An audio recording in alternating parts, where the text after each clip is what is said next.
All right, what up, perps? So, hopefully my connection plays nice. Um, you guys have to give me trying to food and stuff.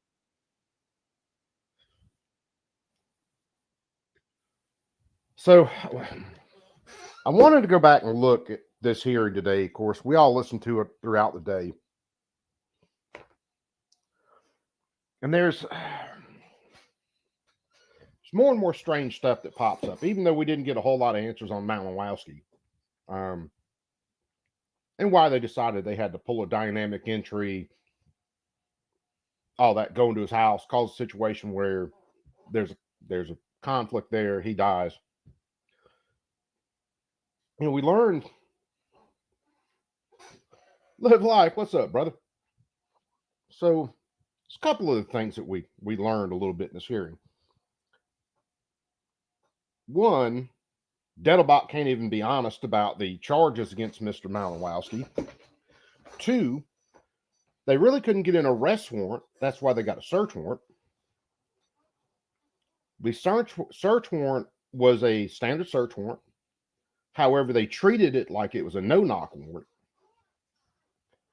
We learned that the ATF was going to go to his place pretty much a week earlier, but figure out he wasn't going to be home. Either he went to work early or something like that. He wasn't going to be there. So they killed the raid. Now, this is the search warrant. This is where they want to gain access to the property and then they want to search. He doesn't even need to be there for any of that. But since they learned he wasn't going to be there for that, they scrapped it and then waited till a time when he was going to be there. We learned that the ATF apparently told Little Rock Police, because Little Rock Police actually has body cameras. We learned that the ATF looks like pretty much told Little Rock, you can't wear your body cameras on this raid. So there's no video of that.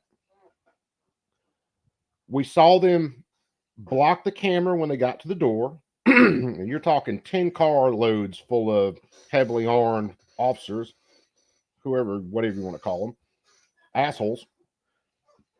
But we know when they roll up to the house, excuse me, they put tape over the camera because they knew he had a Ring doorbell, probably from surveillance.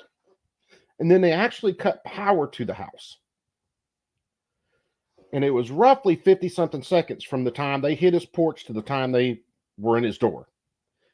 That, I submit to the class, was the amount of time it took them to stack up and for other officers to kill the power. And then they went right in. According to Miss Malinowski, and I'm sorry, ma'am, if I pronounce your name wrong, I really don't mean to. I'm horrible with names. Mr. Malinowski got up, heard people breaking in, grabbed a gun, threw a mag in it, racked it. All they can see is, since there's no lights in the damn house, is people coming into the house. She said he fired into the floor trying to scare him off. In other words, he wasn't leveled up shooting center mass. One cop apparently gets hit in the foot. I still think that was friendly fire from another cop. And then Malinowski catches one in the head. He drops. They drag him out into the front fucking yard. Then they take her and they put her in a police car for like 4 hours in her night clothes in 30-something degree weather.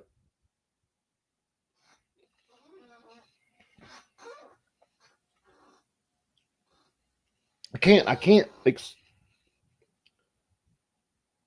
even convey the absolute insanity of all of that. You got to remember, this guy was snowflake clean. The most they could get him on is he was selling guns as a hobby. That in and of itself is not a crime. They can't say that he knowingly was selling guns to felons and all this. They can't justify this raid going in like they did. They absolutely can't justify it. They could have picked this dude up at work. They could have arrested him at the gun show where they actually had contact with him at the gun show. They could have knocked on his door. Hey, brother, we need to talk. you're selling a lot of guns. You really need to get an FFL. They could have sent him a letter. Dear Malowowski, you're selling too many guns. We need you to cease and desist until you get an FFL. All of this shit with the ATF going in is absolutely unjustified. This was an absolute statement by the ATF that if you break our rules, we will come to your house and kill you. That was the statement. And you have to remember the timing of this. It was like a week after that, or less than a week, when the engaged in the business rule came out. This was going to be there. We kicked in the door. We made our statement. This rule comes out, and the rest of you sons of bitches better abide by our rules. That's what this raid is. We also learned that the ATF has a system that uses AI to judge whether someone is actually being willful about mistakes in their paperwork. And that's what's being used to determine that these people need their licenses revoked. When Dettelbach gets asked about that in the hearing, what did he say? 80-something, 90-something% of those people get their licenses back, but they have to go through a hearing. Most of them have to pay for lawyers. Some don't. I would probably submit to the class that the ones who don't pay for the lawyers are the ones who don't get their licenses back.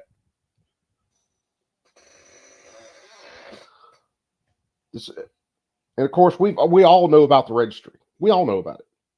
And the search function on that registry could be turned on with the click of a button. And I would not be surprised if they're not turning that on and off, on and off, on and off whenever they just fucking feel like it. Let me do this. I need a bite. It's Xanax too, I think. Something. All I got is beer and food, man. No wonder I'm a fat bastard.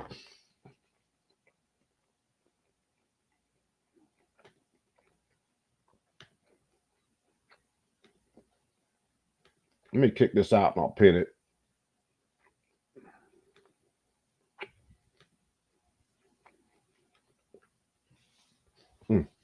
Let's run through and say hi to everybody in the chat. That was my kind of rant at the start of this. So Brother Bob's in the chat. What is up, my brother? Live Life came in, my Alabama brother. Hold on. Shit, hitting the wrong buttons, guys.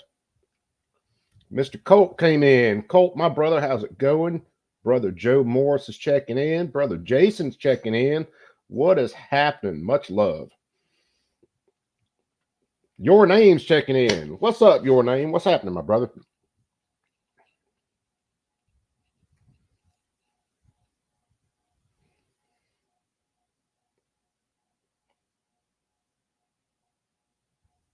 With the well 95% get backgrounds like red flag. Yeah. So, and that's a bunch of the crap I just spewed out. There's a bunch more in this hearing. That's just what I could remember kind of off the top of my head. So, anyway, I threw a link up in the chat. Anybody is more than welcome to come in. If anybody wants to just hang out and panel this thing, we can do it. But I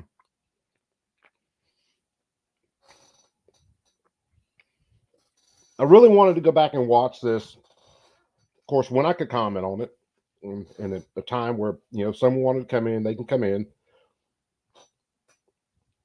But also when I can just pause something and say what I really want to say about these people. So this could get a little spicy. But anyway, hopefully my connection hangs out and does all right. But let's start listening to this. Passes the laws.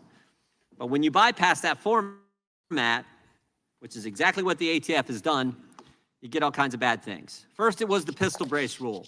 November 26, 2012, the ATF told the inventor of the pistol brace, quote, he would not be subject to the National Firearms Act. But last year, they changed the rule after 12 years. Change the rule. The rule, by the way, the pistol brace was put together to help disabled veterans be able to shoot, be able to practice and shoot at the range. Now, with the rule change, if you don't turn it in, get rid of it, you become a felon. Then it was a policy change that the ATF enacted. The ATF now says if a federal firearms licensee makes a mistake on a form, even if it's a clerical mistake, well, that now equals a, quote, willful falsifying of records. Now, remember. And they could lose their license. In fact, 157. Well, they hit this later on in the hearing. They're using AI to look through these forms and basically make the original decision on who is a willful violator and who is not. That's what the Spartan management system was about. That's that. It's kind of like YouTube and using their AI and just banning shit for no reason. 7 FFLs lost their license last year in this gotcha game that the ATF is playing with people who are in the business of selling firearms. And what's up, brother Bob? To deal with what the ATF finds you made some mistake on a form. Many people are just voluntarily giving up their FFL. 24 in 2021, 69 in 2022, 80 people last year gave up their license versus dealing with the hassle from the agency that's supposed to help them comply, not put them out of business. And finally, there's the new definition of who actually need a federal firearms license. Since 1968, the definition said it had to be your principal livelihood in the business of selling firearms. You needed that. If you were doing that, you needed an FFL. But this past Monday, new definition was put in place. That if you're earning a profit, ATF can't really define what that means. You sell one gun to your cousin, made $10. The right tab and unmute my damn self. So remember, you were supposed to be able to buy and sell firearms, trade firearms, to basically improve your collection, get rid of guns you don't want. And there was never a number set that said if you sell this many firearms in a year, you need to be a dealer. They keep that shit as murky as they can possibly keep it. And now ATF has made it even murkier. Now this is where we're at. DJ Play Nice, what's up, my brother? Let me look at everything real fast. I need to make sure I pin this. But they do. They literally leave this stuff as murky as they can possibly make it so that they can just go after anybody. And they shouldn't do that with rules, right? Rules are supposed to be they're supposed to be bright lines. They're not supposed to be laws or a freaking court opinion. whether it's with a law or whether it's one of the ATF rules, okay, that should be a stark, bright line. There shouldn't be any gray areas. There shouldn't be any room for the state to play and decide. There shouldn't be left up to interpretation, right? You know, you and I as citizens should know where the line is, or we step across it, we break the law. You know? Yeah. And on this rule, they made it even murkier, so no one knows where it's at. Well, Dettelbach couldn't even tell Chip Roy where it's at, right? No. I mean, Chip Roy called him out on it. You know, it's like, I'm going to sell this gun to another Texan when I get back to Texas. You know what? You know, can I do that? Yeah. And this is by design. Made $50 on the sale of a gun. 2 guns to someone, 10 guns. In fact, they couldn't even tell the court how it works, this new definition. When you make up the rules as you go, bad things happen. You lose your livelihood for a clerical error. You become a felon for having a pistol brace they told you was legal for 12 years. And you might even get shot. That's what happened to Brian Malinowski just 2 months ago. We have Brian's widow with us today. She was here with us yesterday. Heard some powerful testimony from U.S. Attorney Bud Cummings, who represents the Malinowski family. In fact, I'm going to read from Mr. Cummings' testimony that he gave in this room yesterday. It's legal to buy, trade, and sell guns without a federal firearms license if you are a collector or hobbyist. But at some point, the ATF decided that Brian Malinowski had crossed a murky line, and he was no longer a hobbyist.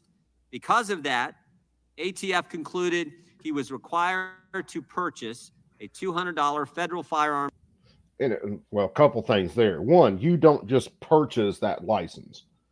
You have to go through their approval process and pay the money, and then you have to wait around to get approved to get that license. You just can't call up on a weekend and be like, "Hey, dude, I want to be an FFL. Here's $200." It doesn't fucking work that way. You have to have three different security systems. And it gets more and more insane. That's one of the reasons I've held off on getting mine in the last little while, because I kind of want to see what's going to happen after this next election.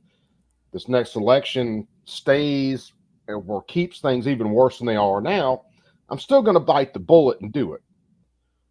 But if the election changes and we end up with someone who's not an absolute tyrant in office, then maybe it'll make it a little bit more easy for me to get it. So we'll see. But we'll talk about someone being a hobbyist doing this thing. You got a guy making what, $260,000 for his career, selling guns on the side. If he's not making $400,000 making his guns, it's a damn hobby. Right. Hobbies could be as simple as, oh, well, I got this train set. That's my hobby. Or, hey, I got this whole room dedicated to these trains and they're scaled down to the right size. There's no hard line on that, whether something's a hobby or not. Well, with the numbers that they brought up, he was selling like a gun a week on average. He's not making bank on that. No. And look, even if he was buying a gun, one day and then sell it the next day, or even if he's selling it the same day. Well, and since he didn't have an FFL, he's buying them retail. If he's doing that and then he's using that money to improve his collection, so what? Yeah. And when Dettelbach explained where his gun showed up, Dettelbach blew the fucking lines out on that. Way out. Yeah, Colt said it took 6 months for his FFL. So yeah, this isn't a, hey, $200. Oh, you get an FFL. Here's $200. No, yeah, it's not like Amazon where it shows up 2 days later. Yeah. Arms license before he sold any more guns. I call it murky because there is no bright line test. It's truly subjective.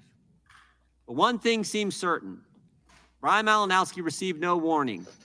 His family, his friends, his work colleagues would all guarantee you he loved his career and he would have never knowingly jeopardized it over a weekend hobby. His real job, his main job, only job, was he ran the Bill and Hillary Clinton Airport in Little Rock, Arkansas, highest paid official in the municipal government, made $260,000 a year. But on March 19th at 6:01 a.m., over 1 hour before sunup, 10 carloads of ATF agents and Little Rock Police Department officers came to the Malinowski home to execute their search warrant. Not an arrest warrant, search warrant.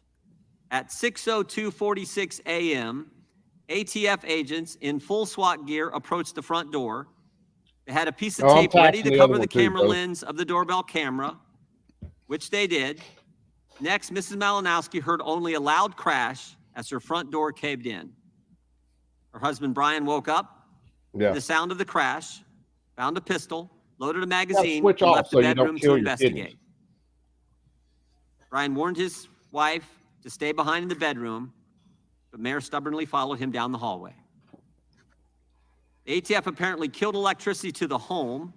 The front room was usually well lit at night, but Mrs. Malinowski saw only darkness as she peered down towards the front entryway. She could only see shadowy outlines of presumed home invaders standing in her front hallway. That's what Brian saw too. Brian fired a few shots at the intruders' feet to drive them back out of the front door. The ATF shot Brian in the head. His wife was standing inches away from him. A mere 57 seconds. 57 seconds elapsed from the time agents covered the doorbell camera until gunshots erupted and Brian was fatally wounded. Now, you forgot. 6:02:46 the power to off. 6:03:43. Agents immediately dragged Mrs. Malinowski into the front yard. She was barefoot, wearing minimal night clothing, and the temperature was 34 degrees. They locked her in the back seat of a car and detained her there for 4 hours, refusing her many requests to check on her husband. Her husband she had just seen shot, wouldn't allow her to get close or even use the neighbor's bathroom. Even though policies have been in place at both the ATF and the Little Rock Police Department for the past 3 years, requiring the use of body-worn cameras when executing any search warrant, the Department of Justice tells us that no body cameras were used. If this isn't the weaponization of government, I don't know what is. I don't know what is. Mr. Dettelbach, we're going to have questions about this and a host of other things the ATF has done under your watch. A host of other things. We appreciate you being here today. We appreciate you taking our questions, but there's going to be tough questions from folks on our side. We have a video I'd like to show, which just so it's a minute and a half, but it first shows ATF agents assembling in the Walmart parking lot a week before March 19th, when they were going to execute this search warrant. Again, pre-dawn hours a week before, but decided not to because they realized Mr. Malinowski wasn't home. Put it in the microwave. How long? And then it shows what happened a week later Hold on, I'll as come they get it. approached Let me get it. Malinowski home. So let's run the video. Hold on, I'll come get it, baby.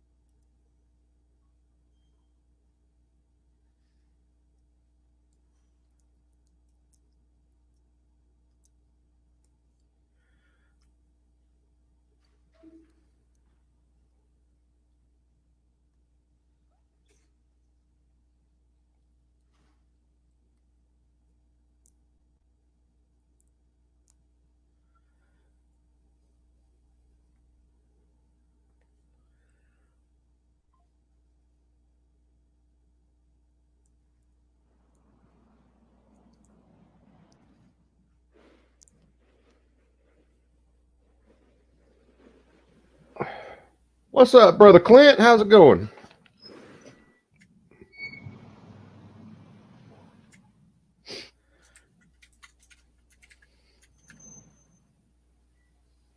Look at these guys, man. They look like a stream of ants coming up his damn porch.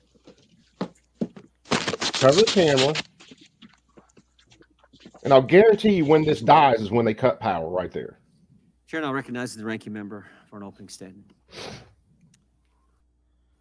Thank you, Mr. Chairman. Mr. Chairman, we last conducted an oversight hearing of the Bureau of Alcohol, Tobacco, Firearms, and Explosives, or ATF, just over 1 year ago. Since that time... Now, you'll notice something from a lot of these guys. It's not just Democrats, but you notice this from a lot of these guys. They don't address what happened to Malinowski or why it happened to him. They might touch on it for a second. Then they're all off on their own little vents. They can't even stay on this case. That is the insanity of having all of these people up there to question somebody with 5 minutes per person.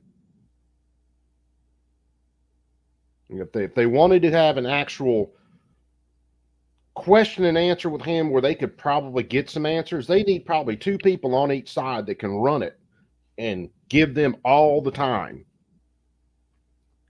Because if not, you end up with what we saw today. You got a lot of people talking about all sorts of extemporaneous bullshit that has nothing to do with what happened to Malinowski.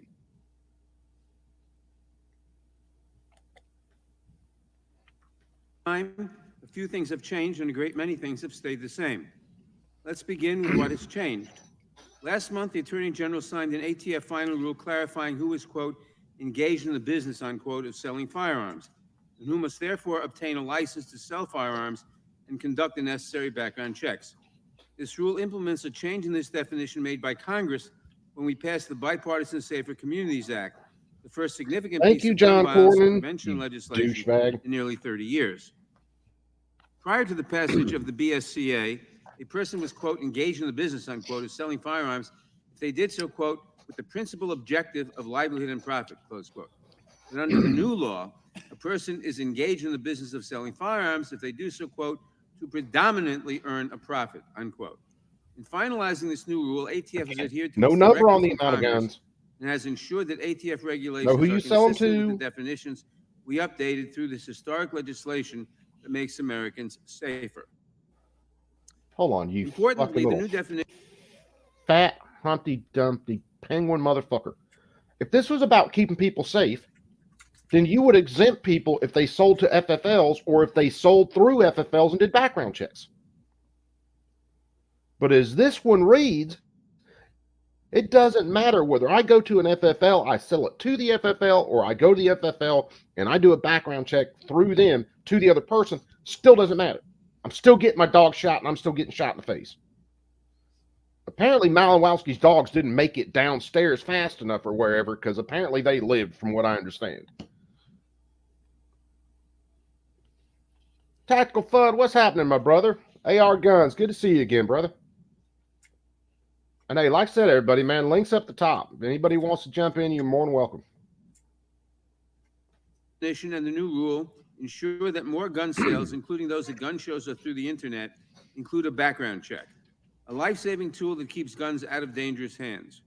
These changes are the only significant expansion of the federal background check system since it was established in the Brady Handgun Violence Prevention Act in 1993.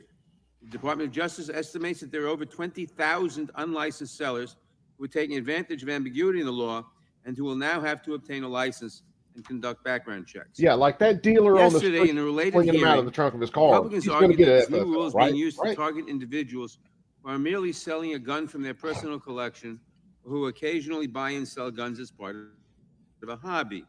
This is false. The rule, quote, expressly recognizes that individuals who purchase firearms for the enhancement of a personal... These people are so fucking frustrating. It ain't even funny. Reading the bill, you little brainless Humpty Dumpty motherfucker. Even if you just sold one gun and you did it to an FFL, that could get you in trouble. So this literally has nothing to do with background checks. It literally has nothing to do with a person who's just kind of doing this as a hobby, selling one gun here. Hey, I bought this gun. I don't like it. I bought another gun, so I'm going to sell this one. Has nothing to do with that. It covers every single firearms sale by a person who doesn't have an FFL. I'd choke this motherfucker out with his own tie. collection or a legitimate lobby are permitted by the Gun Control Act to occasionally buy and sell firearms for those purposes, or occasionally resell to a licensee or to a family member for lawful purposes without the need to obtain a license, close quote. The final rule also states that, quote, nothing in this rule shall be construed as precluding a person from lawfully acquiring a firearm for self-protection or other lawful personal use, close quote. The law and the rule do not impose any new requirements on those who are merely selling a firearm to a neighbor, Take it easy, Cole. friend, or family member, or those who collect and occasionally sell firearms as part of their hobby. Rather than targeting innocent lobbyist sellers, this rule will prevent illegal gun sellers from profiting off gun trafficking. This comes at a critical time, given that the ATF's National Firearms Commerce... You know, this is about like saying that all the drug dealers just need to get a license to be a pharmacy and that'll fix everything. Fucking man, these people shouldn't be anywhere near a position of power. and trafficking assessment revealed that unlicensed gun sales were contributing more and more to the flow of firearms into the black market and, unsurprisingly, becoming a leading source of crime guns. The second new development since we last heard from ATF Director Dettelbach is that Republicans used their control of the House to enact significant cuts to several critical law enforcement agencies, including the Department Fluffy, of what's Justice, up, my brother? the FBI, and the ATF. We knew this was coming because Republicans have been forthright in their determination to defund, intimidate, and hamstring the agency so that it can no longer effectively do its job. The ATF's being protecting intimidated, Americans from guys. violent crime. Republicans' own messaging documents actually celebrate the 7% cut to the ATF. law enforcement agency responsible for protecting communities from gun violence, stopping gun trafficking. And remember, and this is the ensuring dude that lawful said and responsible Antifa gun didn't ownership. exist. This brings me to what is still as true today as it was over a year ago when we last conducted an oversight hearing of the ATF. ATF is still the primary federal agency tasked with keeping guns out of the wrong hands, and it is still doing that important work even with the budget cuts forced through by House Republicans. Red, what's happening, ATF brother? is still providing vital resources that help state and local law enforcement solve crimes and prevent gun violence. ATF is still the only agency in the country that is able to trace crime guns, helping law enforcement determine how a gun came to be owned and used in a violent crime. ATF is also still the only agency that provides local, state, tribal, and federal law enforcement with ballistic imaging analysis, a critical tool that can help solve crime and prevent further gun violence. It provides its assistance at no cost to its law enforcement partners. Despite the significant value that ATF provides to state and local law enforcement, Republicans have defunded the agency, and they repeatedly seek to unravel its regulations through litigation, Congressional Review Act resolutions, and frivolous investigations, even when ATF is merely following the law as directed by Congress. Some Republicans have even introduced a bill to abolish the ATF altogether. The majority says that it stands with law enforcement. So why does it seek to abolish the only law enforcement agency with its capability of tracing crime guns? The majority says that they support state and local police. So why do they attempt to starve the agency that provides state and local police officers with so many critical resources for solving crime, including homicides, gun trafficking, and organized crime? And why do they oppose common sense protections like background checks and red flag laws favored by state and local police agencies nationwide? The answer lies in another part of ATF's responsibilities, making sure that gun dealers follow the law by conducting background checks, refusing to sell to those who are not allowed to have firearms, and keeping records so that crime guns can be traced. The overwhelming majority of gun sellers have no problem following these laws.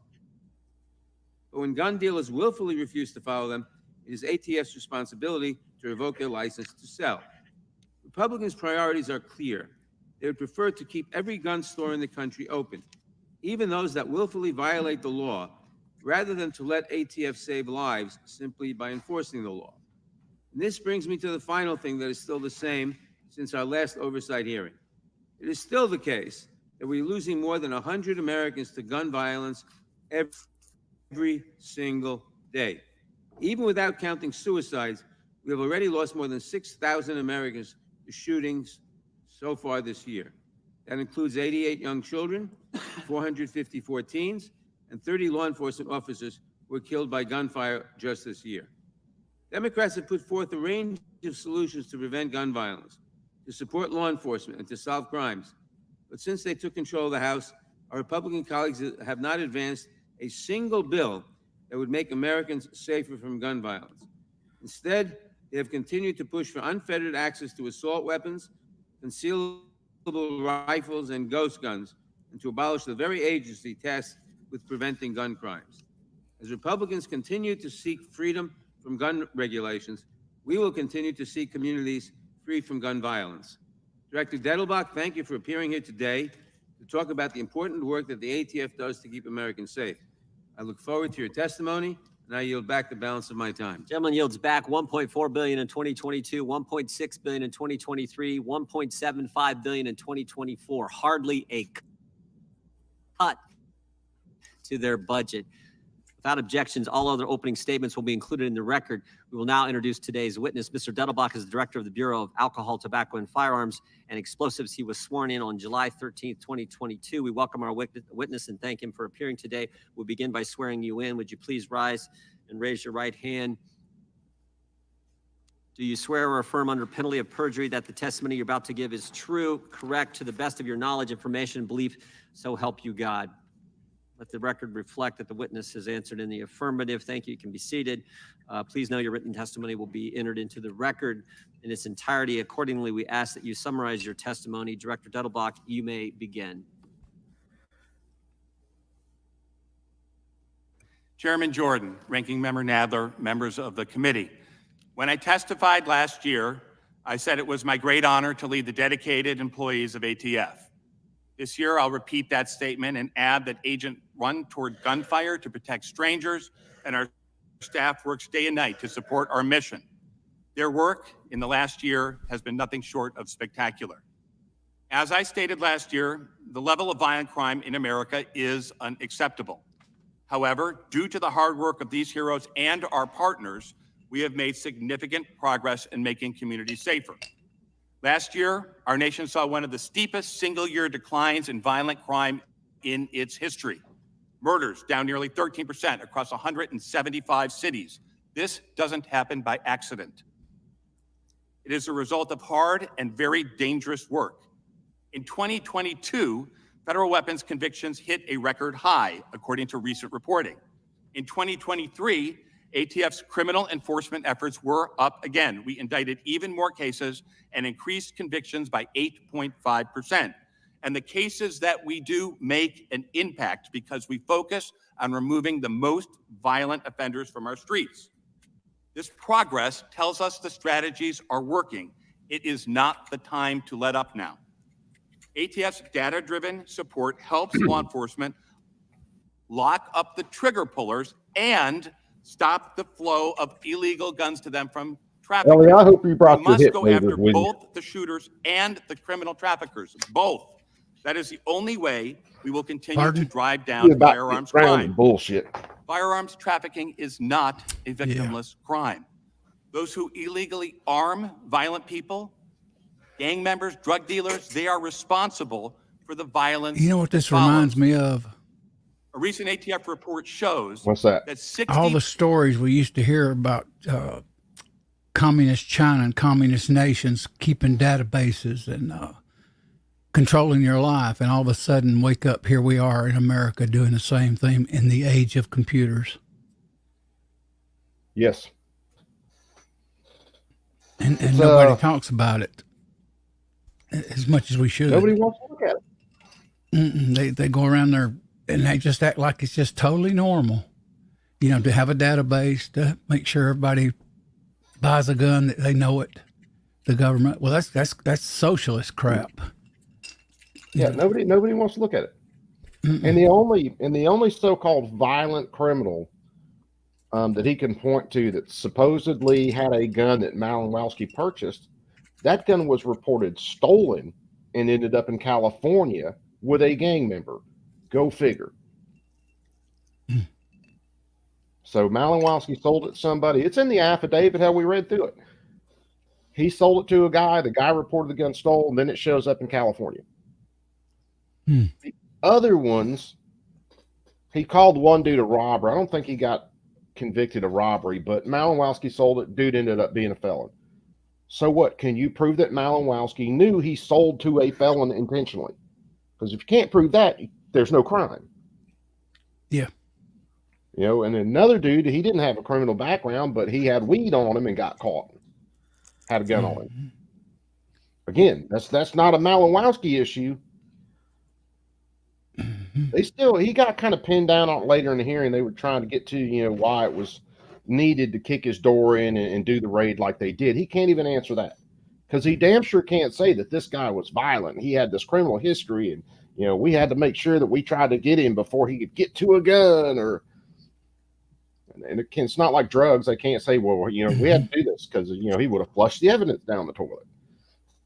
Going there, he's got a plunger pushing Glocks down and shit.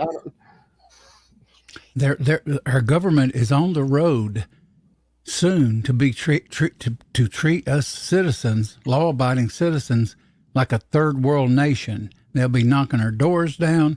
They'll be going in houses knocking, you know, like they're doing now a little bit, going, we want to see what you bought, how many guns you bought, and we're going down a wrong road. They are already doing that. Think about you know, how many videos we've seen in the past, probably 2 years, of the ATF showing up on someone's doorstep wanting to know, hey, where are all these guns at that you purchased? You know, we got this multiple sale for them. Where are they at? It's going to get worse. I mean, really, it's going to get really bad. Well, think about Dexter Taylor up in New York. You know, they were watching. pretty much got records from probably Palm-Rady and a few others. I'm not trying to throw Palm-Rady under the bus, but they say, well, he bought barrels and he bought this and he bought that. And then all of a sudden they're kicking his door in. Where are all these guns and gun parts? Mm-hmm. You know, they were looking at his banking records, all that shit. Oh, It gets so freaking ridiculous, brother. That it's not the America I grew up in. Go to No. convicted felons and prohibited people. And thousands of these traffic guns are Really used isn't. in murders and Barnaby, shootings. what's up, brother, man? Furthermore, the most common type Hey, of Barn. firearms trafficking now is dealing firearms for profit without a license. In Midland, Odessa, Texas, for example, in 2019, Yep. a man who couldn't pass a background check from a Gonna become licensed more dealer common in the instead future. went and got a gun Yes, from it an is. illegally unlicensed firearm dealer. The result, a deal in a parking lot, a mass shooting, 7 dead, 25 shot, 3 police officers, and a 17-month-old Again, you'll child. notice his entire statement right These here types of really crimes doesn't have anything to prompted do with Congress Malinowski's case. to pass the Bipartisan Safer Communities Act 2 years ago. The law provided new tools to hold firearms traffickers accountable. So, Since then, and the all of Department this, and of his Justice, entire led statement by right here has ATF nothing and to do with the case prosecutors, he's in his has hearing. charged nearly 500 defendants under those new provisions. Motivated by cases like the murders in What's Midland, up, brother Odessa, Congress also included a specific provision expanding who must obtain a federal license to deal firearms, and therefore, crucially, who must conduct background checks before selling those guns. Last month, ATF used the authority Congress delegated to it to issue a final rule on being, quote, engaged in the business of firearms dealing. This rule helps to identify those who must be licensed under Congress's law and is designed to raise compliance with the statute Congress This is why you wrote. don't let regulatory Even with our agencies progress, the toll of gun violence write remains crushing. regulations. More than 40,000 Yeah. people died from gun violence last year. They're there Another to enforce a law. 36,000 suffered That's it. grievous wounds or wounds from And gun the way violence. government is set up, And that those are when not we just get a numbers. We president, all know, not we to agree get those are political, real when they, people, their in the parents, White their House, brothers, it's their anti-gun. sisters, and their children. They order the agencies and talk fact, with whoever they leading cause of appoint, and boy, death and they go on a for American rampage. children is Yeah. gun violence. And that's part of what Not happened cars. with this. Not cancer, guns. That is unacceptable. And see, President should not cites be that able to whole write 91 executive for kids. executive 2 years ago actions tomorrow, in fact. to cause A shooter all opened this, though. fire at That's the Robb Elementary thing. School in Uvalde, Texas, murdering 19 kids, 2 teachers. We need to do something to shooting neuter the 17 president others. We know there's been so many other tragedies. on some of this stuff. Most, and this part of what pisses me off. See, most of the stuff he's flapping his gums about right now, one, have nothing to do with Malinowski. 2, like the Uvalde shooter, he bought his gun from an FFL, went through a background check. Mm-hmm. So that shouldn't. Why is that even in this hearing? Yeah, they don't The, talk the about other shootings he mentioned, those were people who bought guns from FFLs and then committed crimes with them, or they stole guns and committed crimes with them. Yeah, you never hear him talking about how many FFL purchased firearms are used in crimes. A lot No. of these mass shooters get their guns legally, like that fucking, like that trans person that committed that shooting. Didn't they get that rifle legally? Yeah, they got all that stuff through FFLs. Went through background checks, whole 9 yards. So I mean, if you're reading what he's saying, you know where they're going. They want to go to the bans and more restrictions and just keep up in the laws. Yeah. Yeah, Pulse nightclub in Orlando, the Las Vegas shooter, that other freaking non-binary dude that shot up the gay club, all of them. Tennessee one, the gender pretender. Yeah, all of them got their stuff through FFLs. The GOP can talk like they're so pro-gun and they hate all this out-of-control stuff that they're witnessing now, but they could do more to fight this, in my opinion. They sure enough could. And it's just like, there's bills out there right now to get silencers or suppressors off the NFA. There's bills out there to kill the tax from the NFA. But where were all of these bills when Republicans had the House, the Senate, and the presidency, where they could have run those bills straight through? Yep. Where were those bills in? Well, you know, like you just said, we need to do something to neuter the president, right, Coop? Well, here's my question. If these presidents can do all this shit with executive action to violate our rights, why couldn't someone like, I don't know, Trump, if he's so for the people, get in there and use executive action to undo all this stuff that's been done against could. us? He could go in a second and kill every executive order from every other president that's ever existed. Yep. He could literally go in with a pen and a one sheet of paper and get rid of all of it. That's Which the is why we have only a good thing certainly about least executive orders. They can be commemorated police undone. week last Definitely. week. Which is why we have a We're border reminded problem. that all too often, victims of firearms violence carry the badge. Last But year, here 49 lies brave the officers problem. were killed Even though in it can the be line of duty undone, by gunfire. we need to figure out a way to keep them from That doing number's it already at to begin 22, with, is including what I 4 was getting at. Officers Yeah. in North Carolina Prevented in the first went to a place. funeral, gunned down. I don't know Ex- how Yeah, that because I mean, accomplish if one undoes it, the next one firearms can come in and just do the same violation. thing. You know, he We have can to do it support all law over. enforcement together, Yep. including giving law enforcement the resources we need to protect Americans. Nice to meet you, Sam. Again, now is not the time to let up. We know what works. The data are supporting it. It's time to double and triple down together on our efforts to save more That's lives. news. Okay. Mr. Chairman, Mr. Ranking Member, members of the committee, I look forward to your questions. I remember that, Red. We'll now proceed under the 5-minute rule. The chair recognizes the gentleman from Alabama, Mr. Moore. Remember Thank you, Mr. watching. Chairman, I'll yield to Yep. the gentleman from Kentucky, Mr. Massey. Thank you, Mr. Moore. Mr. Dettelbach, in February, Chairman Biggs and I sent you a letter concerning the pipe bombs that were discovered on January 6th. These were pipe bombs from over 3 years ago, and the investigation Okay, why surrounding did it. this come up After through the months mail now? without a response, day before yesterday, your Talking about department pipe finally gave us bombs a in non-response. 2020. To be clear, the response was wholly inadequate and borders on showing contempt for Congress. To quote from the letter, this investigation remains ongoing. Accordingly, pursuant to longstanding Department of Justice policy, ATF cannot provide details. It goes on. This is about the safety of Congress. These bombs were a couple blocks from here, yet you refuse to answer questions about them. If you don't have contempt for us, I'll give you an opportunity to respond to some of my questions here today. Are you willing to answer those questions today? I'm willing to try within the rules, which longstanding rules. I've been in 5 The federal administrations of government's the got Department of too Justice, much Democrat and power, Republican. and they've grown too And big. Yeah. Longstanding It's really the policy of the problem. Department of Justice in both types That of is administration on a both sides is that we massive, do not massive comment problem. on pending Because I can investigations. look back when I was a kid, policy. It's not been through some kind of rulemaking. That's a and the policy. changes You can I say see that to now, the media, whoa. but you can't say it to Congress. We Oh, created your it's come a department. long way since How I many was a ATF kid, man. personnel were on the Mhm. Capitol premises on January 6, 2021? Got to figure, man. When I was a kid, that's when they signed in the Patriot Act. Don't believe I can answer specific Mhm. questions about the investigation. I know that may not Geez, relate. 1980, I walk in and buy me a stainless know steel that there was- 357 I was Security here during 6. that I get my period. driver's license, That fill predated out the my form, time and walk out. on January Yep. 6th, the January No 6th nicks. attacks. No So nothing. I know there were some ATF agents who were called to help protect members of Congress. I don't know how many.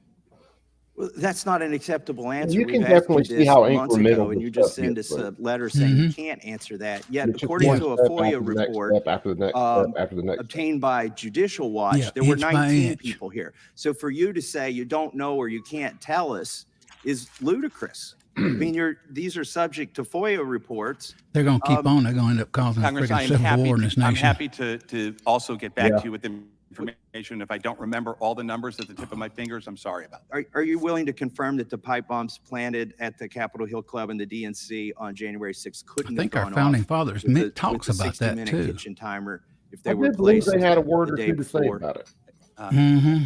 Respectfully, About how, Congressman, I do citizens believe can that end up this does, rebelling and, go into the area of I the forget what investigation. part I'm thinking which is- about. ATF is You know, supporting. abolish the FBI is government, leading that investigation, basically, and water I cannot tappers, comment. 3 on years again, into whatever it, who was the brand it is. on-scene incident commander for the ATF on January 6th? Again, if you're asking about the scene of the investigation at the Yeah, too much power fluffy. headquarters, again, You're not going to tell us who the incident I don't commander know. was? I'm telling you, if Power goes to that relates to the scene, men's not head here at the or Capitol people's building head. where we were protecting Congress people Absolutely. from Oh, yeah. attack, but to the other investigation scene, we can try to get back Saying to, but I absolute will power tell you, for if us it relates to a absolutely pending is the truth. investigation, we won't be able to Does the comment. ATF provide training to U.S. Capitol Police on explosive detection, detonation, disarming, or conduct or simulation training exercises with U.S. Capitol Police? We provide the National Center for Explosives Training and Research in Huntsville, Alabama, provides training to numerous different law enforcement agencies. I would not be surprised if Capitol Police were one of them. I don't know about the training regimen. People are going down there all the time to get training. Were the two That pipe bombs on battle January back 6th is part a of a fucking training scumbag. exercise? I He's a cannot lifelong comment on a prosecutor. pending Of course he's a investigation, scumbag. but if, Okay, well in then I don't general, I need to would hear what. say, in general, I would say to that, I think if law enforcement knows that something is part of some sort of a law enforcement exercise, they wouldn't be conducting that long of an investigation in general, but I don't. In my last remaining seconds, I want to show you a video of something that you said on 60 Minutes. Lord Acton. Yeah, that's it, Bob. Firearms dealers, many of whom are our first line of defense, who will pick up the phone and help us and try to interdict this. Goes to their head. And for those who aren't doing that, I hope and expect that. If I was as Matthew, I would have Americans, showed we the all clip do of the that. dude not But those being aren't, able you to know, break somebody the comes clock into your down. store in a border Like, you state. guys are the firearms and puts experts, down right? $12,000 cash money for one of these things. Mm-hmm. So that there's no credit card trail. You It's know, kind of hard to my hear word, you, Coop. we hope Sometimes. that people will help us. At least I'm having Yeah, trouble. I know. Continue to I'm help running, us, and I'm not running make my that mouth sale in the and- background. and Are you aware that it's illegal for you to create a registry of gun owners in the United States? Your I am. sounds are just And, a little lower than what you're playing. you- Is what I mean. Are you insinuating here that somebody can't buy a firearm with cash? No. Yeah. I just, like I said, sometimes it's just me running my mouth in the background, venting. But see, when he's talking about, you know, these people going down to a border town and they pay cash for this 50 cal, trying to make the link that they're just bringing it right across the border. Well, guess what? The person buying that gun is still going through a background check. There's still a record of that sale. So that that gun is tracked from the manufacturer to the dealer to the purchaser, and then, you know, it's up to the purchaser what they do with it then, but it's tracked through every step of the way. Yeah. And then let's not forget the ATF was the one actually running guns into South America. I was just gonna say that. Yeah. Just thinks too, you know, back you go back in the early 90s when NICS was created, computers wasn't quite the norm in society at that time. Yeah. Not even in Congress, actually, at that time. So databases, et cetera, was just, you know, it didn't happen. They didn't have the capacity to be able to do that at the time. Now they do, and they know it. Oh, I mean, yeah, and they abuse the shit out of it too. Yeah. I mean, look how they're building the NSA buildings with servers, which you've probably seen the pictures before. Yeah, and Thinking they can just store trillions of data. Yeah. The NSA has already admitted in hearings. I'd have to go back and find one, and that'd take me forever. But they admitted in a hearing they collect every bit of electronic data in the United States, and it's all searchable. So you know, I remember years ago. Electronically, they're collected. Years ago in the 90s, I think it was the 90s, Congress got really upset about that, and I think that they stopped it for a while, or at least was trying to. They might have tried to. It was huge in the news in the 90s about collecting. When the Patriot Act came up, it just exploded after that. Yeah, sure did.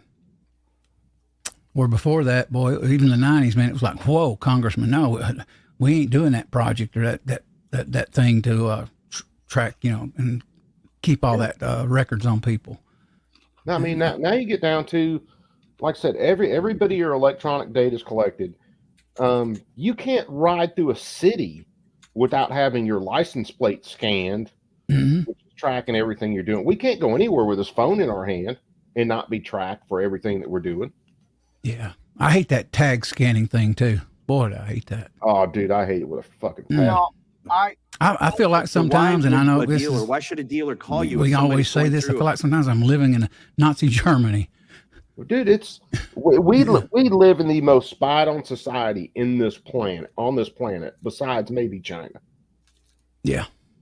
And we shouldn't be. This is America. Yeah. a background check and tell you that somebody is using cash. We run a program called Don't Lie for They're the Other supposed to Guy, trust along us. with the National Shooting Sports Foundation. So And they're not trusting us. We're not going to trust them. And that's Straw already purchasing happening. matters, Yeah. where there are warning signs where people can contact us. And firearms So dealers, there's going to be who are law-abiding repercussions for what they're business doing. owners, and the majority are. I want to say that again here.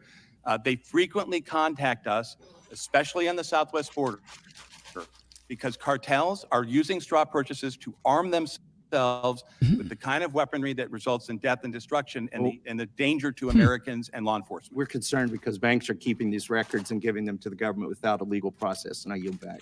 Gentleman yields back. There you go. I recognize the ranking member for 5 minutes.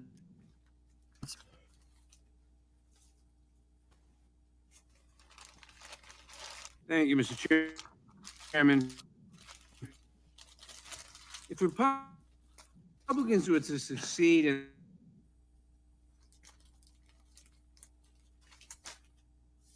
It's a future we don't Hold need, on. though, Red. It's a dangerous future.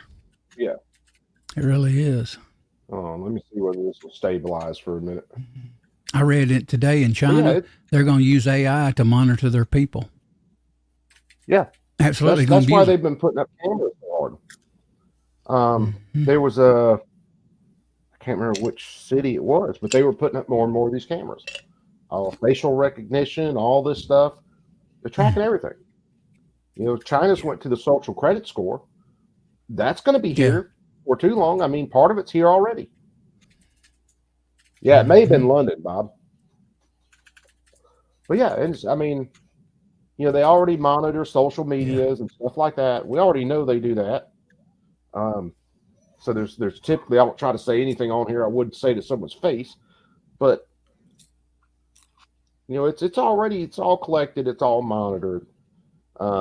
Our government has absolutely blown way out of the lines that they were supposed to be held within. Mm-hmm. And we work in partnership with state and local law enforcement officials to do that. We investigate the most dangerous, worst of the worst, the people who are out there, trigger pullers, terrorizing our Tearing down communities. cameras in And London. as I said in my opening statement, the results speak for themselves. Working with our state and local partners, Bradley, what's we do up, a brother? dangerous job, we do it well, and we catch a lot of very violent people. The tools we make available to local law enforcement, the crime gun intelligence, which enables them to identify who those people are better than ever before, so we can focus limited law enforcement resources on catching them, is working. It is driving down violent crime in our cities. That's why everywhere I go in the country, Congressman, everywhere I go, red state, blue state, city, rural, they ask for more.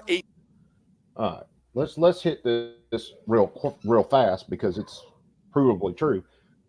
There are two things that are driving down crime in the United States. One of them's good, one of them's bad. One of the things driving down crime in the United States is more states are going to constitutional carry. The other thing that's so-called driving crime down is it's not being reported, people aren't being arrested, and they're not being prosecuted. Yeah. True.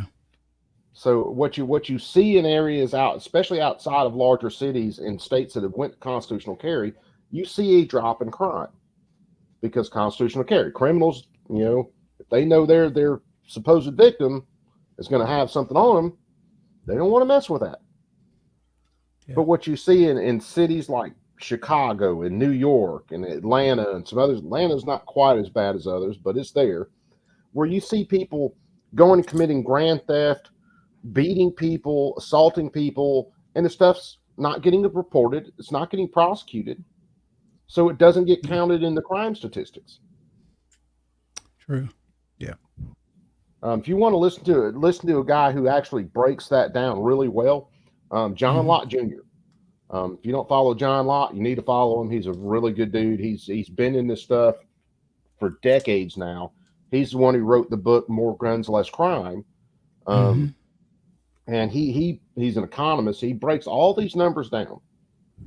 and you can see what's happening with him. Not just, oh well, our spreadsheet says there's less crime, but there's way more victims. If there's hold on, if there's less crime, but there's more victims, then something's not, you know, evening out. ATF resources. But if the Republicans I'll were to check him succeed out. in their effort to abolish the ATF, how would that affect public safety? Well, all of that would As go long as away. my computer doesn't try to crash. All of that would go away. away. Our state and local partners What was his who are first name asking again? for Lott? more ATF, John. they would be robbed of any John ATF. Lott. Okay. John Lott. It would all the cases that we do, all the gangs we prosecute, the RICOs, the Vicars, the cartel cases, all the Okay. things we do would Thank you, Bob. disappear. Thank you. While some House Republicans have sought to abolish the ATF, others have sought to defund it or to reduce its effectiveness through dramatic budget cuts. In fact, House Republicans have actually bragged about cutting the ATF. Listen by to that crap. 7% Brag this about it. year. Yeah, they ought to brag about I it. They ought to understand that do ATF it. has done an admirable job Brag despite about it. these budget cuts. For example, the agency has been able to dramatically reduce processing times for certain firearm transfer applications under the National Firearms Act. But can you describe the impact these cuts have had on the agency and how slashing funding for ATF reduces your ability to protect Americans from gun violence? Yes. So ATF is an agency that is not a large agency with an outsized Lott mission, is protecting people a from violent fucking crime. man. Here's And his stuff we right here. have a very focused, effective strategy I'll to do post that. that in the chat. But And you he's, sometimes from the less Crime is more Prevention enforcement. Center. Let me Let's move the not browser move. over to my You other can't monitor. get I'll public click on it. safety on the cheap. And the fact of the matter is that pursuant to the cuts passed by Congress, we have canceled already 2 classes of special agents this year. Those are each 24 agent classes. I fear there will be more cancellations I moving hope forward. there's more We have cancellations. obviously cut people in all job categories, lab technicians who run DNA tests to try to catch mass killers. Now, here's another question, kids. Why is the ATF, alcohol, tobacco, explosives, firearms, why are they running DNA? There are plenty of other labs out there that run DNA. Police departments use them all the time. Why is the ATF running DNA? Yeah. Like happened in Goshen, California. We are doing the best with what you give us. We will continue to work to do that. But there's no doubt that the cuts that have been imposed will have a direct impact on public safety and ATF's mission to fight violent crime. No doubt. Thank you. Last week, we heard a great deal from Republicans about the need to support state and local law enforcement. Can you tell us how ATF works with and supports state and local law enforcement? There is no better partner in federal law enforcement for state and local police, sheriffs, state police than ATF. We stand shoulder to shoulder with local law enforcement doing the most violent cases that they do. And everywhere I go, as I said, Congressman, every chief I talk to, every sheriff I John talk Lott. to, it doesn't matter, urban, rural, north, south, Midwest, East Coast, they all say the same thing. Thank you. You guys are doing great. Please send more agents. Can you explain what a ghost gun or personally manufactured firearm I can't is? put and why such notifications from firearms him. Is pose that a danger normal? to the American public? Coop? ATF's legal responsibility is to implement the laws that Congress passes. Congress passed the Gun Control Act. The Gun Control Act talks about the need for those who are engaged in the business and selling firearms to have a license. It also talks about anything that is, quote, readily convertible to being an operable firearm, falling under the definition of firearm. And so people who are producing kits that they send out so that people can, they're engaged in the business of doing it. I'm not talking about an individual hobbyist making a firearm for himself at home. That's allowed. But people who are selling these kits for money and saying, oh, you know, this is not readily convertible to being a firearm because it's not put together, we evaluate those. This is where and the Dettelbach rule that we perjures promulgated on himself. privately made firearms addresses that. Congressman, the number of privately made firearms, which are untraceable, unserialized firearms that are used in crimes in a 5-year period went up 1,000%. I'm going to say 1,000%, 10 times, by a multiple of 10, year over year. Really? And there's a reason for that. The reason for that is felons and violent people, they know they're going to do something bad. They don't want the firearm to be traced to them. It's a cold weapon. It's untraceable. They act like you couldn't remove a serial number, which is what most of these are that they're counting as ghost guns. Yeah. You know, Gandalf didn't come out from the freaking whatever world and bless that gun with a serial number that can magically not be removed.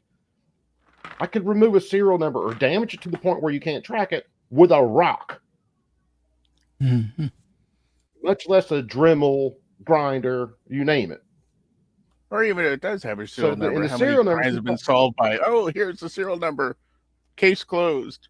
The only crime that gets solved by that, and this John Lott did another video on it not too long back, is if a gun's reported stolen and the police get a hold of it and they run the serial number and they figure out who stole it, that's the crime that gets solved.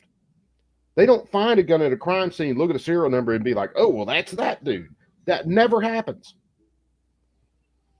And one of the reasons it doesn't happen is because most criminals are going to damage that serial number when they get the gun, when they steal it. Mm-hmm. Yeah, the mob used to get untraceable guns for hits. Yeah. Decades ago. I mean, think about it. How hard is it to damage a serial number on a gun? It's nothing. It's no time. Belt grinder. Serial number's done. Dremel. Serial number's done. Or especially Sitting on a out Glock, the right? with a rock. Just cut it out. Yeah. And I wish someone would pin him down on that, but I don't think they do in this hearing. And when Dettelbach says he built one of these kits and it was easy to do and he had a functioning firearm, he perjures himself. Because I guarantee you, he's never built one. Never. I would be amazed if he drilled the holes in the right place. Yeah. And it's very dangerous in the wrong hands. Thank you, Mr. Chairman. I ask unanimous consent. That's true about the enter tax into thing record on the May ATF in the 22nd early letter from years. Assistant Attorney General Carlos Uriarte Amazing how they morphed. to me that explains the risk that unserialized firearms or ghost guns pose to the public, their proliferation among guns found As at crime Reagan used scenes, to say, and the numerous efforts of the Department the of Justice Democrats, to all they want to do is keep caused by regulating and ghost guns other controlling. firearms and to promote public safety. Objection. I also ask unanimous consent to enter into the record a March 7th Washington Post article titled House Republicans Want to Defund the Police, which outlines how Republican cuts to the FBI and ATF will harm the important work of state and local law enforcement. Without objection. Thank you. I yield back. Mr. Dettelbach, what were you trying to hide?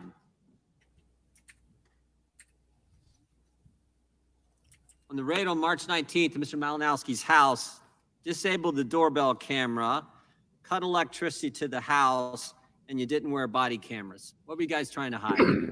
Mr. Chairman, we're not trying to hide things. In fact, Sure after seems Mr.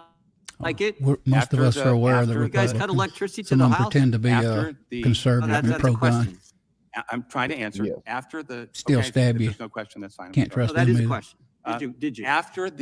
After the incident, we, along with the Little Rock Police, called for an independent investigation being done by the Arkansas State Police and the local prosecutor. No, I asked- That's I not asked- trying to I hide asked- anything. I asked 3 questions. Why'd you put the tape on the doorbell camera? Why'd you I've studied cut some the of these lights? politicians' Why didn't you wear the body career cams? What are you trying to hide? in life. Mr. Chairman, the Yes. reason that we called for the investigation is we're not trying to hide anything. The reason I'm not going to talk about what's going on in that investigation is to respect its independence. Now, understand, the Attorney General of Arkansas has already said they have no authority and no power to investigate the ATF because ATF is a federal agency. Mm-hmm. So they've pretty much already said there's nothing they can do with it. And I don't think it gets asked during this hearing. A couple things get kind of talked around. Where are these agents who were on this raid, especially the ones involved right there at the shooting? And are they still on the job? Are they in the field right now? Are they riding desks? Are they being suspended? Where's the dude who planned the raid? What's happening with him? Because he would be one I would desperately want to talk to. And out of fairness, I remember that there's quote, a reason Bob. for the Trouble Department of with our Justice liberal policy friends. that's existed for so many decades about not commenting on pending matters. It's not fair to people, and it risks the perception that people are trying to influence this one? Why'd you ignore the rules? Because don't the rules say you should only use a no-knock entrance into a property if it's the only way, if it's the absolute best way to do it? I mean, I can read from Ms. Monaco's directive. Limit the circumstances in which agents may seek to enter dwelling pursuant to a warrant without complying with the knock and announce rule because of the risk posed to both law enforcement and civilians. So you want to limit this. Why'd you guys do it all in 57 seconds? Respectfully, with respect to what I said before, is that we are not trying to hide anything. An independent agency is investigating it, and we, pursuant to longstanding policy, are not going to comment. The Department of Justice has already told us you guys weren't wearing cameras. I'm just asking why. For the cameras on our body-worn camera policy, I can talk about that. I think I can answer the question without talking about this case. You can talk about some things relative to the investigation, but not others. We want all the answers to what's going on here. I will tell you, with respect to the body-worn camera policy, the Department of Justice announced that policy when it was announced, as we have communicated to your staff and you. It was announced that it would be phased implementation. ATF is implementing that policy. We've implemented it in just under a third of our field divisions.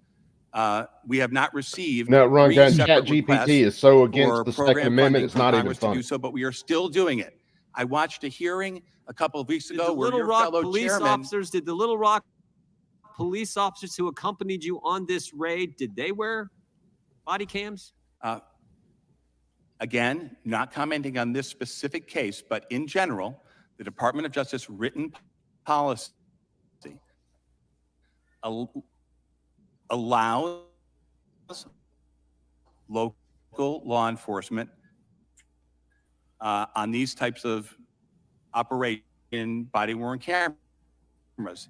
And what I wanted to say is their policy was to wear them. They weren't wearing them that day. We want to know why. Did you tell them not to wear them? Mr. Chairman, again, it is simply unfair at this point while there's a pending investigation. It's a simple question. We just want to know why they weren't following the rules. Their rules say wear body cameras. Your rules say wear body cameras. See how they cover themselves? Always an impending investigation. What were you trying to do? You saw the video where you walked up, you put the tape on the doorbell. Always. We know there were no lights to the foyer area. We have Mrs. Malinowski here who can testify to that. And we know you weren't wearing body cameras. What were you hiding? Again, Mr. Chairman, we're not hiding anything. And with respect to the body-worn camera policy, the people there hadn't been rolled out. We could go all the way back to Ruby Ridge and Waco when there were hearings. And you'll hear the same thing when they got called to the carpet over. Well, this is still an investigation and there's still this going on and I can't comment on that. And it's all the same horse shit.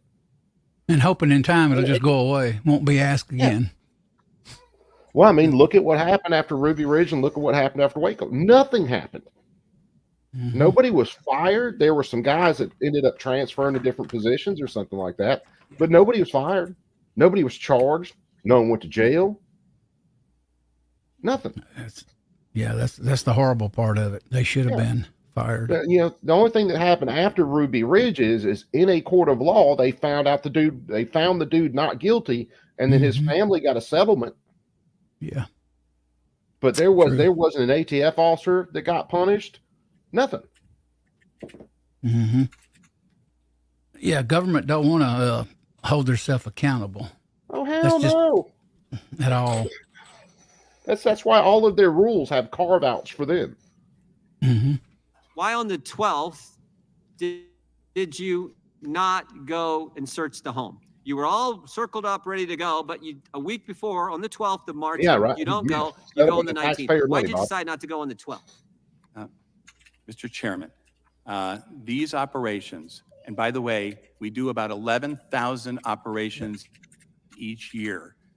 They're very dangerous operations. ATF doesn't do anything. Again, You're talking about, oh, very dangerous operations. Okay. They could have gone on the 12th when the dude wasn't even home. They could have done their search warrant without any risk of being shot at.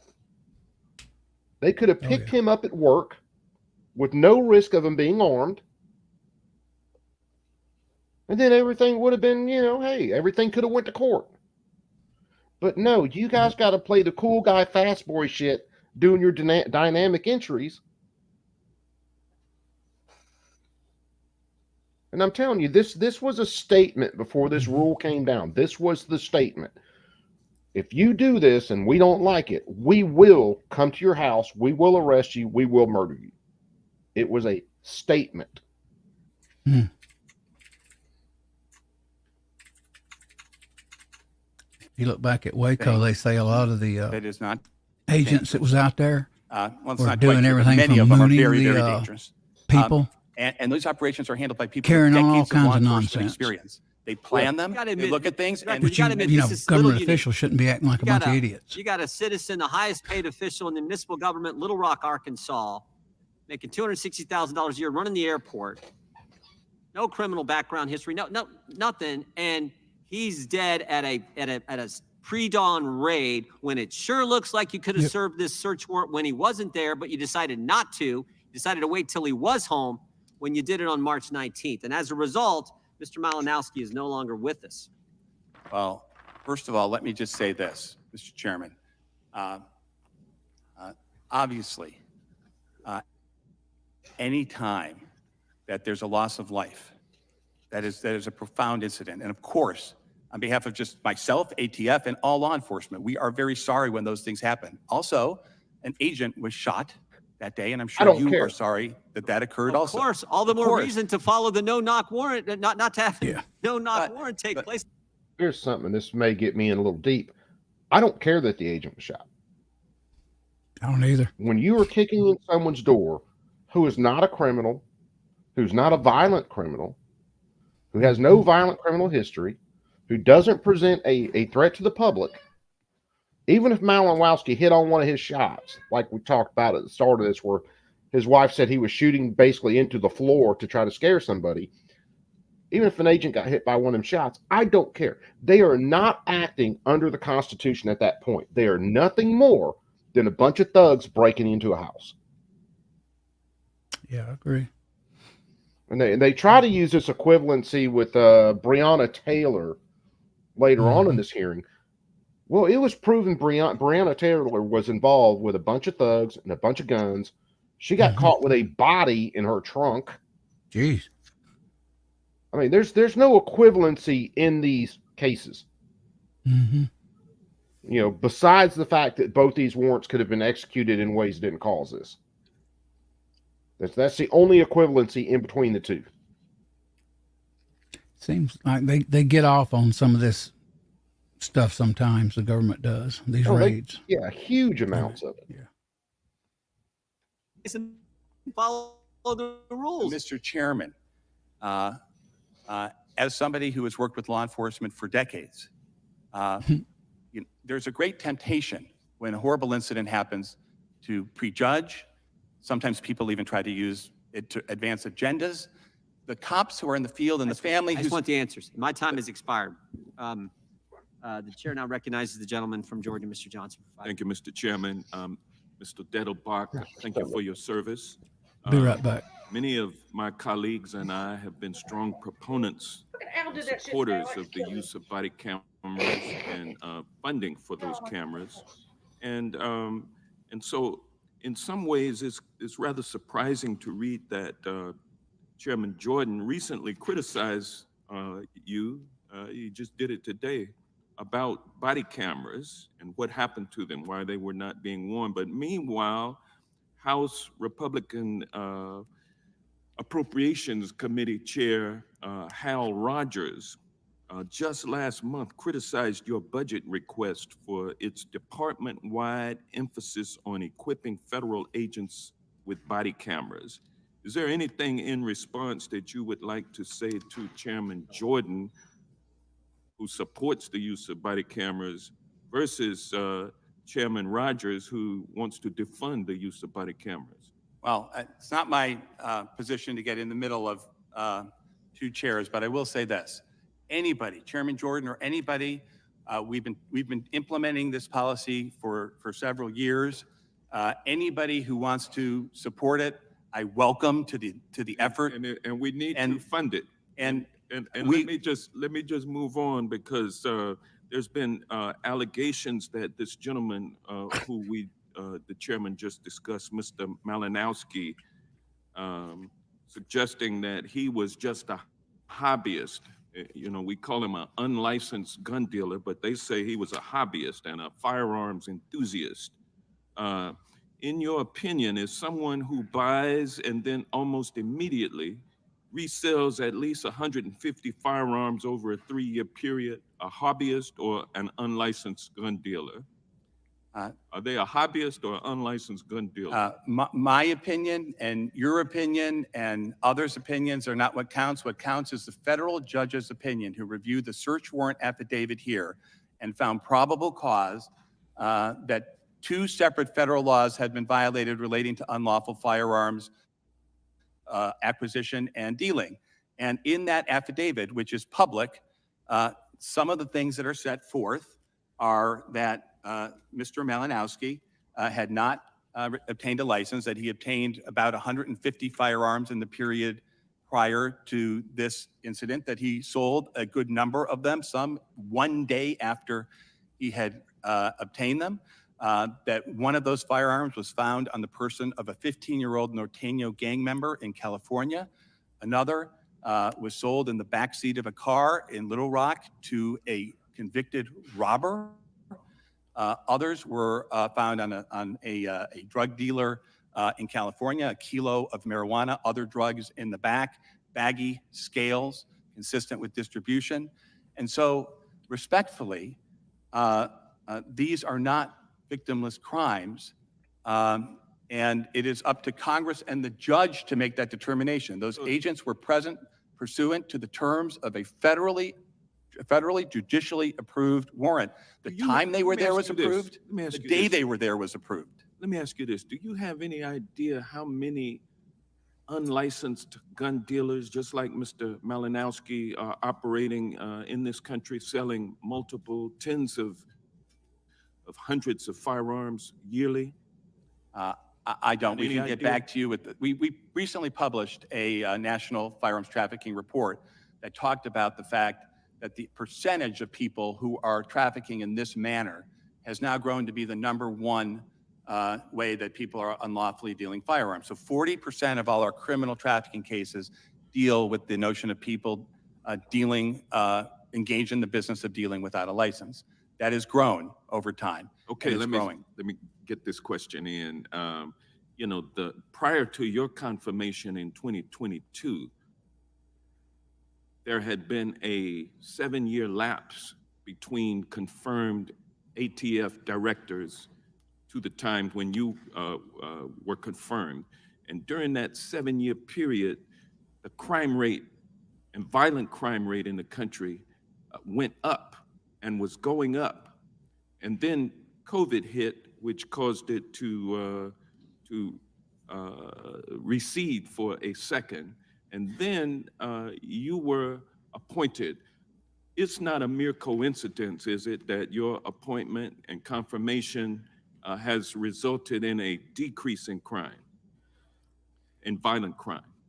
To me, it's the men and women out in the field who are doing the work. I have the privilege to lead them, and I give all the credit to the brave ATF agents and police officers who are out there risking their lives. But thank you for saying this, but it really is them who's doing the work. Well, without leadership, it's hard to get things done, and I thank you for your leadership. Thank you. And with that, I yield back. Gentleman yields back. Gentleman from Texas, recognized. Thank you, Mr. Chairman. I believe with us today, Ms. Malinowski. If you're out there, would you please stand? I'd like to recognize you, Ms. Malinowski. First name is Mayor, Director. Would you like to stand up and look at her and apologize? I've already said, of course, whenever these things happen, it's a tragedy. Of course we're sorry. Everybody is sorry that this occurred. Yeah, look at her. Don't look at me. It doesn't mean that I'm trying to also speak into the microphone. it's It doesn't mean that we can adjudicate this here today. There's an investigation going on. But of course, everybody, and everybody feels bad. I'm sure that a federal agent was shot, not shot at, shot that day. Those things are hard facts for all of us. Okay, all right. Thank you, Mayor. First, I want to enter something into the record. Your testimony, you say guns are the leading cause of death for children in the U.S. Not according to Snoops. It's a far-left publication. It is traffic crashes. Could I have that entered into the record? Without objection, so ordered. Thank you so very much. I was a sheriff, 8 years as in law enforcement, 30, conducted a lot of search warrants. My agency, I would not allow for no knocks. Just didn't allow. This got to be from your mom. The past several years, when you have these SWAT teams looking like ninjas coming to doors at 6 o'clock in the morning, it just could cause some problems.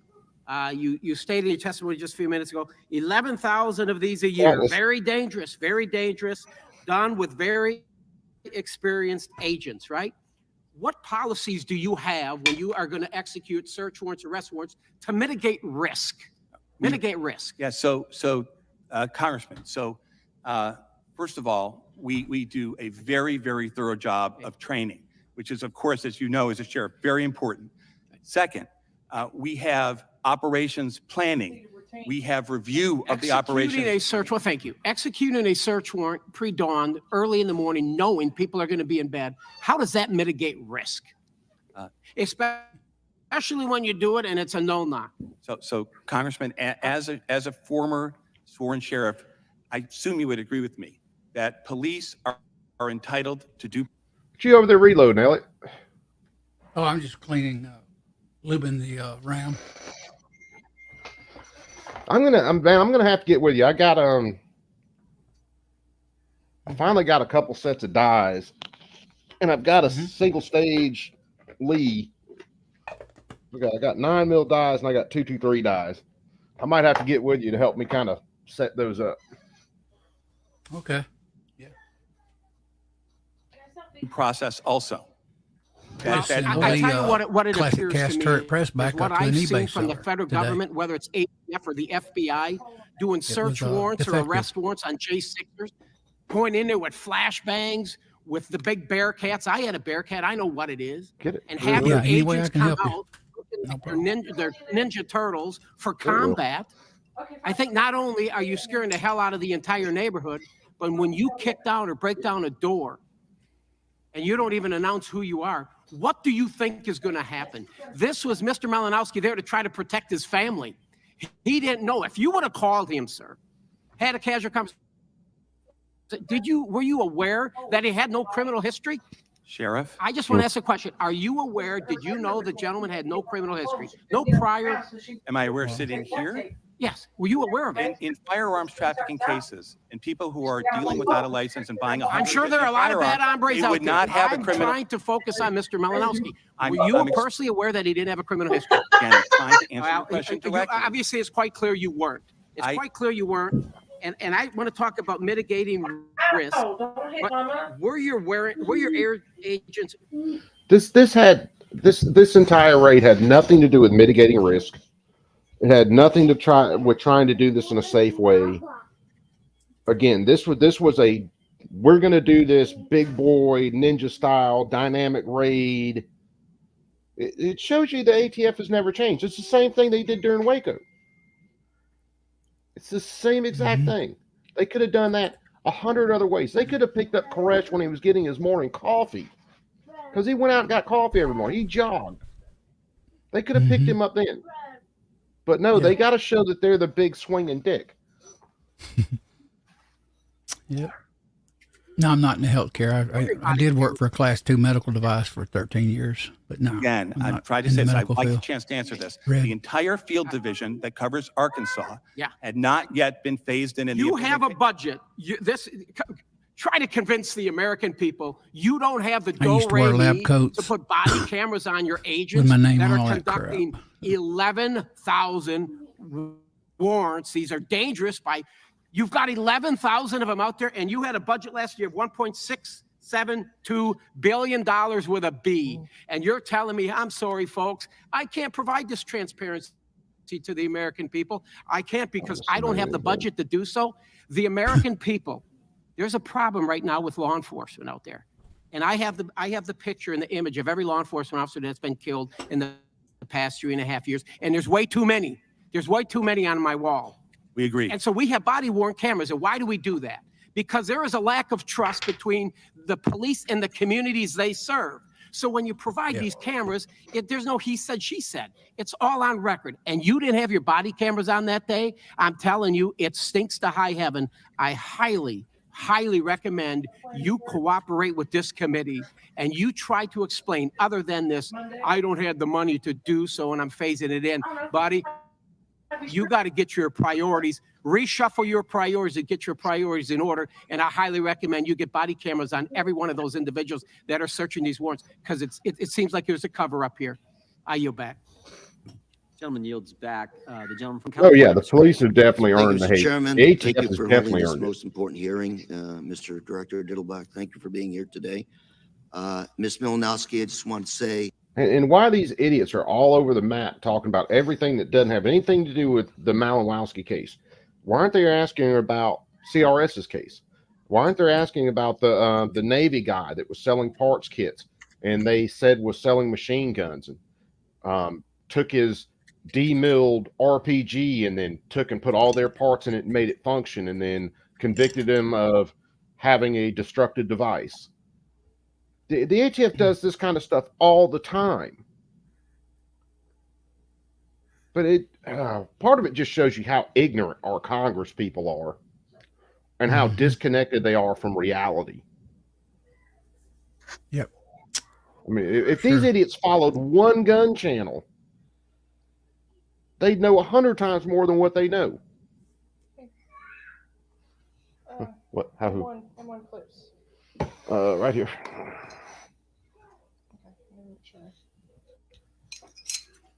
Somewhere I will see them. I'll send them y'all. Yeah, I've got. You know what? I'll put them in my boots. That's a good idea. prayers are with you, because most of mine are family, loaded. So in this very difficult moment. I hope beyond the heated debate that we're having here today, we actually come up with better public policies to minimize the loss of life in these public safety enforcement actions. I like how he also, calls it Mr. a Middleback, public would like to know safety. what's it going to take to get those body cameras out in the field? What's it going? How fast can we do We it? have them across a third of the United States having received no program increase at all. And we take that money and we balance it with stopping gangs that are killing people, stopping cartels, as Chairman Rogers pointed out with, that are the most dangerous organizations in the world, going after trigger pullers, homicide cases, carjackings. So we have made programmatic requests that are open to the public. 13 million in 2023, 37 million. How fast can we get them out to the other 2/3 that don't? Right, have I'm a saying body? we have a opinion, the pending federal government request should for not be in the programmatic police increase of 37. field at all. I mean, to a point, maybe marshals, some things, but they shouldn't be. It should be up to the states.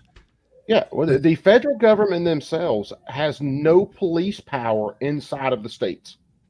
None. Mm-hmm. That's the reason you have a separation between federal courts and state courts. Mm-hmm. They could be a resource here and there, but if you're telling me an agency with the ATF, with as few personnel as they have and as large of a budget as they have, can't afford body cameras. Yeah.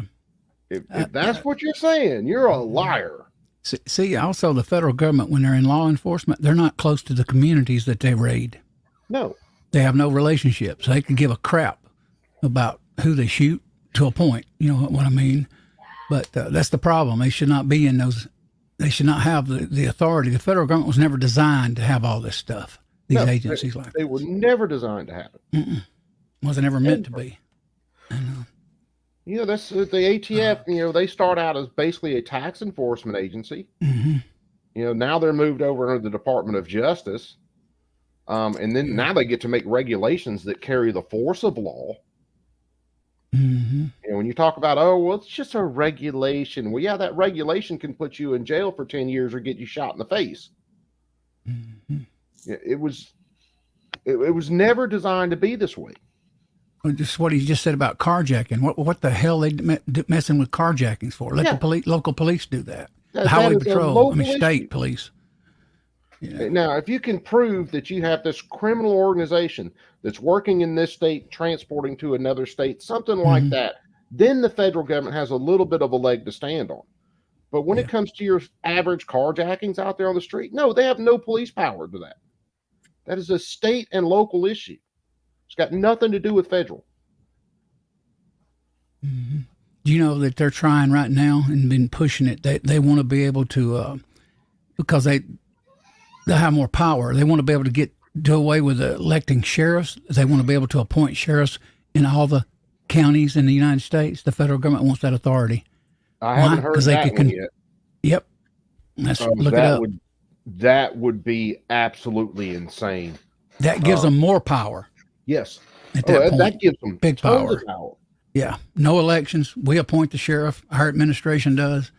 And man, if I had control over a state and the federal government came and told me we are appointing all your sheriffs, I said, go appoint him. Go ahead. I will arrest every one of them. That's their goal, though. Look it up. You'll see what I'm talking about. It's talked about from time to time. That is absolutely insane. $7.8 million. It's the same request we made How long last do you year think that was it's gonna not take given to implement? How See, long they will don't this like take the to state interfering. currently. The federal officers What don't. we have now, without anything else, we will be implemented across the country by end of 2026.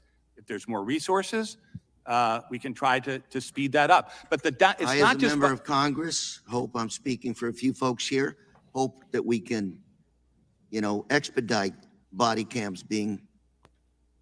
He could write one invoice and get every body cam he needs. He could do that tomorrow. Yeah. Warned by our agents out there. This is an important issue. Love to work with you however we can to make sure that happens. And if I may, I'm going to ask you my first question, which is, how do you guys work with state, local, international? If it was just about body cameras, why did the ATF, from what we're hearing today, why did the ATF tell the Little Rock Police Department to not wear their body cameras? Because the Little Rock Police Department, that's already been talked about, they had body cameras, but there was no body cam footage in that entire raid, and the Little Rock Police Department was the bulk of the people that were there. So where are all those? Why did they not have body cameras on? I think Jordan asked it earlier, and one of the other guys had asked it too. But yeah, they had body cameras. Why did you tell them not to wear body cameras? Yeah. Agencies to protect our public. Congressman. You were out in Orange County recently. Protect our public. They got no business protecting the public. We got Locals to recognize should do work it. the Orange County Violent Crime Task Force, which is problem to begin with. Great example of how we work shoulder to shoulder Sam, with a variety easy, of local brother. police departments. And what we do is we target the worst of the worst. So there was a case out there I remember hearing about. It was a series of Hobbs Act robberies that resulted in the death and murder of clerks at 7-Elevens, I believe. We hit on this a little bit earlier. He says we target the worst of the worst. Again, go to the CRS case. You're trying to tell me him and the guy who started the auto key card were the worst of the worst? You're trying to tell me Brian Malowowski was the worst of the worst? That naval, he was enlisted, and I don't know whether you know about his case, Elliot. I'd have to look his name up, but he was selling parts kits. Bought him off a gun broker and then was selling parts kits. He had a RPG that was demilled. No criminal history. Had a stellar record in the Navy. You're telling me he's the worst of the worst? What happened to the key card guy on YouTube? Yeah, he's in prison right now. He's in the federal prison. See, that should have never happened. Yeah, he's been sitting in there. I think he gets out maybe next year or so. But yeah, him and the guy who started the auto key card, the guy who actually made the auto key cards that he was just basically advertising for. Yeah. Justin Irving made the. Yeah, it was Justin Irving. Yeah, they're both sitting in the federal pen. Yes, that shouldn't be happening. You know, CRS's wife is trying to do what she can to hold that channel together and make some money. Right. And then you have YouTube come in, shut off all of her monetization, shut off her members accounts and stuff like that. Completely just strangled everything she was doing to actually, you know, make an income. Right. So yeah, you're telling me those guys are the worst of the worst. That's who you go after. You're not that little bastard out there with a Glock switch in Chicago shooting up a freaking, you know, bar or something at night. If anything, they should have just says, we're going to put you on a year's probation or 2 years, you know, with that key card. You know, it's like they have no common sense anymore. No, well, again, this is about statements, brother. This ain't about logic. I mean, when you're the agency who is supposed to be the authority on firearms, and you say this thing is a machine gun, and your Fat D department can't even get it to work. Yeah. You actually have to make the gun malfunction and use light primers to get it to fire more than one round at a time. Yeah, I remember hearing about that. Yeah, they couldn't get the auto key card to work. They tried it in a couple of different receivers with a couple of different basically groups of components. Couldn't get it to work. So what they did was they used rifle rounds with very light primers. Well, first they had to and cut all they along got the was lines hammer and it didn't follows. work. Then they had to modify it more. Yes. Yeah, all they got was hammer follows. They could have done the same thing if they took the disconnector out of the trigger. See, and they got it to fire. That goes to show they're deliberately trying to nail a citizen. Yes. Yes. To me, the dude, the guy from the Navy was probably one of the worst ones. Because like I said, he had a demilled RPG. The ATF went in and actually welded the patch on the RPG where it was demilled, took the trigger group of their own trigger group and cleaned everything out, put their own trigger group in it, and then they got it to fire and then called it him having a destructive device. So he had a lamp stand is what he had. He bought it. He said he bought it at a flea market in California and flew home with it on the airplane. Wow.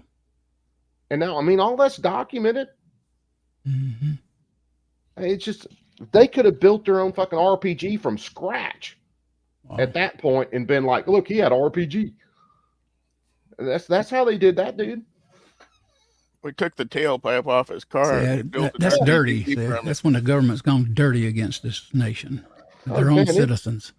If you listen, John Crump had a couple of good videos on that, and a couple other guys did. Mr. Guns and Gear, and a couple other guys who really went into the documents and everything in that case. And yeah, you can see everything the ATF did. They basically manufactured the evidence to convict this guy. Now, I haven't heard about his sentence. I haven't looked in a little while, but he was looking at least, minimum 10 years. Wow. I mean, they straight railroaded that guy. The only thing that gets railed worse than that is Stormy Daniels. And that's a case where we partner with local law enforcement. And ATF has a little bit of a different way of doing this. If the most appropriate punishment is in the state with us, we're not looking for necessarily only federal cases. We look to do the Directly, case. let me interrupt you. I've got a couple more questions here. August 22nd, I sent you a letter requesting your help, your partnership, specifically on a gun buyback program, voluntary gun buyback program that we implement in my district. Didn't get the support there. And I think it's important because this is a program where citizens voluntarily show up, free market, here's $200, here's a weapon I had at home that I haven't touched in 40 years. Yet ATF, have you been working on those, or what is it that we can do to get you to work with us on those very successful programs? So with those programs, and I think, of course, we value public safety and we value state and local agencies' determinations of what protects them. With respect to gun buyback programs, that's usually a decision and a program run by the state and local agencies, not the federal agencies. We need your help in executing those. That's a good deal, Bob. Sometimes agencies can Now, and do where's apply food for happen again? burn grant money that can support their comprehensive plans. Ooh, But nice, ATF does not get involved in the Dude, Night Strike sent me a hell of a deal on operation something. I might have to of gun jump on. buyback programs. That is done by state and local authorities. We'll I talk got to some get out of here, more guys. later, but I do. Good hanging Take out it with easy, you. Ellen. Have a good night, brother. Programs. Hey, You too, post your brother. channel. Get You guns got a off the wrench, right? street. Post your channel in the chat Guns before you get out. people don't want Okay. anymore. They'd rather have 100, 200. Yeah, good being here. Good seeing you on the side chat too. Yeah, Cost bro. effective. Nobody gets hurt. See. And we do need If your you help. guys aren't It's following local, AR yet, but we go need follow AR. ATF's database to make sure when those especially if guns you are want to brought get into back, reloading or we just can real run them mellow through a chats and database to hangouts. see if they've been involved in any crimes, to make sure that those are guns that we can take off the street without destroying evidence. Go ahead, sir. I've got No, 20 Congressman, thank seconds. you. We will work with you. I commit to you that we will get back to you and your staff on that. Thank you. Mr. Chairman, I yield the rest of There my you time. go. I think that'll You work. guys follow Brother Elliot. Myself now. Yeah, appreciate let me do the link, Coop. Accused a Hey, dead dude, man that's the reason you got a wrench, man. Post it. of illegally selling in the back Thank you seat so much, man. a Good weapon. meeting you Would on I the hear side that chat too. I'll correctly? be back. Appreciate it, brother. Actually, what I did was Have a good talk one, about guys. the Later, bro. public search warrant affidavit that was No, filed no. and I proved by the understand, judge. but you're standing by your search warrant. You're standing by the fact that in the search warrant, you're alleging that he had committed a crime. Is that correct? Chairman, respectfully, I was making the point that a No, federal no, magistrate. you're not being respectful. Answer the question. The question is, did you allege that he had committed a felony, a crime, in your affidavit? The judge did find that. Okay. Well, I'll take that as the judge found it because you alleged it. So you alleged a crime, but you didn't seek to arrest him, did you? Did you have an arrest warrant for Mr. Malinowski? My understanding. That's a yes or no, Director. My understanding is that Now, again, here's the deal. They didn't have enough evidence to actually arrest him. They were looking for evidence with the search warrant.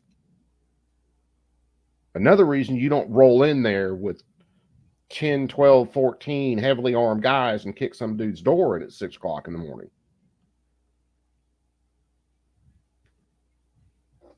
is that there was not an arrest warrant. I don't have the full investigative file, but that is my understanding. You came here, you knew we were going to ask, you saw yesterday, and now you're playing one of the games that the chairman and I didn't like during Fast and Furious. We don't like it now.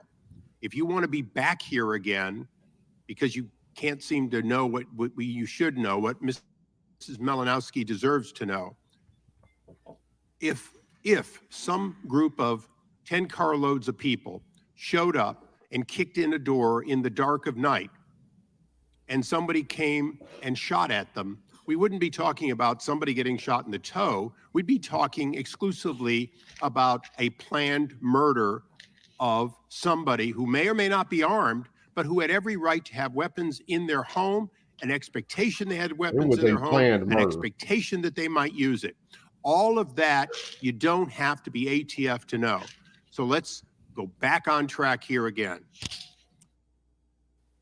If you had a belief that he had committed a crime, and if your intent was to arrest him, then that would explain why a week earlier you've called off an already authorized search because you were only going to search for the weapons. You weren't going to search for him. Isn't that correct? Respectfully, Mr. Chairman, I am not able and will not. It's not fair to do this during the pendency of a criminal investigation. No, look, it's always, I'm sorry, but DOJ and you guys, it's always, you can go on forever. Hunter Biden's over. Why didn't you do a no-knock on him at his home with the vice president? To be clear, this isn't our investigation. We in the Little Rock Police asked an outside investigation be conducted by the Arkansas State Police. It's their investigation.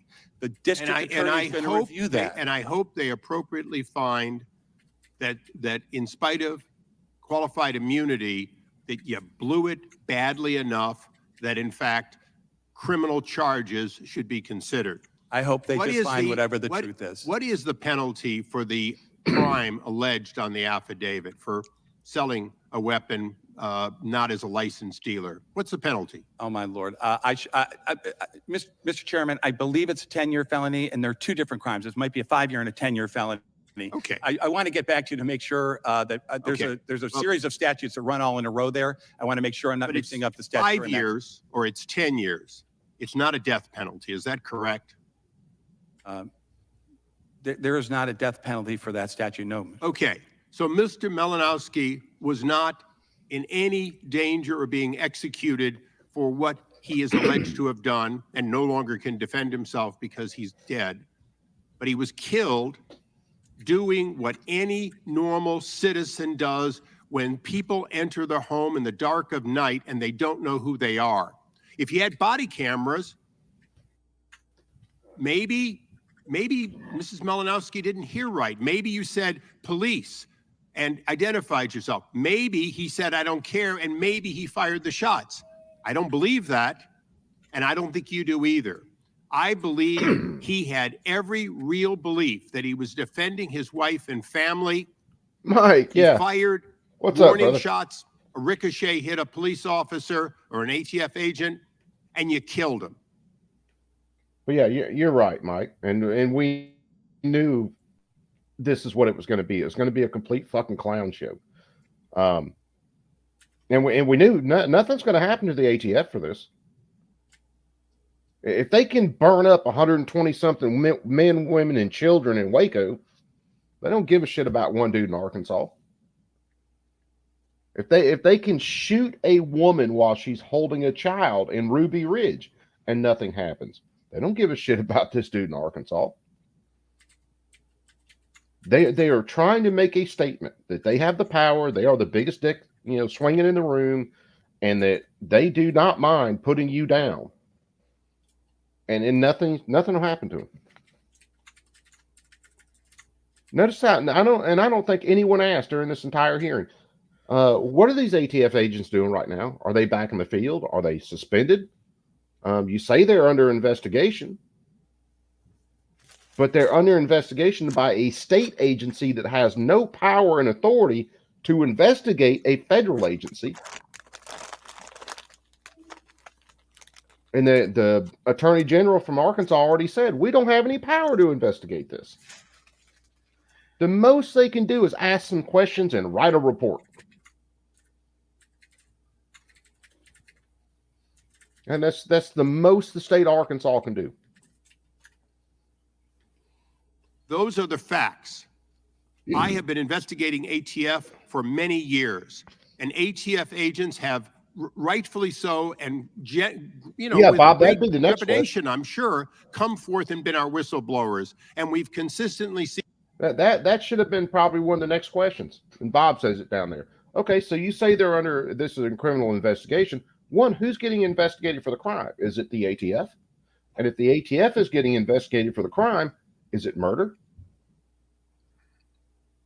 But no, they'll just say we're just still investigating Malinowski. That's who's under investigation.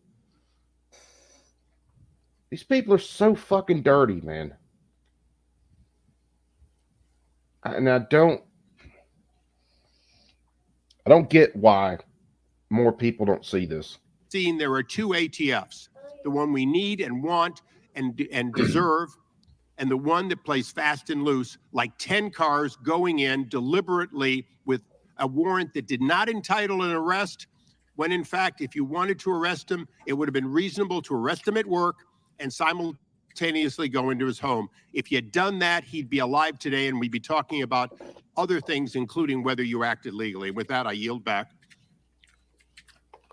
and recognize Ms. Scanlon for 5 minutes. Thank you, Chairman, and thank you, Director, for your testimony here today. The ranking member mentioned that you got that right, day, Mike. 120 Americans are shot and killed, and more than 200 are wounded with gunfire. Those numbers aren't statistics. Every one. No, lady, that's not what happens every day. There are a large number of suicides every day. There are a very small number of negligent discharges every day. There is a very large number of defensive gun uses every day. But it is not 120 something innocent people and 200 innocent people getting wounded by firearms every day. This is where we get to the emotional arguments. It's got jack shit to do with this hearing.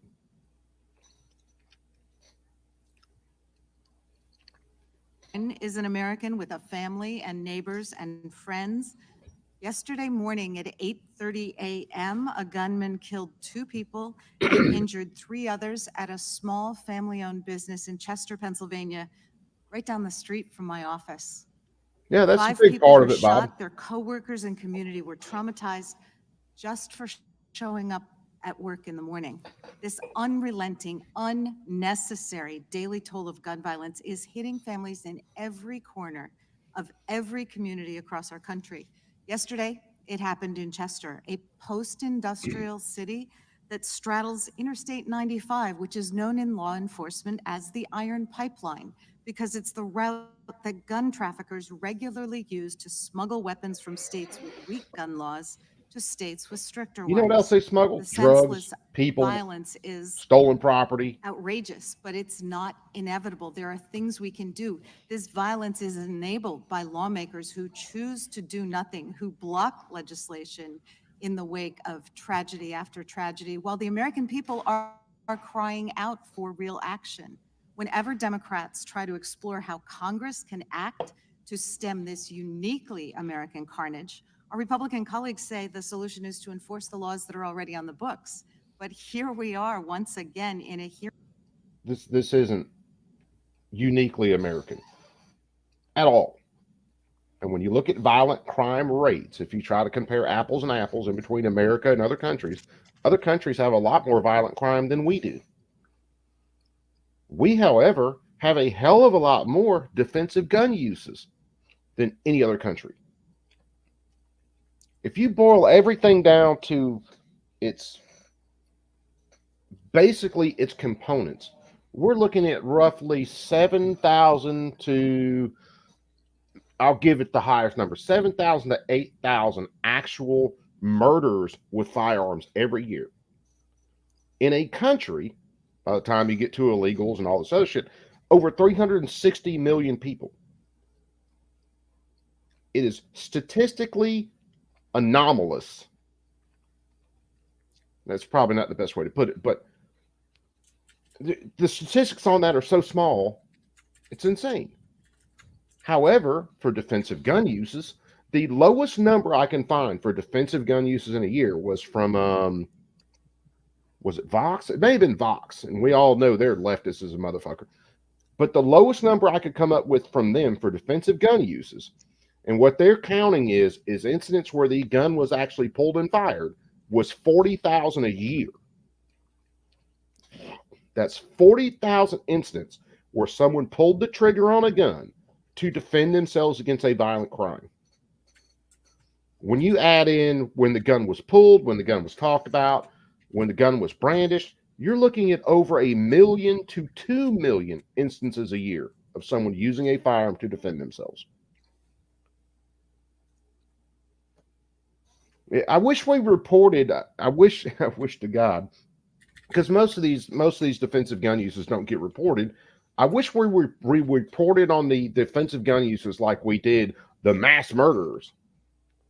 And then you'd really start to see the distinction. And then if you knock out, 2% of the counties in the United States, we have the lowest murder rate for firearms of damn near any nation, period.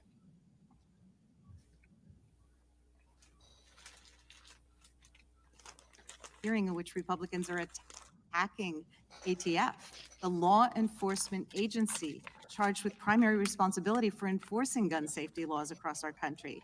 And it comes while our Republican Bob's got it colleagues right have there. bills to abolish ATF. So 40,000 a year. And it works both ways, actually. So 40,000 a year, 110 per day. That's the lowest number I could look at or I could find for defensive gun uses. So it's 110 times a day, someone in the United States is using a gun to defend themselves against violent criminals.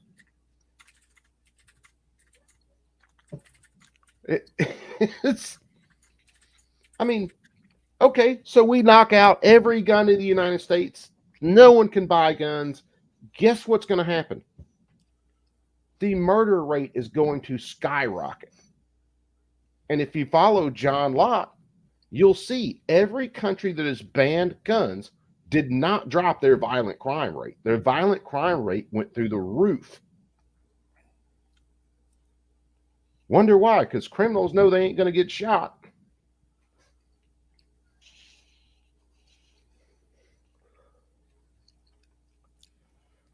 Yeah, about 2 per day per state. Yeah.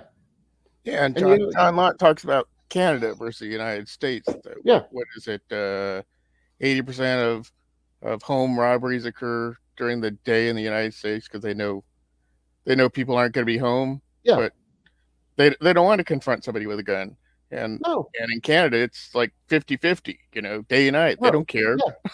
And if you look at the UK, it's higher than that.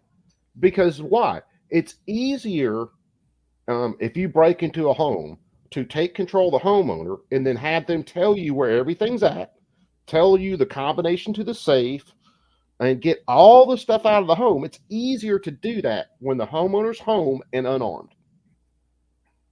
In the United States, our criminals at least have enough brains to go, maybe I should do this, maybe when they're not home, Right. or maybe when they're probably asleep and I can get away with something. And then you look at Canada the other day telling people to leave their key fobs by the front door because when criminals break in, they're just there to steal the car and stuff. They just leave the key fob where the criminal can find it easy. That way they don't hurt you. No, keep your keys by your bedside table. Yeah, that's me. I'm keep my keys right by my bedside table. And guess what's going to be next to my keys? This. Imagine somebody breaking in your house and you hit the alarm on your car. It's going to freak them the fuck out. It's fucking... I'm telling you, these people want more victims. They have to have more victims. And the minute they get more victims, they just push for more gun control. So we can get more victims and we can push for more gun control.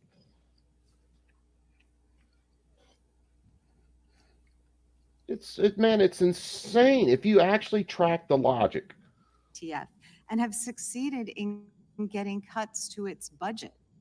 So, Director Dettelbach, I want to turn our focus to what might be real solutions and your agency's role in helping to implement them. You spoke in your testimony about 1,000% increase in ghost guns linked to crimes over the past 5 years. Whenever I speak to our local law enforcement, including last night, they talk to me about how worried they are about the rapid proliferation of ghost guns. Ghost gun recoveries increased by over 400% in Philadelphia between 2019 and 2021. Our Delaware County Police busted a gun trafficker who was building and testing ghost guns in an apartment across the street from our county courthouse. And our Montgomery County Police recently busted a whole ghost gun trafficking ring. These fully functioning, untraceable firearms can be bought without a background check. They can be ordered online and in less than an hour become a firearm as deadly as any sold by a gun Yeah, dealer. Bob. You And can that's why they manipulate become, statistics. as you noted, the weapon of choice for people who might be otherwise barred from purchasing a gun, for criminals. So am I correct that ghost guns look like regular guns and shoot like regular guns and kill like? Yes, you jackass, because they're just guns that are manufactured privately. This is a ghost gun. I carry it every day. That is my everyday carry. Oh, these criminals, no serial numbers. I could take any of my guns with a serial number and damage the serial number so hard it couldn't, or so bad it couldn't be read within minutes. No, and then I know I have a functioning firearm. I don't have to go tune it. I don't have to sand rails, and I don't have to do all this stuff to fit and finish a gun up. I have a finished gun already. I just have to remove a serial number. That takes 0 brain cells. And when Dettelbach said he built a Polymer 80, oh, I so want to fucking see that.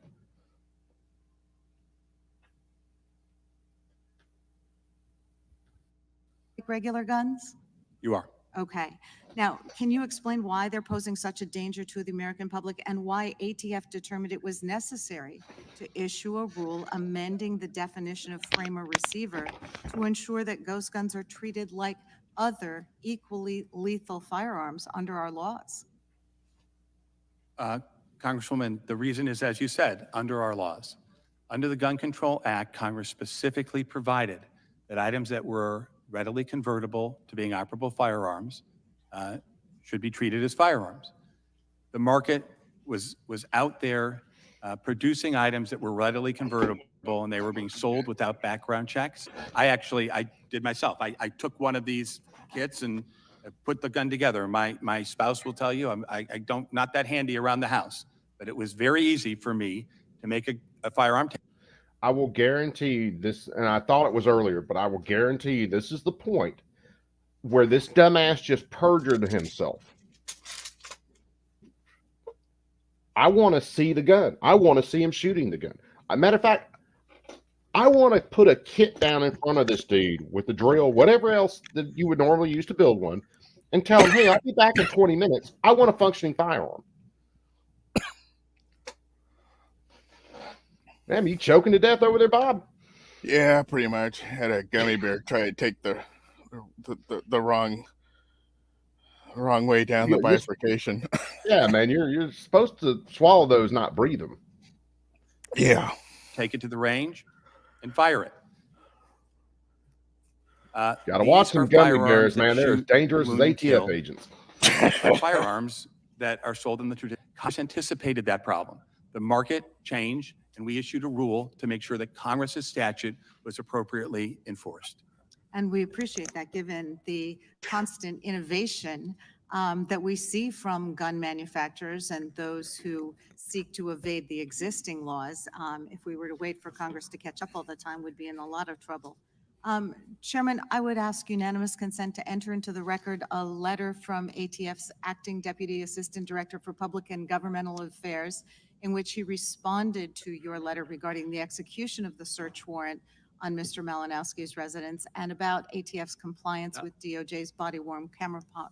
Without objection. Okay, just so you're aware of which letter it is, it's the one May 21st that responded to your request, which you referenced earlier. Objection. Thank you, and it discusses the funding necessary. You got it. Got it. I yield back. Gentlelady yields back. The gentleman from Florida is recognized. Thank you, Mr. Chairman. So the ATF has a final rule. I think the comments and the rule itself accumulate to about 466 pages that define who is engaged in the business of firearms dealing. So how many firearms does someone have to sell to be engaged in the business of firearm dealing? Congressman, as you know, that matter is being litigated in several courts.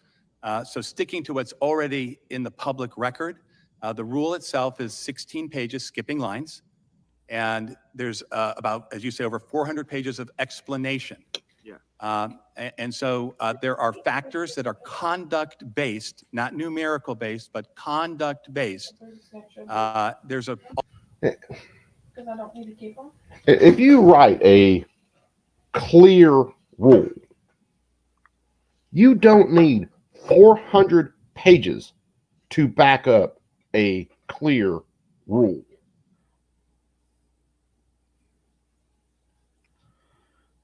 That's it. Oh, Jesus Christ. Your average person, average gun owner, ain't reading 400 pages of a document to figure out what they can and cannot do with a firearm.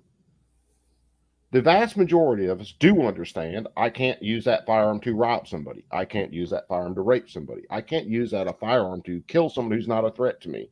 See, those are gun laws that are actually sensible gun laws. But 400 pages.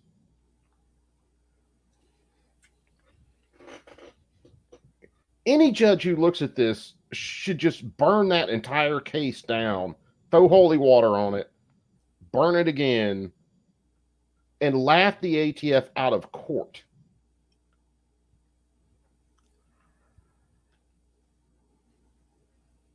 Also, we received many comments. One of the comments that we received was from, I think, Senator Cornyn, who expressed the view that there was no numerical threshold. Others had a different view. In the House Judiciary Committee, we probably won't look to Senator Cornyn as the oracle of all things gun rights. Shots fired. You know, as to so you're saying there really is no number.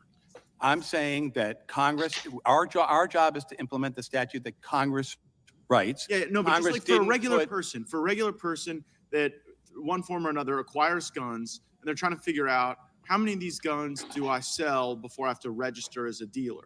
What you're saying is there is no bright line there. I'm saying that there's now more information than ever in the form of that rule for specific conduct-based. I think just for a regular person, more information than ever is probably less helpful than if you sell 3 guns, you're not a dealer, and if you sell 4 guns, then you are a dealer, right? And this rule that you guys have drafted, it's currently enjoined, right? It has no effect. There are 3 cases that I know of, maybe more going on now. One of the judges has issued equitable relief. So in Texas, a judge has stopped the Yeah, implementation. now of it's this literally law you could sell for 1 3 gun and reasons. you're a dealer. One is One. that there's no minimum requirement, and the court has found, this court in Texas, that you aren't just giving effect and life. And here's something they haven't talked about in this hearing. But you're talking about an ATF that wanted to revoke people's FFLs if they didn't sell enough guns in a year. The ATF has literally talked about that. This person can't have an FFL. They're not selling 100 guns or whatever. Of course, they never give a hard number. They just say, well, if someone's not selling enough guns in a year, we should be able to revoke their FFL. This is seriously, again, back to the old saying, they are playing a game of hide and go fuck yourself, and you can go first. They're playing, we win either way. Monopoly with a 4-year-old. Flip the board over, and I win.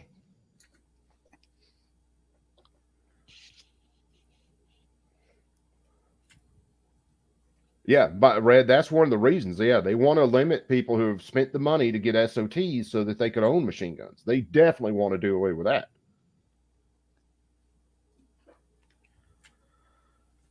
To Congress's statutes, you've in fact exceeded your authority, because Congress would have never allowed some sort of sliding scale where 16 pages of single-spaced whatever determines whether or not you're a firearm dealer. Yeah, Bradley, that's the other one. Then they'll arrest you for selling There's too a many. second reason that court in Texas said that this would not have effect, and it's that actual profit is not a requirement of the statute, only the predominant intent for profit.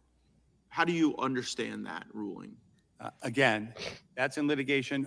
The Department of Justice's positions on each and every one of these matters is public. It is laid out in many, many pages of briefing. And so I would ask people to look at our briefs that we filed in the court, and I would commend your attention No, but to that. if someone's just trying to figure out whether or not they have to get a federal license or be subject to your guys breaking their doors down and potentially killing them, you would think that you'd want that to be easily understandable. And here, even if someone isn't turning a profit, but they might want to turn a profit, they could be subject to this regulation, and the court found that troubling. And then the third reason the court identified is that your rule doesn't just give meaning to Congress's statute, but it, quote, arbitrarily eviscerates the safe harbor for provision.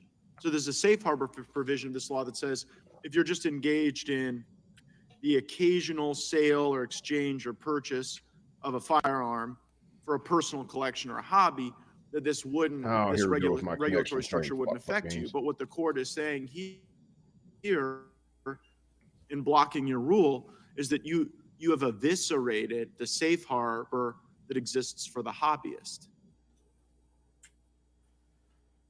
Do you have a reaction to that ruling? Again, yes. Our position is not.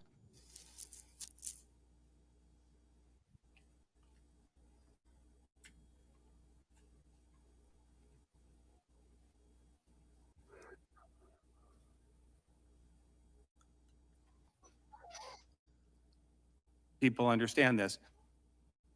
There was an earlier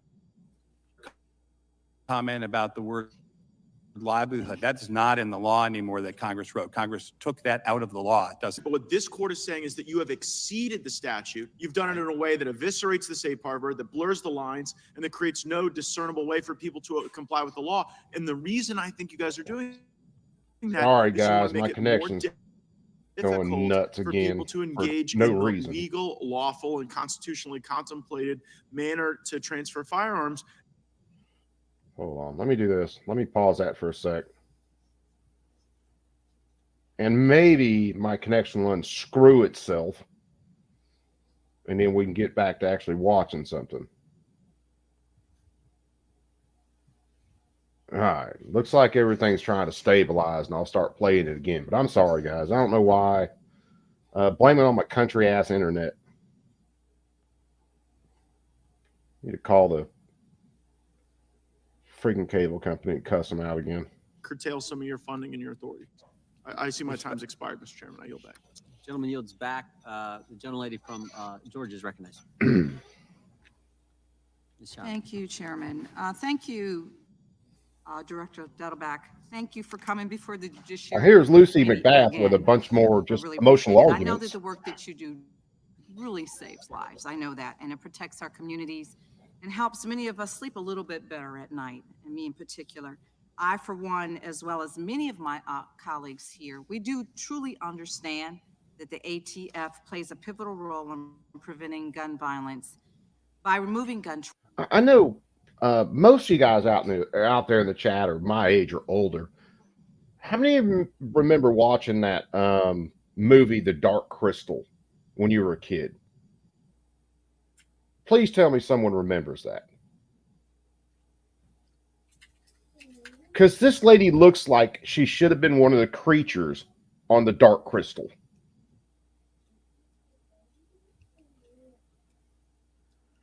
Oh, Bob, you don't remember that?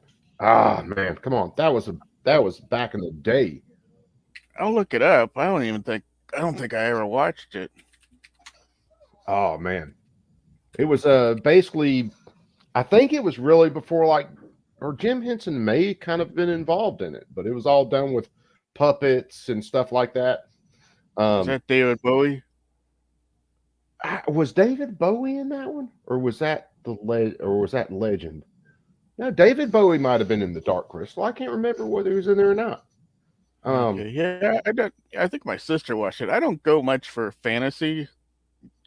I like science fiction, not elves and stuff. So, hey, Chris, what's up, my brother? No, that was Labyrinth. Yeah, with Bowie, that was Labyrinth. But apparently, Chris remembers Dark Crystal. Okay, yeah, I was just showing. I was just looking at pictures that Google brought up. It's like, okay, yeah. I see Bowie in there somewhere. She looks like she should have been starring in The Dark Crystal. Watch, that'll be the one joke that gets me banned. From our neighborhoods, ensuring that only lawful and abiding gun owners can purchase firearms, and assisting law enforcement at every level in solving gun crimes. And this committee has had many field hearings on victims of violent crimes. The candidate called, he wants his mop back. ATF's job to do to do that very thing, to bring our perpetrators to that are violent crimes, to bring them to justice. The most logical thing for us to do today is find ways to support you. If my connection wasn't so shitty, I would try to find the information on her son getting killed. Just to see. We should not abolish the ATF, the very agency that's actually eliminating any semblance of need for victims of violent crime hearing anywhere in this country. And today we need to hear from you, Director. You know, if you can just tell us, we need to find out from you how we can actually assist you and support the ATF and its mission to reduce illegal firearm use and purchases, eliminate firearm threats, and protect our families, our friends, and our fellow Americans. Director Dettelbach, the Bipartisan Safer Communities Act The most significant gun safety legislation that we've had in almost 30 years has made tremendous progress. And I've been monitoring the progress of this package of work. Okay, I got to do this. Give me a sec. I just here. I have I found liberals you can liberal get. Let's see what they say. I'll post the link here. Come on. Oh, man, let me let my connection stabilize again. This was the Dark Crystal. Oh, you're doing Dark Crystal. I thought you were looking at Macbeth. In a place outside time. Realization. Right there. Or there might be a better representation of a creature, because hold on.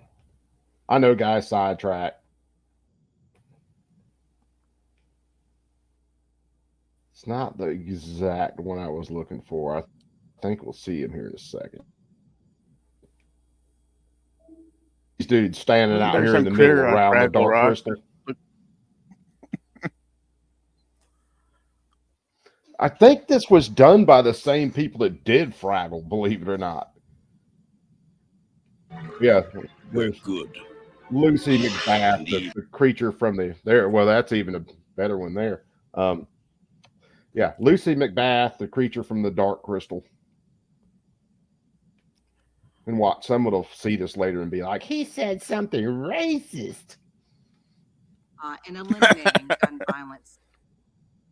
And the initiatives that have been set forth in this law include parts Yes, of Chris, we are old, brother. The implementation of extremist protection orders on those programs, and also laws that ensure that firearms are not in the hands of those in court who have been found through due process to be a danger to themselves or to the community. And then also, I'm sure George had something to do with it. Yeah. In that package of work as well, and working to close the gun show loophole. But my colleagues, Director Dettelbach, have touched on how ATF cuts have affected state and local law enforcement. But would you like to expand on that for us? Because this is really important, critical information that I think the country really needs to hear. Protecting Americans from violent crime is at the core of everything we do at ATF. Yeah, Jim Henson. And that means that so many of our strategies and resources depend on supporting local law enforcement, sheriff's departments, police departments, state police. I go and meet with those folks everywhere I go all the time. And the things that we do help them to close homicide cases, arrest gang members, get carjackers in Philadelphia off the street, stop the southbound flow of firearms through our 9 trafficking strike forces on the border to the cartels that present a danger to public safety in all those towns for all those. Okay. All of us are old enough to remember Fast and Furious, so the ATF talking about stopping guns flowing the cartels is laughable. Sheriffs across the border. We do all of those things every day, and on top of it, our CJICs, our Crime Gun Intelligence Centers, which are being put up all over the country, are places where local, state, federal agents sit together, often with prosecutors, and evaluate violent crime cases in real time so that the next morning we can be out on the streets investigating the most violent people. Budget cuts make all of that less and harder. Everybody wants a CJIC. We can't give everybody a CJIC because we don't have enough money for that. Yeah, he'd prefer to give people and if we cut more money, we're cutting those crime gun intelligence centers that lead to operations that day, the next week, that get violent criminals off the street. So am I correct in understanding then that you need full support and funding of the ATF? Yes, not just me, the agents who are out there risking their lives need and deserve. Her son to gun violence. I will tell you that law enforcement work very hard on our behalf. I know they do this work every single day, and I'm just really grateful for the ATF. I'm grateful for the law enforcement. I am grateful for those that are on the front lines every single day doing everything that you express, because it's vital, it's necessary, and this is a public health crisis. And thank you for the work that you're doing and all the agents and people that work with you to keep our community safe. And I yield back. Gentleman yields back. Gentleman from Arizona's recognized. Extreme. Director, have you ever been a cop? So, my beloved wife is across the house and calls me and says, I know why they want to ban firearms. I said, why? Please explain this to me. She said, because civilians aren't bound by the Geneva Convention. And I do believe she has a point. Food for thought. Yeah, it's not the only factor, but it is a good one. Think about it. Militaries can't use expanding ammunition. We can use all the hollow points we want. They're not supposed to finish off wounded. Pretty sure we can do that. Yeah, well, there's a bunch of stuff in there that yeah, really fits in. So that's the first time I've ever heard anybody put it that way, and that's one of the reasons I love my wife. Goon Beam said based. What's up, brother Goon? Oh man, hold on, I gotta pull it out of my pocket because it's in my pocket. Goon Beam's on, so we gotta throw it the bat signal. You can take partial credit for that thought. All right. Oh, well, there was stuff leading up to. She's still on the phone, kids. She's in the same house. So do tell, what were the thoughts leading up to that? Some popped up on my phone talking about like the Geneva Convention and stuff, and I was like, I'm not military. I ain't gotta listen to that shit. Yeah, all the what? Quit.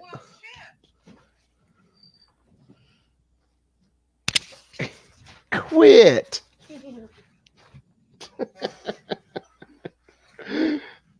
Well, we know where my wife stands on this. Excuse me? Have you ever been a cop? I have not been a police officer. I was a prosecutor. Yeah. So you don't have decades of law enforcement Yeah, experience, but you said you worked with law enforcement, right? That's fair to say, right? I was a prosecutor for over 20 years in five different offices. You worked with law enforcement. You aren't law enforcement. So is it common for ATF to turn off the that's it, and below the belt. Is it common for us to do that? I do not believe it is a common thing that we do. You're the director. You either know it is common or you don't know it is common. I thought I answered the question. I'm sorry. I know we still got to cook. Is it common? It's my understanding is it's not common, and I want to be very careful to say I'm not commenting on any rolling case in a because minute. I'm not sure until the facts come in. Did I ask you about a specific case, sir? I did not, did I? I asked you about policy. You just said it's not common. Next, does the ATF use RF frequency jamming technology to prevent the internet and cell phones from working? Sir, I'm sorry. Does the ATF use RF frequency jamming technology to prevent the internet and cell phones from working during the execution of a search warrant? Again, She might I actually show up am on the not street. going to sit here, and I guess I maybe Oh, should have yeah, said this before, definitely based. and comment on the tactics that we use when we go into dangerous I could places, just get her because more it provides a active in this. blueprint for criminals So to hurt let's us. get this straight then. You told us you won't answer anything specifically about a case. Now you're saying you're not going to tell us generically. We could maybe we can contact your staff in private setting and have a conversation okay, instead so- of broadcasting next for all one. the criminals. Does the ATF use dynamic entry as their means for entry Hey, during the execution Warsaw, of a search warrant? you know how we roll, baby. We love the pain. Does the ATF still use dynamic entry as their means for entry during the There's still a execution link of up in the search chat, warrant? jackass. We can actually get on here and talk now. I don't think it's appropriate. We can communicate with you on these kinds of training issues. I just don't want to give a public blueprint for people tomorrow and the next day who are going to be facing law enforcement through the door to know how we're coming, what we're doing. Do you assess pattern of life Oh, okay, as a brother. part of risk assessment conducted prior to executing a search warrant? Can you I answer think that that's one? far enough afield that, Release the like you say, hounds. depending on the case, we can assess pattern of Feel life better at now? times, of course. Depends on the case, right? Some cases, it's appropriate. Some cases it's not. These are career. Okay, this is another thing that pisses me off about this raid. This being this pre-dawn, geared up, kicking the door raid. This guy had no violent history, no criminal history. There was nothing that showed he was a danger to the public or law enforcement. Law enforcement had contacted him, at least in the gun show setting, and talked to him. They knew this guy was basically a pillar of the community. He had There a was security no clearance reason to be in charge of the airport. Yeah, there was no reason to go on hard on this dude like this, unless you're just trying to make a statement. And I guarantee you, if you kick in my door at 6 o'clock in the morning and wake my ass up, I'm getting a gun. It's going to be sitting right next to me. And depending on what it is, it's going to be 9mm, 45, 7.62 by 39, 5.56.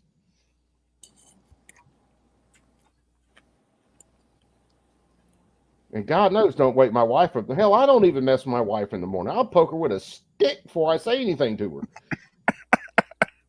He doesn't. He don't fuck with me in the morning. Absolutely not. Shit, though. I know I'm married to.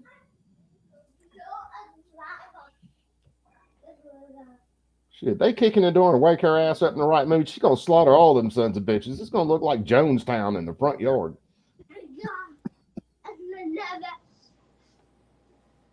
I don't do this, right? The career law enforcement people, as you pointed out, do this with decades of experience. I don't armchair quarterback them either. But here's the deal. You're the director.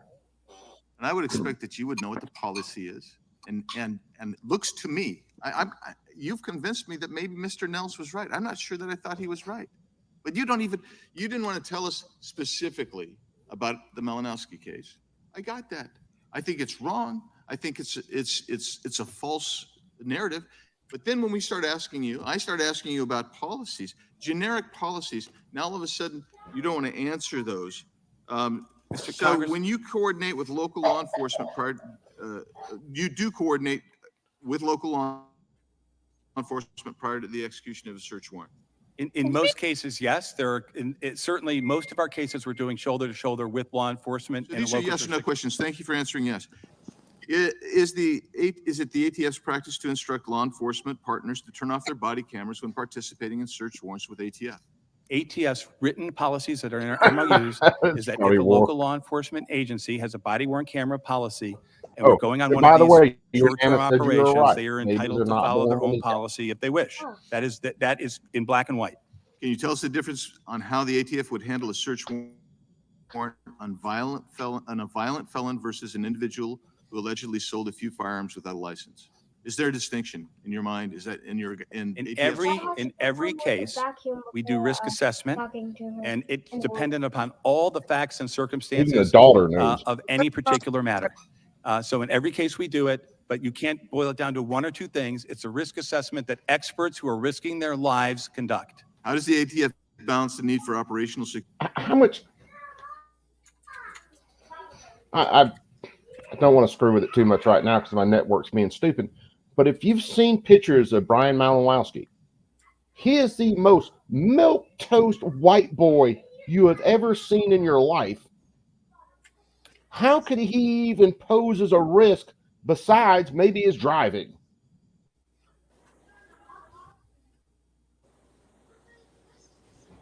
How?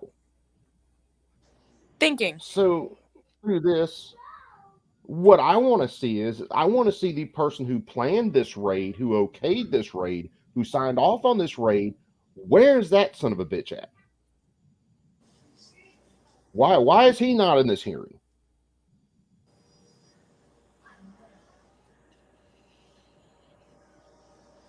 Security and the need for the safety to the public. We have to do, you're asking about balancing, I think you said operational security, and we have to keep the public safe. That's obviously paramount, but police officers are entitled to go home alive at the end of their shift also.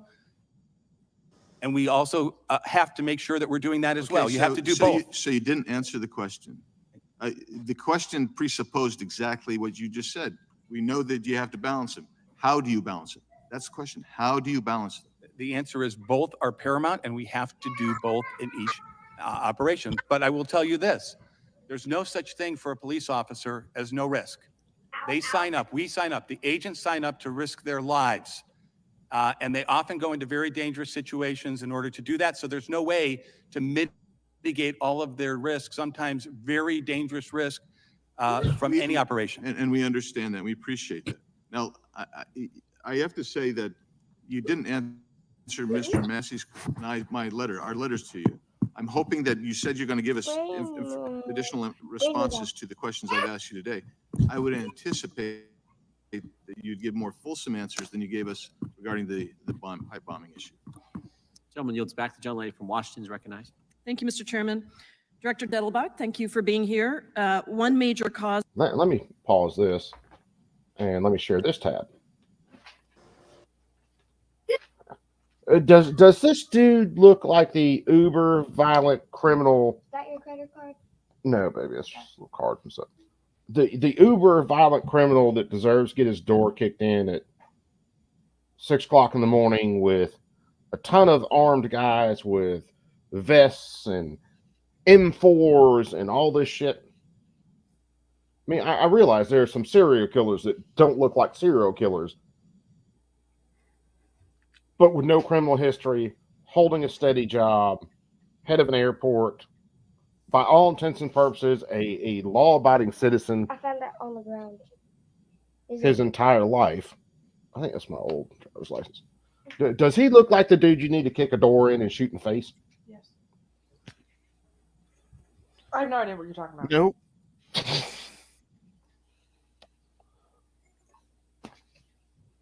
This is the dude the ATF apparently considers the worst of the worst.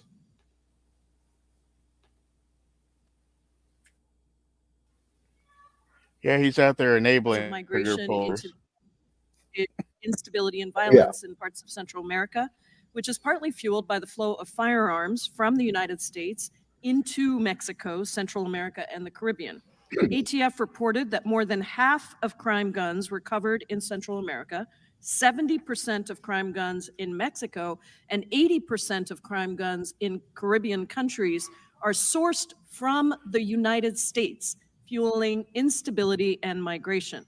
So My our guns are Republican colleagues have driving the refused to illegals. support common sense gun safety legislation that would fight the flow of American guns across the southern border and help address the root causes of migration. Instead, House Republicans have continued to criticize the Bureau, undermine resources to allow officers to do their jobs, and oppose common sense gun safety legislation at almost every turn.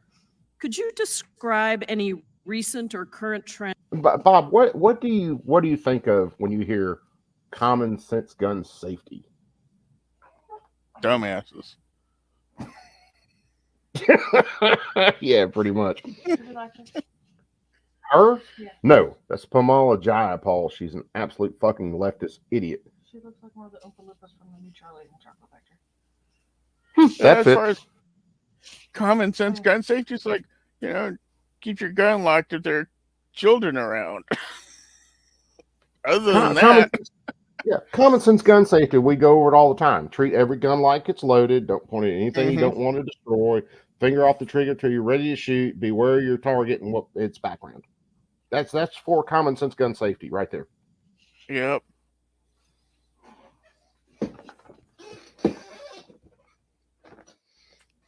Nah. Yep. What? Trends that ATF has found regarding the You flow are of now the hostess firearms with most. from the United States into Mexico and Central America? Neither do I. And if you do. So ATF's job obviously includes firearms trafficking. And one of the types of firearms, California and New York and places all over the country, there's also southbound firearms trafficking. And it is accurate to say, and we shouldn't be reticent to say it, it's the truth, that our firearms that are going across the border southbound are helping to arm the cartels. That's right. So what do we see? We have 9 task forces that are southbound task forces set up along the border. They work with state and local law enforcement. They work with DHS.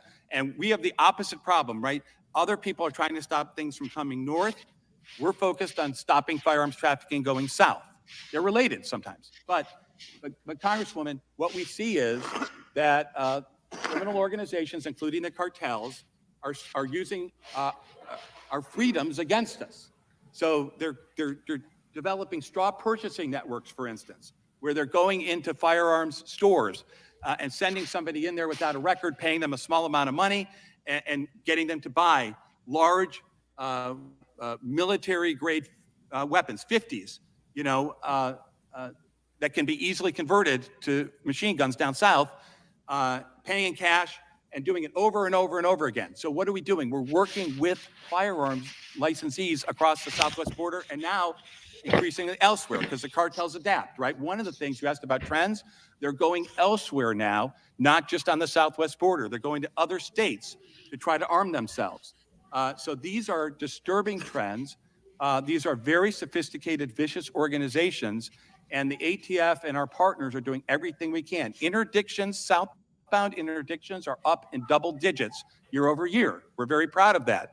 But we should not fool ourselves that the problem is solved. These are very wealthy, aggressive, violent entities. Thank you. When you were here last year, we discussed your partnership with state and local law enforcement to implement the Stop Illegal Trafficking in Firearms Act, which Congress included in the 2022 Bipartisan Safer Communities Act. You've spoken about some elements, but could you provide any other additional update on your extensive efforts to implement that legislation? Yes. So there were 2 separate criminal statutes that Congress created. One of them was a straw purchasing statute, first ever. The other is the trafficking statute. Both have been exceedingly useful, both in individual cases of firearms trafficking and in larger organizational efforts with respect to cartels and criminal organizations all over the country. So these are tools that we continue to use. We continue to work with the U.S. Attorney's community in appropriate cases to get appropriate punishments in those matters. There are new statutes. And again, as I said, what I explained to everybody and what we explained to judges is that firearms trafficking is not a victimless crime.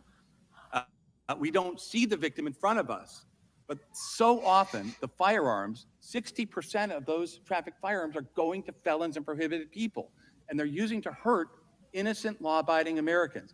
That's what we have to do to implement. We have to make people understand that the distributors are also responsible if they're breaking the law. And just quickly, many of the guns recovered from crime scenes south of the border are bought legally in the United States. How can we stop that from happening, and what resources do you need from Congress? Well, when a firearm is purchased legally in the United States and it crosses the border, that's a little bit different, right? That's a situation where those whose full-time job it is to police the border lead. At ATF, what we do is we try to focus on illegal activity, the black market in firearms.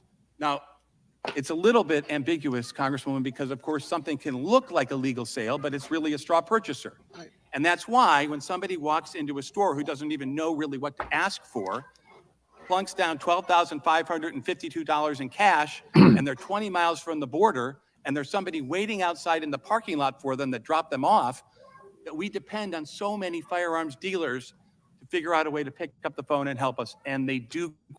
We have laws against that already called straw purchaser laws. It's illegal if someone is buying a gun for somebody else. However, if someone is buying a gun with cash, so what? You still have the 4473, you still have their ID, you still have all their information. And I'd like to know I'd like to know where these plethora of 50 cals are. Oh, dude, man. Barrel Automotive in Butler, Georgia. I'll tell you right now, I guarantee you they got them. And just damn, that place is like Candyland. It started out as an old kind of Napa auto parts store, country store thing. Yeah. And through the decades has become a major gun store. But the funny thing is, like, I kept telling my wife about it. You know, we got to stop by Barrow. We got to stop by Barrow. And we were having to run to one of the DNR offices in Georgia, I think, to get a alligator hide tagged. Uh-huh. And when you pull up in front of the store, you might see some like deer stands out front, nothing big. And when you walk in the store, it just looks like a hardware store. Uh-huh. And the look on my wife's face was like, "You're a liar. There's nothing in here." I told her, no, babe. Go to the back, hang a right. And as soon as you hang that right, you're in Candyland. I don't think there's too many guns they don't have hanging on the walls, on the shelf, anything from a $100 high point to a $30,000, $40,000 shotgun. Mm-hmm. Yeah. I mean, the place is beautiful. Barrett 50 cals. It's been a couple of years since I've been in there. Last time I was in there, they had, I don't know how many Barretts, Thompson submachine guns, you name it. The place is just unreal, and ammo out the wazoo. So it was before COVID last time I was in there, but yeah. I mean, beautiful place. Now, if you looked at the storefront, it just looks like a Napa auto parts store and hardware. Uh-huh. They got everything in there. It is amazing. I love that place. Goonbeam said Safety Harbor. Yep. Safety Harbor's another one, man. I still think it's funny because there were other people making 50 cal uppers that weren't having to serialize them, but for some reason, Walters had to be serialized. Okay. Quite often. But then what happens is the cartels look for the one that won't do that, right? So we have to get the word out to a minority of dealers. Not the majority are trying to do the right thing, the minority of dealers, because the enemy, the cartels, are seeking them out to try to find weak links. Thank you. I yield back, Mr. Chairman. Gentlelady yields back. The gentleman from California. Hold on, I got to pause it right there. Mr. Dettelbach, Again, I'm real just quick. curious. Have you expressed remorse to Mr. And we'll get into his testimony here in a second. But yeah, you talk about the cartels are seeking these people out. Okay. How about your involvement in forcing a gun store to sell guns to the cartels? Because they did that. And it came out in a hearing, I don't know, maybe a year ago, that they were now trying to shut that gun store down, even though they're the ones who forced the gun store to sell the gun. Is there anybody else that can make that fit into their head? Because I can't. No, or even I can't remember the name of the guy. In his book, he was one of the FFLs selling to the cartel people, and he was working with the ATF to sell them. Yeah, yeah. And it's not the first time they've done it. The ATF has basically opened up their own gun store to sell to cartels and to sell to gangs, putting serious weapons out on the street. Are any of them? No one's being charged for that. Not from the ATF. They're not. Mm-hmm. Malinowski's widow and family.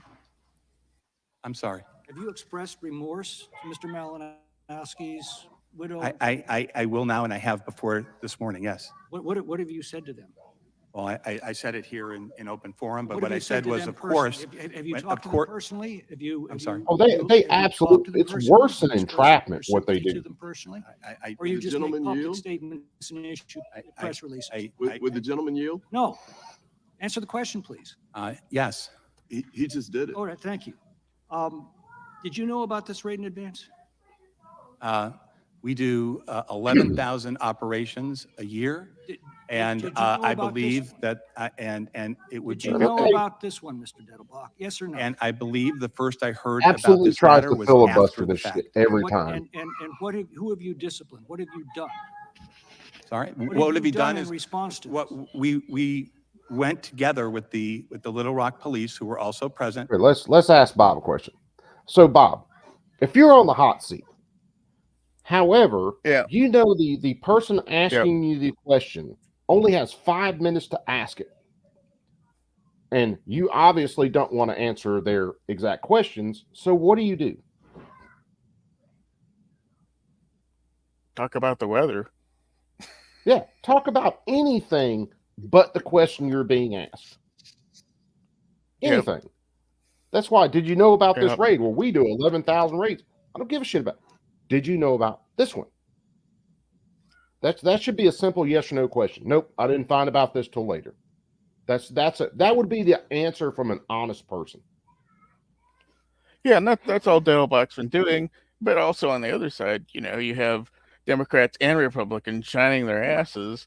Oh, look what I'm doing, and yeah, and we how much have we learned about the Malinowski, pressure cooker for like 12 minutes. Execution that happened through this hearing? Hardly anything. Yeah, I mean, most of them have their own little agendas. They're trying to get their own little sound bites. That's why I said earlier, if you wanted to do this seriously, you would pick probably 2, maybe 3 people to question him throughout the entire hearing. Still use the same amount of time. So 5 minutes times however many people, but you would have just a handful of people questioning, 2, 3 people max. And you let them cross-examine this dude. Yeah, press for the truth, right? Don't let him get off on pulling shenanigans. Oh yeah, that book is called The Unarmed Truth: My Fight to Blow the Whistle and Expose Fast and Furious by John Dodson. Hey, dude, can you get a link for it? Chat. It's a good book. Yeah, I was fixing to say, post it in the chat. Yeah. The link is not too big.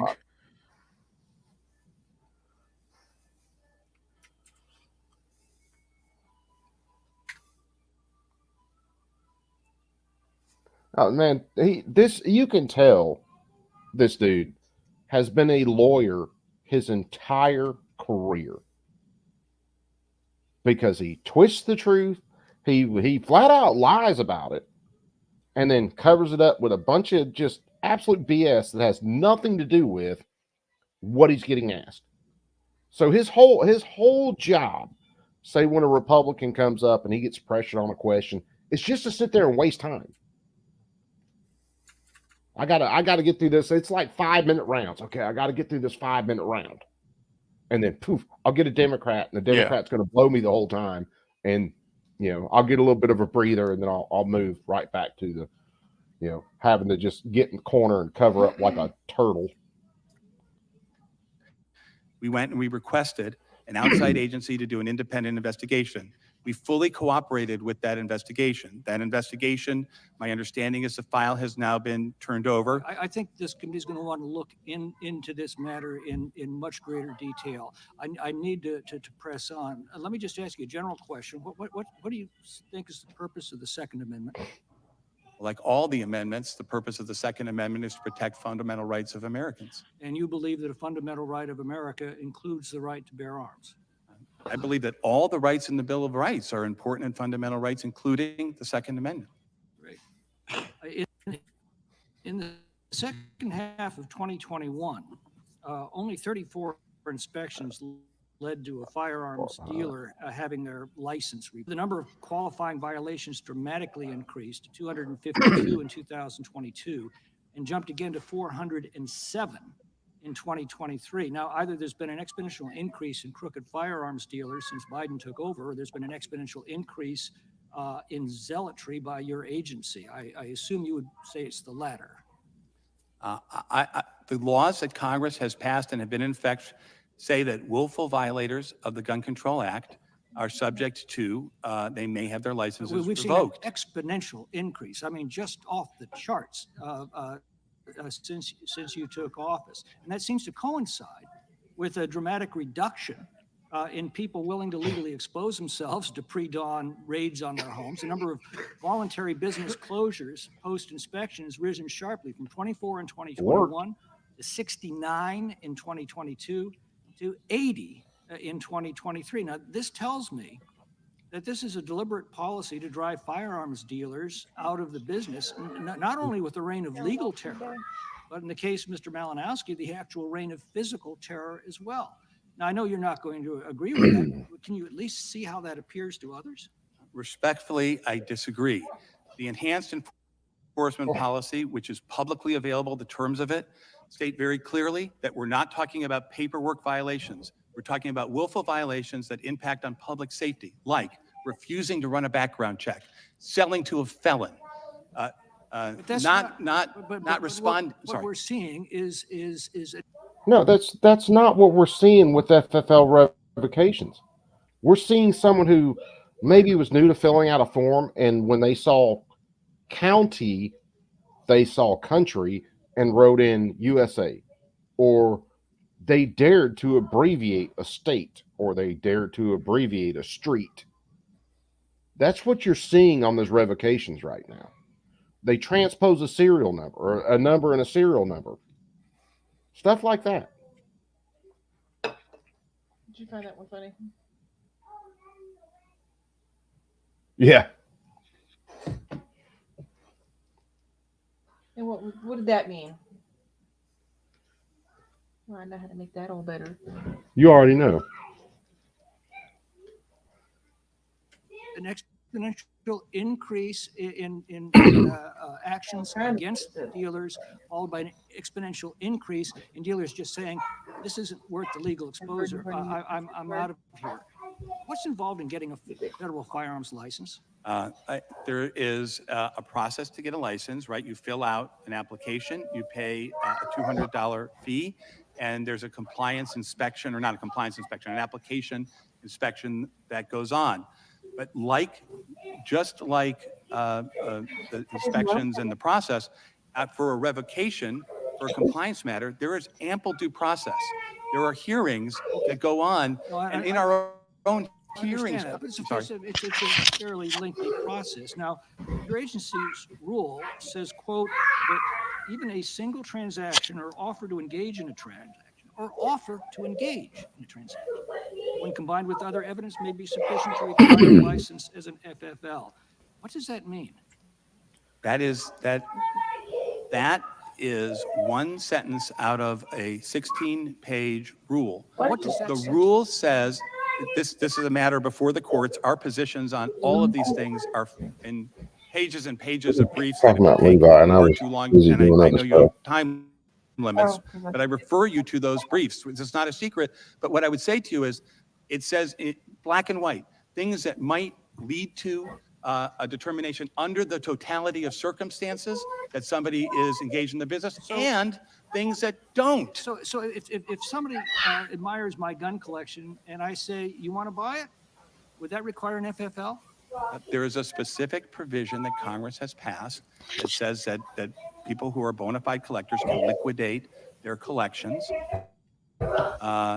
without becoming a licensee. Z, what's up, my brother? Of How's it course, you going? would have, and I think that's what you described, but you'd have to look at, obviously, the whole. That's not what your new rule says. Respectfully, I disagree. It says in black and white that is allowed. Gentleman yields back. Director, we've been at it an hour and 45 minutes. Just recognize if you need a break, just let us know, and we'll be happy to take a break. If not, if you're willing, we'll keep going. Before I recognize the gentleman from California, you were getting ready to say you had an outside investigation and you turned it over to, and you didn't say who's that's been turned over to. I believe they publicly announced, the Arkansas State Police, that they turned over their investigative file to the 6th District Prosecutor's Office. It's Pulaski County, Arkansas, the state prosecutors. And I believe this is all public. I haven't had contact with them. Whether you like it or not. Because I want to make sure You're that off it's the edge of the independent, map. right? Here they'd be But monstrous. I believe that they're reviewing it. Okay. That part, I think we know that they're reviewing it. Monsters are my own career. Gentleman from California's record. Director, welcome. And I want to thank you and the brave men and women in law enforcement who serve your agency every day. And I've got some questions for you in a moment. But there's something that. God, here we go with Eric Swalwell, who isn't about to say a word about this guy getting shot in the face in his own home, who had no criminal record, by all intents and purposes was an upstanding member of the community, husband, all that, no criminal record, nothing. The most milquetoast dude you ever want to look at. And Swallowswell is going to go on this whole thing where he basically trashes Republicans, blows Democrats, and then checks out. I could not be in a hearing with this dude without asking him about Fang, evidence on Trump Russia collusion. Hey, where's that at? Or shitting himself on TV. Did you forget about the hamburger meat? No, but I thought you were in there. Never mind. Eric Swallowswell, how's Fang? Is imminent, and I'm concerned about because it just put a target on the back of everybody in law enforcement at the federal level and the local level. And that is a statement that one of our colleagues made earlier this week. And we have jurisdiction over the FBI as well as the ATF. But Marjorie Taylor Greene of Georgia said, the Biden DOJ and FBI were planning to assassinate President Trump and gave the green light. Does everyone get it yet? What are Republicans going to do about it? This is quite a concerning statement from an elected member of Congress, because this false statement creates the pretext for violence. It suggests to Americans, who, by the way, are armed to the teeth. We're a country where the most dangerous people have access to the most dangerous weapons. And it suggests to them that their own government and the people who wear the badge are out to assassinate the former president. And I just want to first clear up this falsity. And the FBI this week has issued a statement to do that. But first and foremost, the search at Mar-a-Lago, the former president was not there. And that was intentional. So if there was an effort to assassinate the former president, they went at a time when he was not there. Second, the former president was actually treated better than most people during a raid, because the FBI didn't go in with their raid jackets. They wore polo shirts to show a little bit of respect for the former president and not make it a raid-like environment. Third, standard use of force procedures were followed during that search, as they were followed in every search, including, fourth, the same search procedures and use of force policy that was used to retrieve documents at President Biden's Delaware residence. This is a pretext for violence, and I will yield to any of my colleagues who will join me in condemning it. I will yield to any colleague who will condemn the suggestion by Marjorie Taylor Greene that the FBI was out to assassinate former President Trump. Please condemn it, because if you don't, you are encouraging it, and you're co-signing it. Mr. McClintock, please. Of course we do. What a ridiculous question. What a ridiculous statement that she made. I agree with you, and I don't think there's anyone here who agrees with it. Thank you. Both sides have a lunatic fringe in their movement, ours and yours. And frankly, I find yours far more frightening, because I've never heard somebody suggest that we were trying to that the FBI was trying to assassinate a former president. I do appreciate, Mr. McClintock, you condemning. I would welcome anyone else who would condemn that, and we'll make this clearer when the I Attorney would General also, however, testifies. condemn the instructions And to use reclaiming my lethal time, force reclaiming my time, in such an operation, reclaiming or my time, conducting such an Director, operation at all. reclaiming my time. Director, the former president stated last week at an NRA convention that every single Biden attack on gun owners and manufacturers will be terminated on my first week in office, perhaps my first day. I have a 7-year-old, a 5-year-old, and a 2-year-old. What does this mean for parents in America as it relates to whether our kids are going to be sheltering in place and hiding under their desks for the rest of their time at school if this were to happen? Congressman, I can't and won't get involved in electoral politics. What I said in my opening statement, though, I think hopefully people from all sides of questions can agree on, which is we see progress being made. We see violent crime going down. We have a strategy that appears to be working.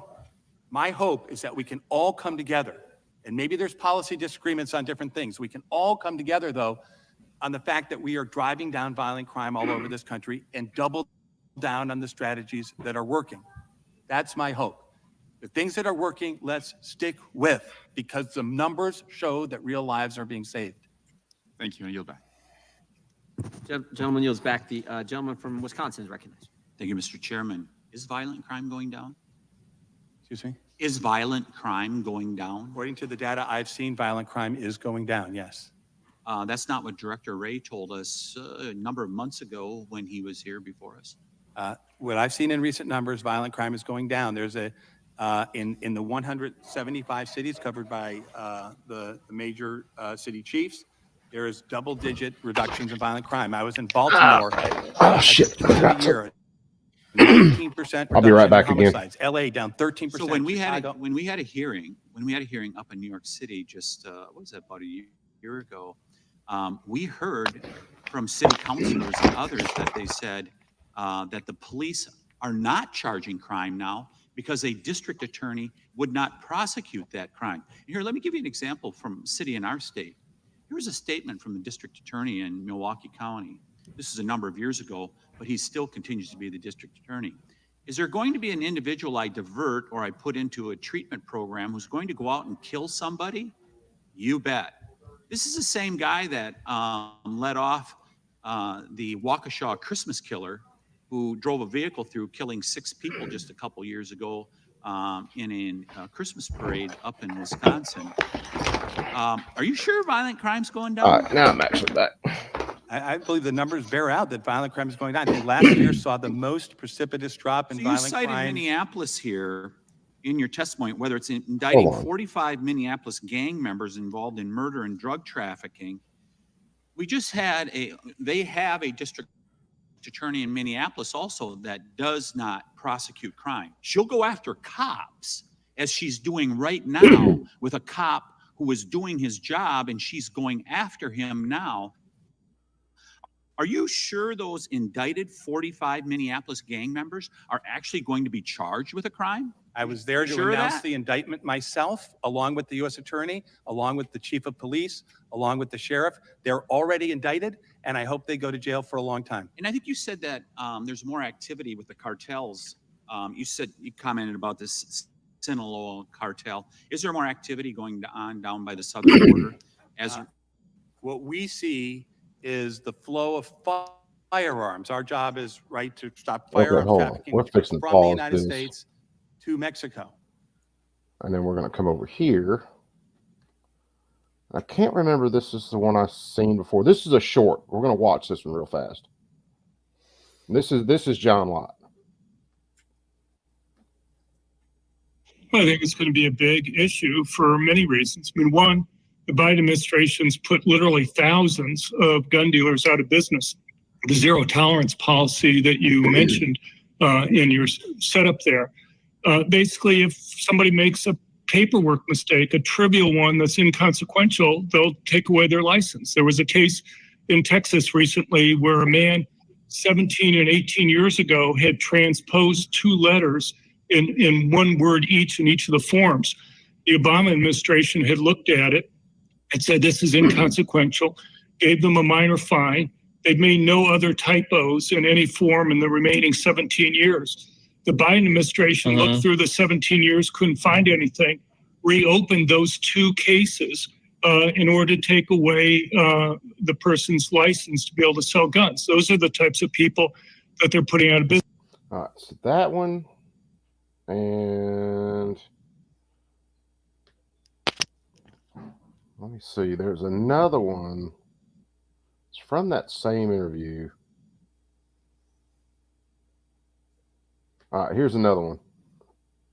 Entitled "The Media Say Crime is Going Down. Don't Believe It." And why shouldn't we believe it? First of all, thanks very much for having me on. Look, there are two different measures that we have of crime, and either the media doesn't understand the difference between them, or who knows. But the one that everybody uses is the FBI uniform crime reports. Those deal with crimes reported to police. But we've known for a long time that most crimes aren't reported to police.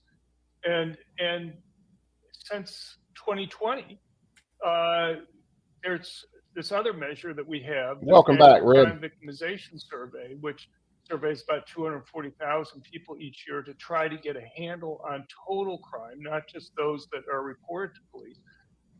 That measure and the reported crimes measure have been going in opposite directions, which is something we've never seen before.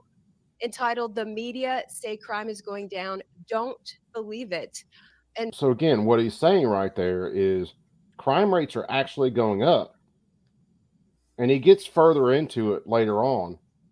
But he's saying crime rates are going up, but the actual reporting on crimes and the prosecution of crimes is what's going down. So if they're not reported, they're not charged, they're not prosecuted, they're not reported as a crime on the statistics. So it looks like the statistics are coming down when they're really getting higher.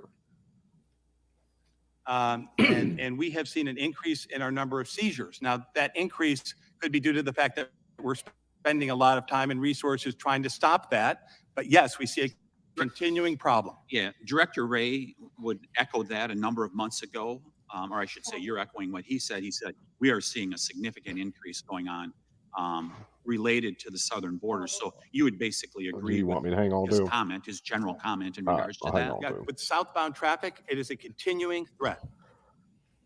You think the open border contributes to this? So I am not in charge of the agency that controls the border, but with respect to southbound traffic, that's things going. So have you shared that with the Attorney General? I think everybody So yes, you're not part of the agency that controls the border. You are, however, here as part of an agency that regulates firearms, and you're talking about how all these firearms are leaving the United States and then going south of the border. So the border is your concern. Somehow I managed to pull a muscle freaking Archer. Well, it was a simple yes or no question. He didn't answer. Have you shared it? Yeah, he can't. Every time we get these guys up here in any of these hearings, they can never just answer yes or no. Again, they're trying to burn time. Mm-hmm. They're running out the clock. Yeah, they're running out the clock at that point. But also, they honestly can't answer the question, because if they do, then they can be held accountable for something. And even when it's factually proven they lied in a hearing, nothing ever happens to them. Mm-hmm. With the Department of Homeland Security. We work together on all of these task forces with the Department of Homeland Security, these southbound task forces. They have agents and officers sitting with us doing that interdiction for southbound firearms trafficking. So they know this problem is getting worse. Well, they're part of the fact of why the seizures are up, that we're interdicting more weapons than ever, double-digit increases last year in terms of southbound seizures. So, Mr. Chairman, besides human trafficking, besides the terrorists that are coming across the border, we see another example here where the open southern border is making it potentially more deadly for Americans. We see these guns that are continuing to flow both ways across the border. And plus you have a border patrol that can no longer do their job as babysitters. It is very rare. I'm sorry. I'm going to close up here. Sure. If you have a, what would be your recommendation if somebody lied on their 4473 form? They dumped their pistol in a garbage can and it was in a school zone. What would be your recommon for charging that person? I think that echoes back to the publicly reported case. I'm not going to comment on a pending matter. That's where you said Jeremy before that. Aimed at that. So it's an example of somebody that did something like that, and I'm sure it's happened before. What would you recommend they be charged with? If a person out there intentionally lies on a 4473 form, they can be charged with the crime of lying on a 4473 form. Dumped a pistol in a garbage can. So those are the facts of the case. Again, I'm not going to What would you comment on do? specific facts. If somebody lies, Let's not forget. One of the cases we've looked at that went all the way up to the Supreme Court was a former cop that had, I think his uncle sent him the money. He went through a background check, bought the gun with his uncle's money, then went up to, I think, Illinois, went to an FFL, and then transferred that firearm to his uncle, where his uncle went through a background check also. And that worked its way all the way up to the Supreme Court when they were trying to put this dude in prison. This is another one of those make this make sense deal. Yeah. So if all this is just about a background check, then your rule should exclude someone going to an FFL and basically transferring the gun either to the FFL or transferring the gun to someone else through the FFL. And there are federal bills right now that want to make it to where any firearms transfer, and realize it's not about sales, it's transfers. Transferring a gun is simply me giving someone another gun. I'm transferring possession of the gun. That is a firearms transfer. There doesn't have to be any money involved, no jobs, no nothing. It's a simple transfer of possession. It's never about the sales themselves. But this bill doesn't exclude someone who goes to an FFL and does a transfer or transfers the gun through the FFL. Nothing. This is all about a person selling a firearm, period. And criminalizing the very act of selling your own property. Right. All the people that are transferring illegal guns, these gangbangers out there that have stolen guns, that buy stolen guns, you honestly think Leroy going to go out there and get an FFL? Is he going to register all of his Glock switches? So ultimately, who does this affect? Law-abiding citizens. Law-abiding citizens. That's it. And that's all this is aimed at. Now, this will be another step on the road to a universal background check and another step on the road to a registration and out in the public registration. They already have the registration itself. They already got that. Yes. You know, 1 billion records. They already have that. Mm-hmm. But this is just another step. That's what people don't realize. Like when I first started my channel and I was doing, and I need to get back to doing it, where I was doing videos on all the different laws that were being proposed, and people were telling me, well, this is never going to pass. That's never going to pass.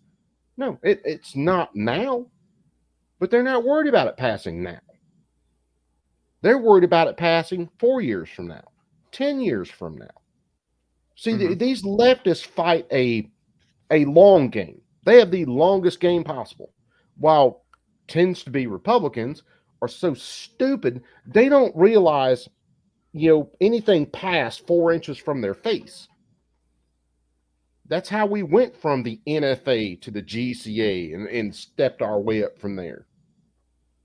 Because they don't see what's happening down the road. Sure. They're too used to playing checkers. Oh, man, it's crazy. If I went back and showed you, I may have to do it one night. If I went back and showed you Democrat bills about firearms 20 years ago and didn't tell you they were Democrat bills and we read through the bill, you would think it was a Republican bill. Mm-hmm. Because it didn't seem like it was all that bad at the time. It seems like it was less than what we have now. But it shows you that constant march. One cut here. I call that one series paper cuts, and that's what it was. It was one cut here, one cut here, one cut here, one cut here. No stab through the heart. We're just going to bleed you out. Yeah, one death of little 1,000 cut at a paper time. cuts. Yeah. And that's what it is. It's the death of 1,000 paper cuts. On a 4473. I mean, that was part of the charges in the case that we discussed earlier, that was the subject of so much discussion. That's public, but not commenting on the specifics, that's a crime. Mr. Chairman, I'm going to close real quickly. The dual system of justice in America, Hunter Biden versus Brian Malinowski. I yield back. Gentleman yields back. Gentleman from Colorado is recognized. Mr. Chair. I'm sorry. Gentlelady from Vermont has unanimous consent. Yes, I ask unanimous consent to enter into the record. Milwaukee sees decline in homicides in 2023. This is WPR. All right, without objection. Gentleman from Colorado is recognized for 5 minutes. And say that Thank they you, ought Chairman. I to also get want to to thank the more of these gentlewoman unanimous from consents. Vermont for providing this committee and obviously those who are watching it with some sense of real semblance This of the actual moron. facts on the ground with respect to the comments made by my colleague from Wisconsin. Director, I first want to say thank you for your service to our country. You've spent your career in law enforcement, obviously a former federal prosecutor. I'm grateful for the work that you and your agency does each and every day to keep communities across my district in Colorado, Rocky Mountain West, and, the entire country safe. You have more patience than I. I think it is awfully Do me a rich. favor and check. I'm on not the asking you box to right now. opine on this or to respond, but it's awfully rich for some of my colleagues on the other side of the aisle to lecture you, who've spent your career Does he have in any law polyps enforcement, while you're leading up one of the there? premier domestic law enforcement agencies now, to lecture you about crime and gun trafficking when they have worked vociferously over the last 17 months to defund the very agency that you lead that is charged with addressing gun trafficking. Here's another thing, kiddos. Your average state agency could address gun trafficking. But when you have an agency who, granted, I'll give them this, they do take some violent people off the street.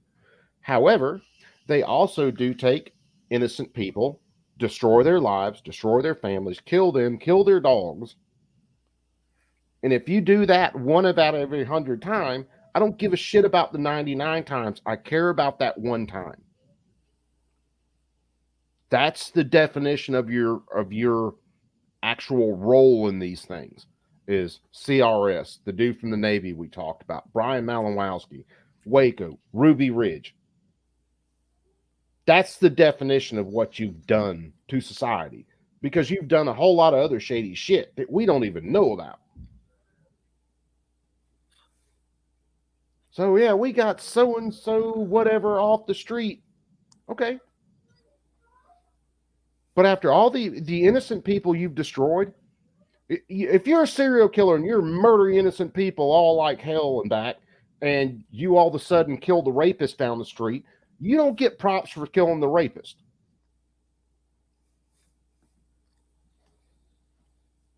Trust me, that's coming from someone who's been in trouble, and everybody wanted to define me by one bad thing I did in my life and fucking just screw all the other good things that I'd done in my life. Those didn't matter at that point. So this agency doing multiple horrible things and then sometimes doing something good, they can fuck off. And all these Democrats that'll run around and defend this shit, law enforcement that'll run around and defend this shit, you're all pieces of shit. Period. Hands down, end of story.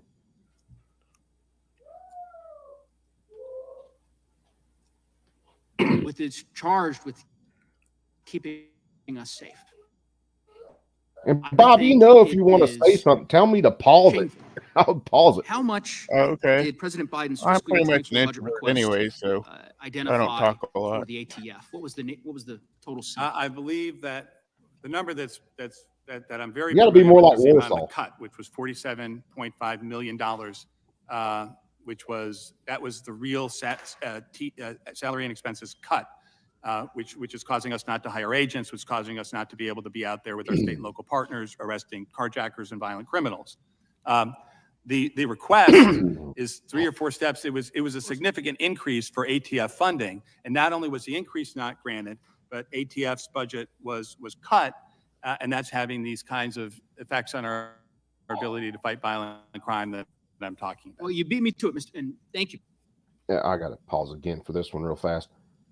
The only place that the ATF should have authority to arrest people or to go after the carjackers and all this other shit is basically in DC, because that's federal property.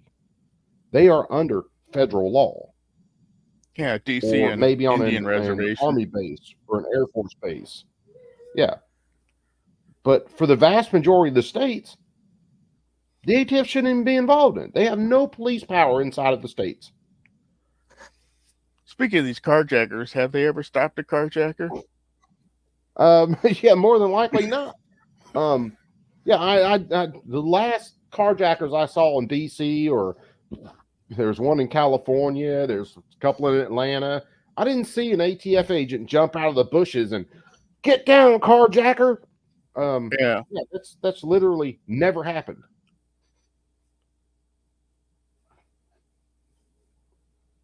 When this dude it's the other one that was on the Fresh Prince of Bel-Air, I think. He should have been on the Fresh Prince and stayed the fuck out of politics. Huh.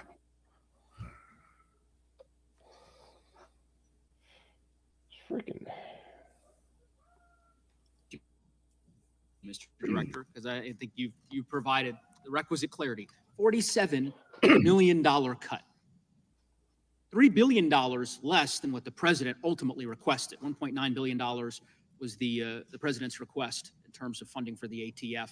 Ultimately, it's about $1.6 billion. That's not a cut spent to in real budget. dollars. That's a cut to a $47 million increase. cut. Went from 1.675 to about 1.625. Correct. And by the way, that happened halfway through the year because Congress hadn't passed a budget. And so we had to effectuate the entire $47 million cut in 6 months, which was also, Congress delays in passing these measures. I understand they're difficult, but for people running organizations, and many of you have run businesses, that is very, very difficult to effectuate a whole cut after somebody is giving you the higher budget for half the year and says, "Hey, make it all up in a half year." Oh, dude, I would love. I'd like to hear any of my colleagues defend the propriety of pursuing that kind of cut to one of our nation's lead law enforcement agencies. It is, the cognitive dissonance is astounding to me. I mean, I've listened for years. Yeah, Brad, to my there's colleagues some on of the us other out side there that get it, man. I wish there were more. folks in and I our appreciate that, party brother. Much props. don't support law enforcement, which of course couldn't be further from the truth. And yet, simultaneously, they now pursue a significant cut to the operations of the ATF. I'm grateful. And by the way, Director, I mean, this is outside of your bailiwick, so to speak, but they just released a budget a month ago that proposes severe cuts to local law enforcement as well. Rural sheriffs, rural police departments in my district, COPS grant program. Okay. The federal government can't propose cuts to state and local law enforcement. They can propose a cut to federal funding for them, but they can't go into a state and say, "Oh, your budget was $6 million. Now it's $2 million."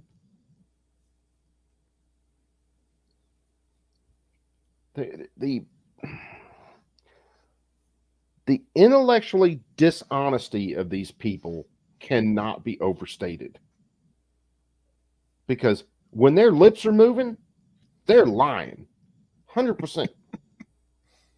They will take, it's like feeding you cyanide almost. They'll put a little kernel of truth and they wrap it, with poison and then just give it to you. Hey, it's an M&M.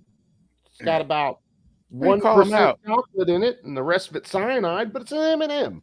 You call them out. Hey, you're lying. Yes, I am, but hear me out. Yes. Dude, it would be, I really don't need to be in Congress, but it would be fun while it lasted. Yeah. If you think Marjorie Taylor Greene stirred the pot the other night, you ain't seen me. Yeah. Is that a Coke you're drinking, Coop? Nope. You're a fucking liar. And I'll tell you how. Yeah, there's Coke in it.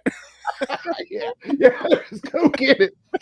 A couple of drops on top of that bourbon. Yeah, there's some. Yeah, I like a little Coke in my whiskey. Yeah.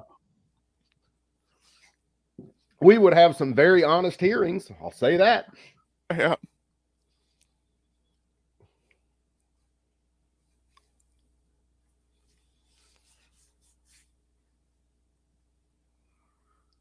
It's yeah. It's just, yeah, I wouldn't last which long. I'm sure you're familiar with, given your time as a prosecutor years ago. Program that is integral to enabling Red, local you're law cool, brother. enforcement to do their I know what jobs, you're to hire saying. more officers. I think it's shameful. I'm grateful for what, as I said, you are doing. Coop doesn't need a raid. I Bacon wish I better had more time to be able to. Bacon needs to come on one of spend, these streams. or perhaps engage in a colloquy here around some of the regulations that the ATF has promulgated, which I support. Let me check something. To address some of the mass violence, mass shootings that we have tragically had in communities across the country, including in my community in Boulder, Colorado. But I would just say that the sum of my remarks is that I'm grateful for the work that you do. I'm grateful for the work that the law enforcement officers in your agency do each and every day. And you certainly will have our support. And I would hope that it'd be on a bipartisan basis. Hope springs eternal. We'll keep working towards that. I yield back. Gentleman yields back. What's your budget this year? The budget, I believe, is $1.625 billion was the most recent budget that was passed. Gentleman from Kentucky is recognized. I thank the chairman. I'm troubled here by your new rule defining what a firearms dealer is or engaged in the business of selling firearms. Isn't the purpose of it, or won't the result be that more people will be defined as being engaged in the business of selling firearms? Yes. The purpose of the rule is to effectuate Congress's definition. Congress expanded the definition 2 years ago in the Bipartisan Safer Communities Act. What's the result going to be? The result is going to be, I hope, increased compliance with Congress's statute. The result is going to be subjecting more American citizens to the treatment that Mr. Malinowski unfortunately received from our federal government, which is you want to get more warrants to serve these no-knock raids on people who have not been convicted of anything, yet may be convicted on their doorstep to death. Massey's on it. I want to address something in your rule here. I did find one thing that I think is sort of helpful, and I hope the other side of the aisle will read this. I want to give you time to look at this. Oh, I know where this The is going. department, now the department, that would be the ATF, correct, in your rule? I don't know what is this from the? Yeah, this is from the, your rule. The department refers to the Department of Justice. Hold on. Let me see whether I can get that back there. And Dettelbach admitted this in a hearing. Was it a hearing? Something not too long back. Or no, it was in one of his one video.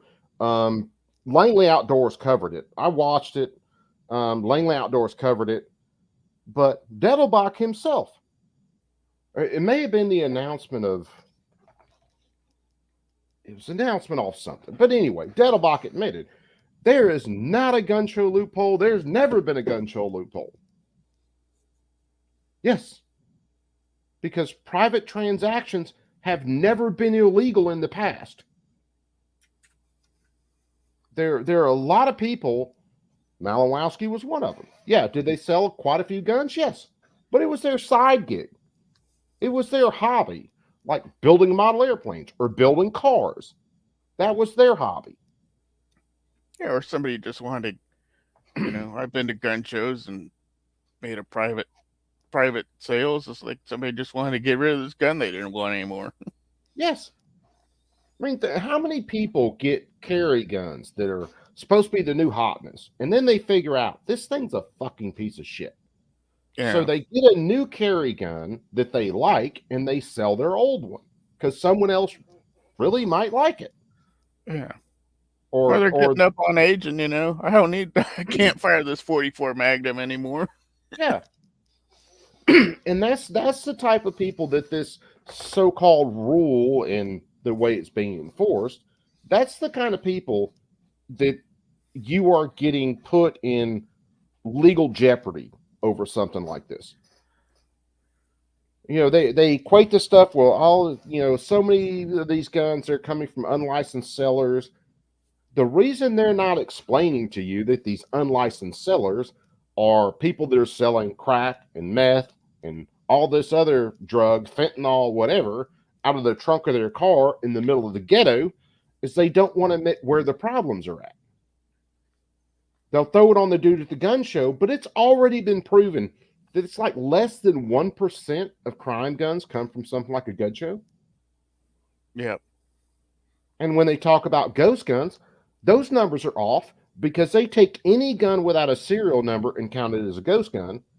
And we already know that most criminals will remove the serial number from a gun as soon as they steal it. And that gets counted as a ghost gun. Yeah, or even it still has the serial number on it. It's just reported stolen, right? That serial number doesn't do you a damn bit of good if it's reported stolen. Well, the only thing the serial number does, if I report a gun, if I had one of my actually serialized firearms stolen, and I reported it stolen and gave them the serial number, the only thing that does is if it was caught up in another crime somewhere, they could trace that serial number and see, wait a second, this gun was stolen from this fat white boy. That's the only thing that proves. Yeah. It doesn't solve who pulled the trigger, who stole it initially. It doesn't prove who sold it after they stole it. None of that. All it proves is to the person that reported it stolen. If you find it out on the street, all it does is you got to get the manufacturer, and the manufacturer will tell you who they sold it to, and then the vendor who sold it will tell you who they sold it to. So it's just that first point of contact for the sale. It doesn't solve the crime. Yeah. And again, most criminals, when they steal a firearm, whereas they are stupid, they do realize what a serial number is, just like they realize what a fingerprint is, and they remove it. And I could literally sit down on the street and pick up a rock off the side of the road and sit there and rub the serial number down on a gun to where you couldn't read it. It's they act like this shit. I swear to God, they act like it was Gandalf himself who came down here, every gun, and he blessed that shit with some fucking damn dwarf ruin that can't be removed, and it's this blessed thing. No, it fucking doesn't work that way, jackass. We live in reality. Well, you and I do, and then the people on here do, but a lot of others do not. Unless you're a leftist, statist Democrat or a retarded Republican, and then reality is not such a big thing. There is no statutory exemption under the Gun Control Act for unlicensed persons to engage in the business of dealing in firearms at a gun show or at any other venue. I hope the other side of the aisle, this is the one useful thing that I found in 16-page rule and hundreds of pages of explanation. Here's the other thing, and this just kind of hit me, and we're going to go in two different directions at once, okay? And I'm going to hit on two different things because they're kind of like pet peeves. If women really got paid 25% less than men for doing the same job, same work ethic, whole 9 yards, why would every company not hire all women and save 25% per employee? Yep. If it was a loophole that I didn't have to have a firearms license to sell at a gun show, why would anybody not pull up at a gun show with 400 guns and sell them all out in one day versus going through the headache of getting your FFL, the headache of keeping your FFL, the books that you have to keep, and then inspections and all that shit. If that was the exception, do you realize how much regulatory cost someone could cut out of their life by just selling at a gun show? You could go cross country and save money just selling strictly at a gun show. Yep. It is fucking... Dude, when you get into the logic of these people, man, it is. I don't know. I can't. Is to I can't show explain it people right that now. there is no gun show loophole. Do you agree with the department and with your own rule here? I agree that Congress never said, and has never said, and hasn't said now, didn't say before this, that somebody who is engaged in the business, those are the words there, can do that without a license depending on where they sit. But people have encouraged the perception, and we have seen an increased level of non-compliance among people who are either intentionally or otherwise breaking Congress's statute. The only people encouraging this perception is the left side of the aisle in the media. There is no gun show loophole, and I'm glad you finally admitted that. Now I want to get to something else. I've said that publicly, and there never was. Okay, thank you. I want to get to something else in your opening statement, and maybe you want to read it back if it's written down. Can you tell me the fact? Oh, that you Red, I were got no expressing doubt or- I'm or on claimed multiple that there are watch more lists. that firearms are leading cause of death for children. What were your specific words in your testimony? I'd have to look at my testimony. Can you look at I it think it's and- children and youth, and it's in my longer statement that's in the record. Obviously, I'm summarizing a statement. No, I just the noticed chair asked that. me to do. So I just noticed that. So in most of these articles that you see about this absolute horseshit statistic, they say firearms are the leading cause for children. Dettelbach switches it up for children and then youth. Therefore, he's including those 19 to 21-year-olds. I just know I made the most a little bit earlier, but it just kind of burned in then.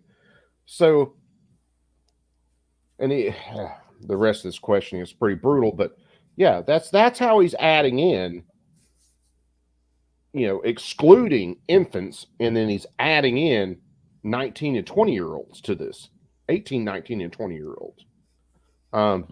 Some of these things have been done all the way up to, I think, 21, 22-year-olds, treating them as juveniles. So you take the major ages for your gang shooters, people they recruit to be shooters, and people who are in the life and are the actual trigger pullers, you add them into the children category and now the youth category. Oh, now it's the leading cause of death. I don't even see how you get to those numbers, even using, 18, 19, 20-year-olds. Oh, we've been over the numbers, and it's car crashes, alcohol, cancer. Yeah. If you take, and the screwy thing is, so you take like the CDC, the Whiskers website, and you search for, I can do up to 3 categories. So you search for, say, and I've done it a few times, search for like 1 to 18-year-old, and you search for firearms deaths, drowning, and deaths from household chemicals. And because we want to look at people here who are not acting in a violent way. And what you find out is household chemicals kill more people or more young people than firearms. And it's not even close. Yeah. When you look at, and when you search for unintentional causes of death for children from 0 to, I think I did 18, you come up with roughly 208 per year. Firearms death? Yeah, for firearms. Yeah, it's more dangerous to have a swimming pool at your house than a firearm. Yes, it is. But again, they're about the narrative. They're not about the actual statistics themselves. That's like going over gun violence archive, and they're talking about all of these school shootings. And then you look at it, and it is a dude commits suicide in a parking lot at 2 o'clock in the morning. There's a drive-by in a school zone at 12 o'clock at night. There's a gun found in the school zone. When you look at it, almost every one of their so-called school shootings doesn't have a single death. And the ones that they do have a single death for are normally a suicide in the school zone. So they're constantly playing with the numbers. They're constantly playing with it to pump their narrative up. Like even with kids, if you take the basically newborn to 17, 18, the vast majority of suicide or the vast majority of firearms related deaths are suicides. I think the last time we broke the numbers down, if you went from newborn to 18, and I mean, it's not a small number, but you're looking at about 2,000 and some change violent firearms deaths per year, but they still don't break out how many of those were actual defensive gun uses or how many of those were from law enforcement. Because they just consider it as a violent act, the firearm was there, we're going to add all those in the same category. They never break those numbers down any further. This is how they play the games with this shit, even in unintentionals. So typically you would classify an unintentional firearms death as, say, someone finding a gun, playing with it, having a negligent discharge. But their numbers for unintentional firearms deaths include someone doing a drive-by and hitting the wrong target. Yeah. It's if we could have an actual honest conversation about firearms, the numbers of deaths from firearms, why those deaths have happened, then the vast majority of the American people would be like, holy shit, no, we don't need all this other horse shit. But they cram everything into the same bucket. It's like throwing all cancer in the same bucket and saying peanut butter caused one case of cancer, so all these other cancers are related to peanut butter. Ban peanut butter, right? And then banning peanut butter. And not cigarettes. Yeah. You can have all the sun you want, all the smoke you want, everything else, but we're banning peanut butter. If it saves just one life. You just grab yourself by the back of the head and just slam it into the desk. I told you sometimes, and I've used the analogy before, their logic. You ever try to put a fucked up bad dollar into a Coke machine and it just keeps kicking it back out? Yeah. That's the way my brain works with their logic. They keep trying to shove it in there, and my brain keeps kicking it back out and going, nope, that's bad. Nope, that's bad. Nope, that's bad. Yeah. You'd be pissed off, man. You'd be at lunch. All you want is a Coke. You got $1, and God damn it, that machine ain't taking that shit. That's me. Yeah. Now you come up with a good This is my analogy longer of statement, trying which to has been convince entered one into of the those. record. I don't have it in front of me. Can you define a child and youth? There's child and youth. There's a statistical study that is the source of that, and we can get that to you. I don't know the specific site sitting here. We'll be glad to get that to you. Yeah, the statistical study, according to news reports and Snopes, as Mr. Nails who we know referred is a to, right-wing organization, excludes infants under the age of 1 and includes 18 and 19-year-olds. Is that true? I don't know. I mean, honestly, you don't know your own statistic? No, I don't know. I honestly, why isn't would that any be your killing of testimony to children Congress? unacceptable? Any killing of any person is unacceptable, except in self-defense. Are you including if a 17 or 18 or 19-year-old gang member came to a person's door and tried to attack them? Let me save you the trouble, Massey, and I'm pretty sure Dettelbach already knows it. Yes, they're including it. If you get attacked by a 16-year-old kid with an axe and you shoot him in the face, yes, they're counting that as a child death. If that child runs from the cop, pulls a gun on the cops, and they drill him, they're counting that as a child death.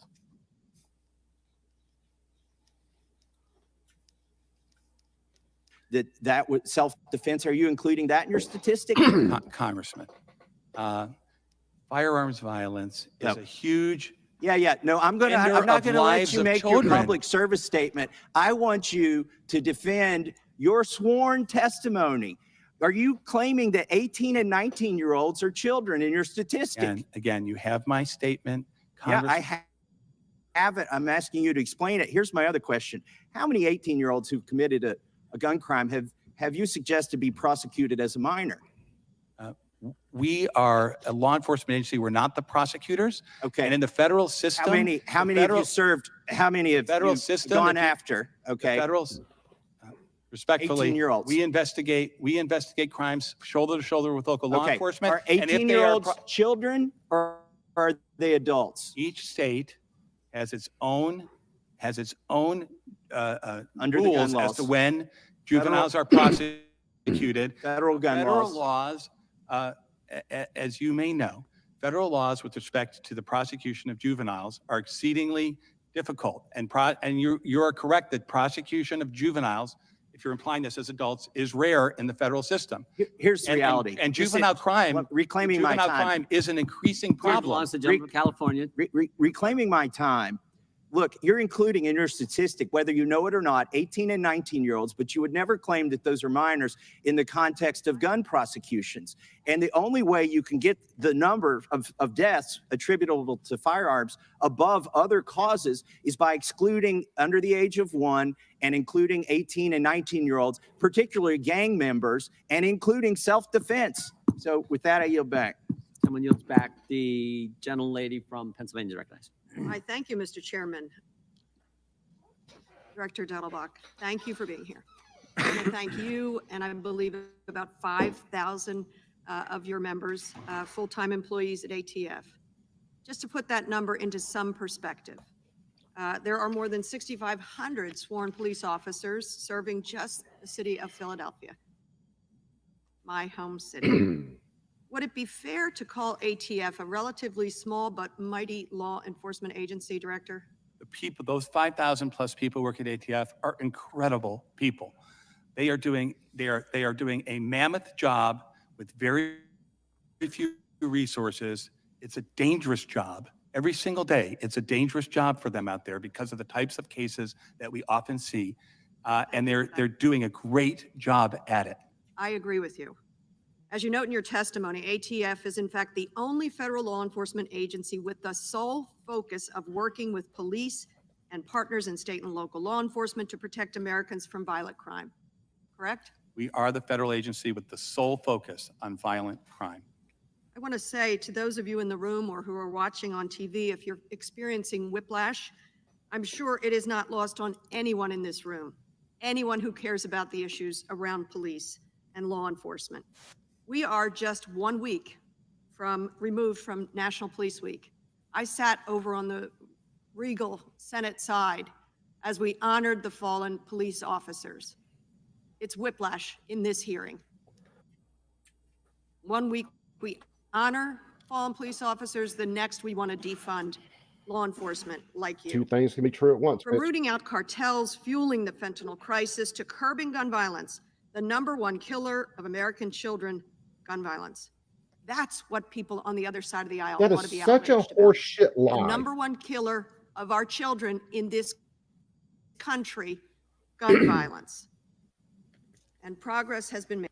You know what pretty much solves that entire issue is parents who keep their kids out of gangs and parents who keep their kids out of the drug game. If you can do those two things, your chance of your child getting killed with a firearm is about the same chance they would get by, I don't know, getting hit in the head with a fucking meteorite at 1 o'clock in the afternoon while they got an ice cream cone in their hand. It's pretty much the same chance. How about we focus on the actual things driving the so-called firearms violence, and we start looking at some of that shit? Well, because they've already tried to replace the father with a government check. Yeah. And that was by design. They knew where this was going to go. Yeah. They knew once they took out the nuclear family that it was just going to get worse and worse and worse. And then they could push for more and more control. I've said it many times. These people they are willing to destroy the entire country, the fabric of society, burn it to the ground as long as they get to rule over the ashes. They don't care. As long as they're in power, they do not care.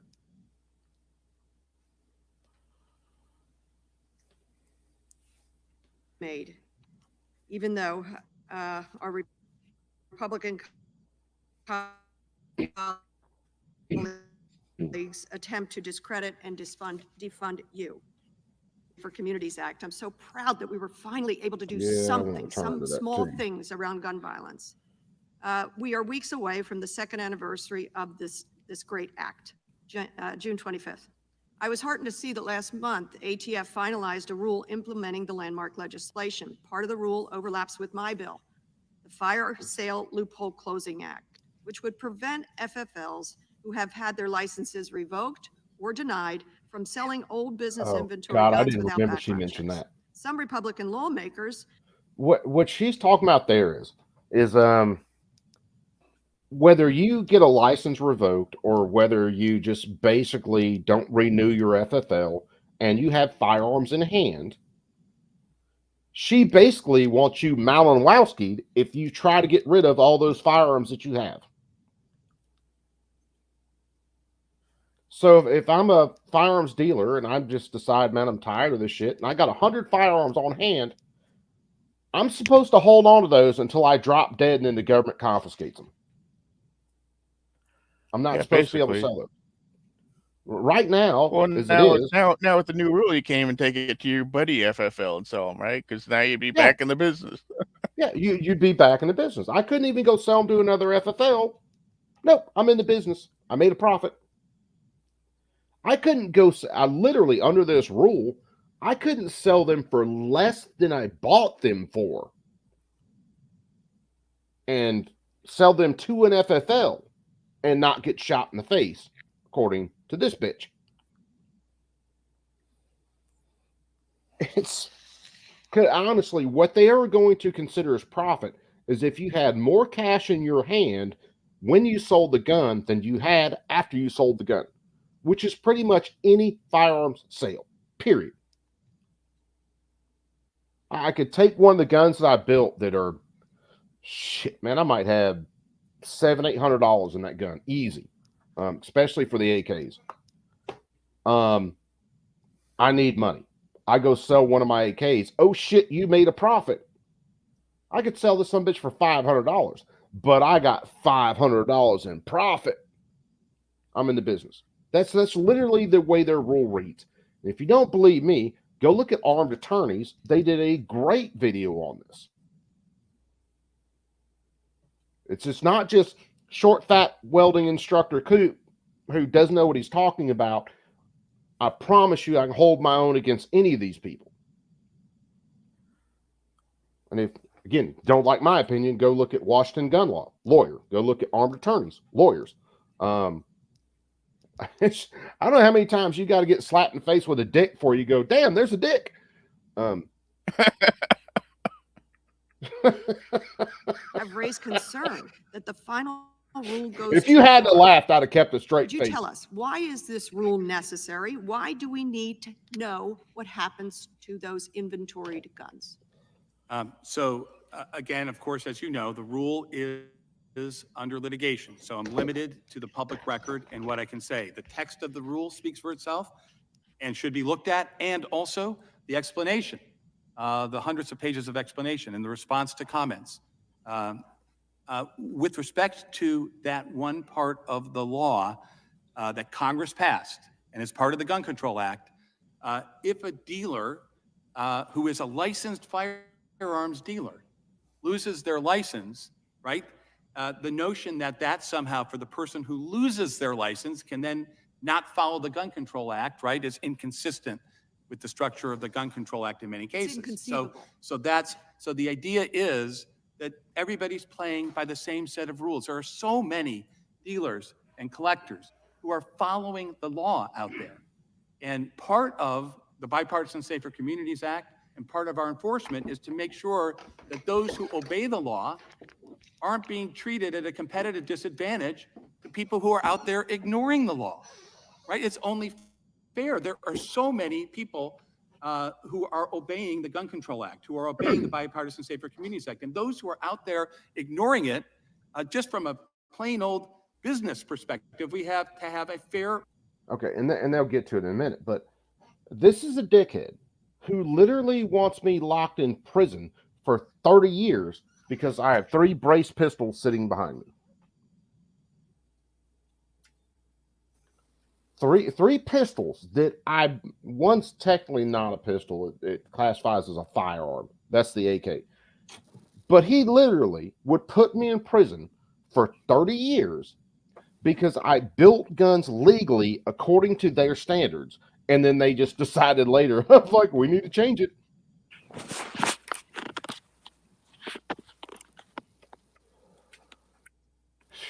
What's up, Warsaw? You off work, brother? Finally, dude. I had that feeling earlier today. Finally. So we're still talking about Mr. Beetlebot. Hey, you know, the difference is in between now and earlier. Now, earlier I let it play all the way through. I couldn't comment, you know, on stream. I could comment in the chat, but not on stream. So again, I have to like keep that from my guys that where they don't think I've completely lost my mind. So now I get to drink a beer, smoke a cigarette, and comment on this shit. So this is a little bit of a stress reliever, actually. And by the way, Coop, you ever notice something about this guy?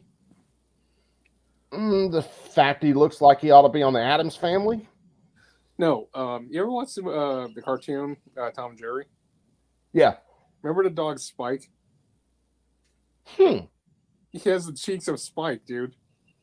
It's kind of the perfect place to pause it to look at that. But yeah, you ain't wrong. I mean, Tom and Jerry weren't my favorites, man. I was always a Looney Tunes dude. Sorry. No, but the character of the dog Spike, you know, from Tom and Jerry, Spike literally had the cheeks exactly what he has, dude. Oh, I know. Yeah, I know what you're saying. Bubble cheeks. Marketplace where everybody obeys Congress's statutes. I couldn't agree more.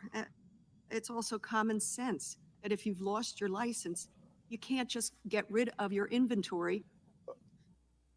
What are you supposed to do with it? If you're sitting, because some places that lose licenses are sitting on thousands of dollars worth of inventory, if not tens of thousands, what are you supposed to do with it? Shove it all up your ass? What, melt it down to the masses? Yeah. When it goes all your money and expenses, you just waste it down the drain, man. These people would arrest them if they went to a gun buyback and were like, here, just give me $50 per gun.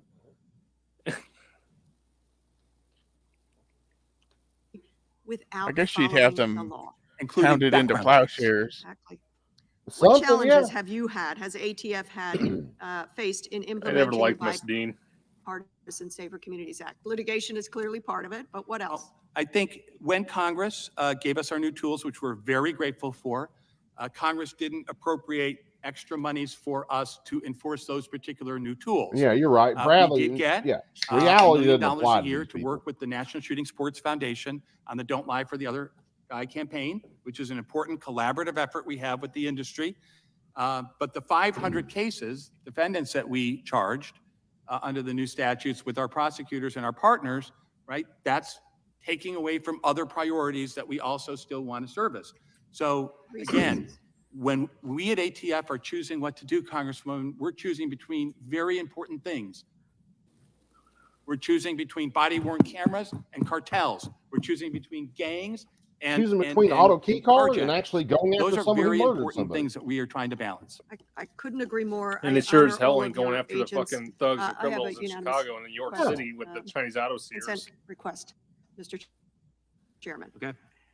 Number reminds me, one, I was you gonna look spoke something up. about fallen ATF officers. And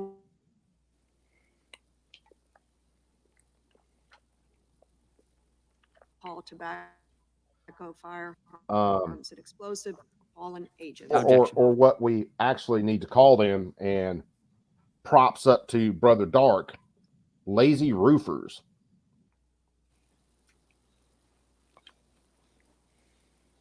Wait, are there some good dudes that have worked for the ATF and really tried to get in and fight violent criminals? Yes. However, again, we get back to this scale. The amount of people you have destroyed that were actually innocent people just trying to go about their lives, really didn't notice know what a gun law was, and you guys run them through the ringer, destroy them, shoot them in the face, far outweighs the amount of good that you have done. So she can eat a bag full of dicks. Diddlebot can grab him a spoon and eat the rest of them. I don't care. Big ones, black ones, white ones, red ones, eat them with a fox, eat them wearing socks. I don't care. Just eat every goddamn one of them. Again, I could have got through that with a straight face, but you fuckers start laughing. It makes me laugh. I mean, I can get through a lot of things with a straight face. Over the years. I also have a unanimous consent request to enter this article from March of this year, ABC News. Where is U.S. this post I'm stats looking show for? violent crime dramatically falling. No objection. And I'd like to also enter into the record an article around a child in Philadelphia, a child, sadly picked up a firearm and died. Again, lady, does this have anything to do with Malinowski? Did Malinowski walk up there and hand that kid a gun and go, "Have fun, fucker," and walk out? No. It's got nothing to do with him. Jesus fucking Christ. Every emotional bullshit argument they can come up with to justify the ATF, the state, coming into someone's home and shooting them in the face at 6 o'clock in the morning. You want to know who they're not going after? Hold on, I'll show you this. Playing what they gonna get. This is who the ATF is not going after. Cut the rip, playing what they gonna get. What can you run? Fucking thugs. No rap. Like you come in, come out the gate. Cut the rip, playing what they gonna get. What they gonna get. You got here. Cut the rip, playing what they gonna get, man. I'm shooting nigga ass back. What they gonna like? No rap. Damn. My bad, little joke. Yeah, that's who the ATF ain't going after. The ATF isn't going after the ones that sold them the switches. I will guarantee you they are holding switches right now that the ATF themselves fucking sold them. And if you don't believe me on that, if you've ever searched for something like that, how many ads pop up on your browser about stuff? I get ads on YouTube about fucking solvent traps still. I haven't got a solvent trap ad in a while, but every once in a while. Did you see the? I'll still get Speaking of solvent traps, did you guys see that they're going after muzzle brakes now, and they're saying, "Hey, you got to turn these in, or you got to become a felon." Yeah, the dead eye. Yeah.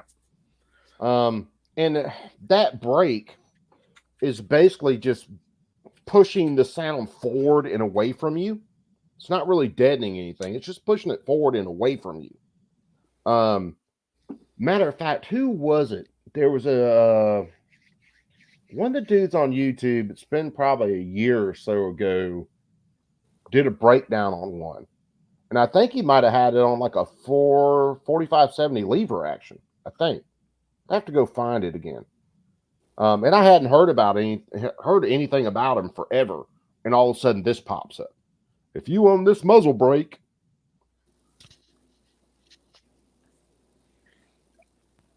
what, can I take the muzzle brake and like fucking beat someone to death with it? Yeah, probably so. But I mean, come on the scale of shit we have to deal with in the United States, you're going after a muzzle brake. I heard that they were trying to go after what is it, the warden? Right, where you had a muzzle brake, then you put something else on to direct the gas forward instead of to the side.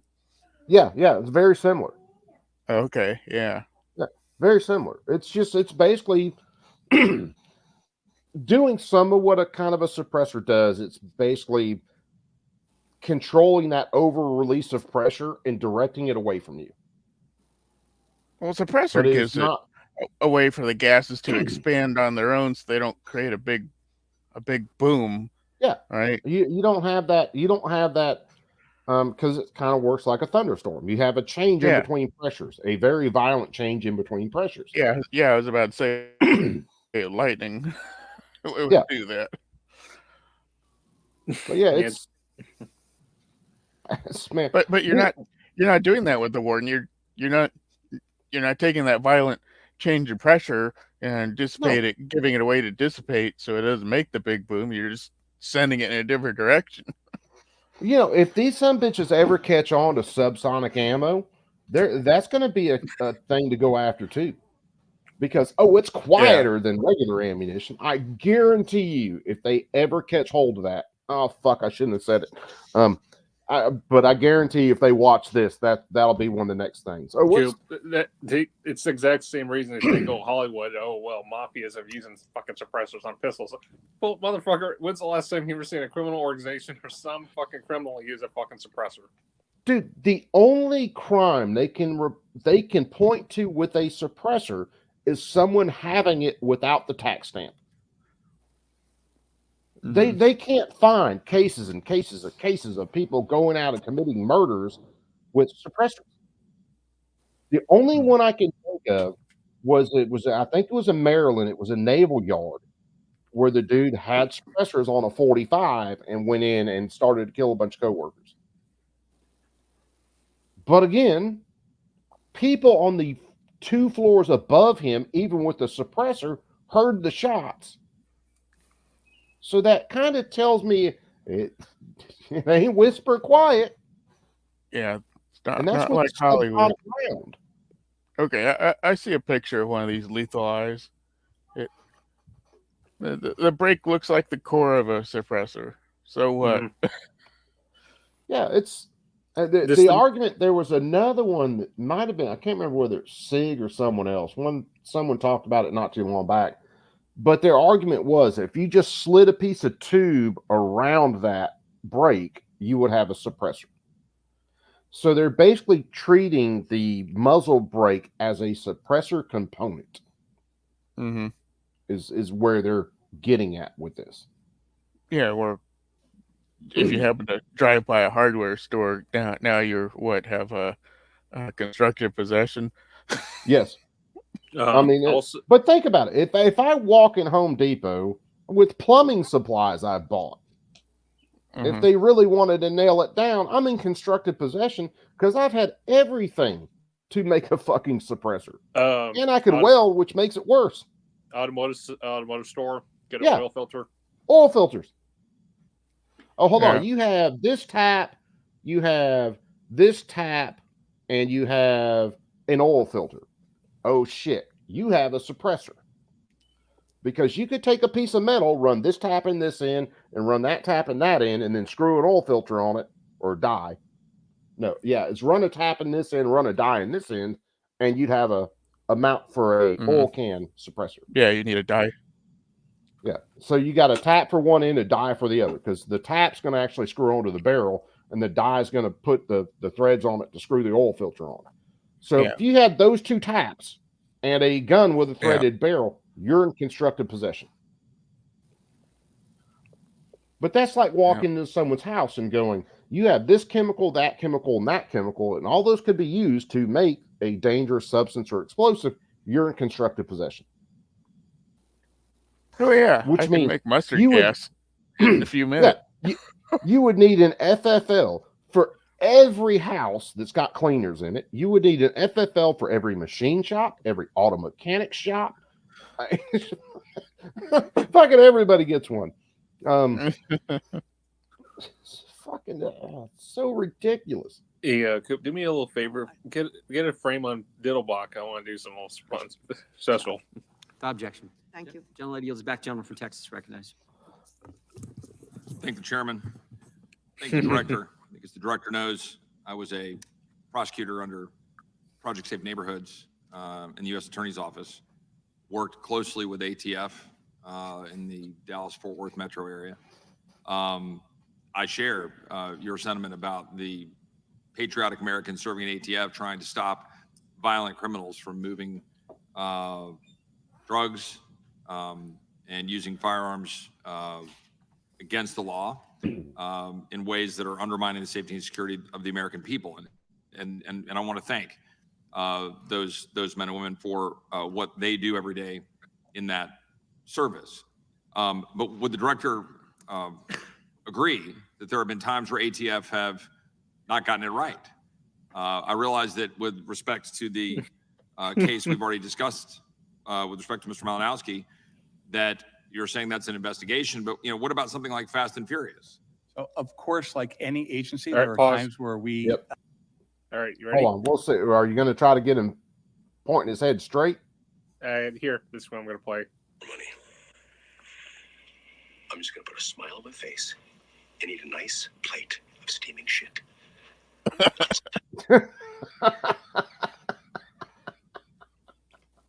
Don't get things right and can improve. So a couple of questions for you, along these lines. I think it's really important for the American people to understand.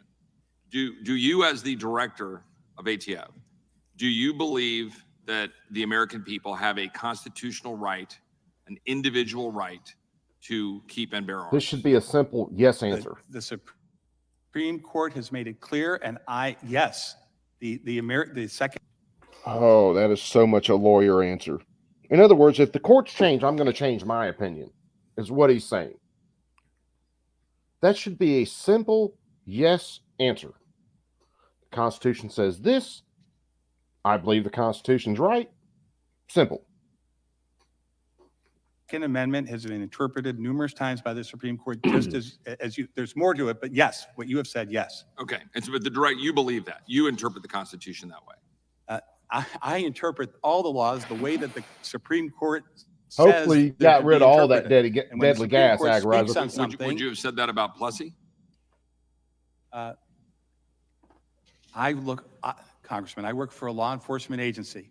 I'm not a judge. I know, but I I'm just accept asking the you, rulings of the court, including that one. I'm not judging your question. Do you, as the director of ATF, believe there is an individual constitutional right to bear arms? Yes, there is one. The Supreme Court has said it. It's along those lines. Do you, as the director of ATF, believe that the federal government should maintain a registry or otherwise track, catalog, okay. So this whole, well, the Supreme Court has said it deal. Therefore, yes. No, the Supreme Court has upheld slavery, segregation, all sorts of misogyny laws, you name it. The Supreme Court has upheld that stuff in the past. So this is a question of, sir, what do you believe? And he's still the lawyer answer and just trying to filibuster the shit. Don't give yes or no's. String that answer out for at least 10 seconds or so. Now you're cutting time at that point. Because I guarantee you, he does not believe in an individual right to own arms. I guarantee you he doesn't.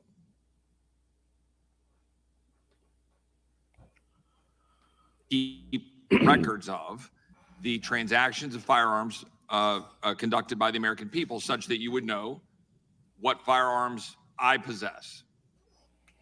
Congress has explicitly forbidden ATF from keeping a registry, and we do not. Again, we obey the law.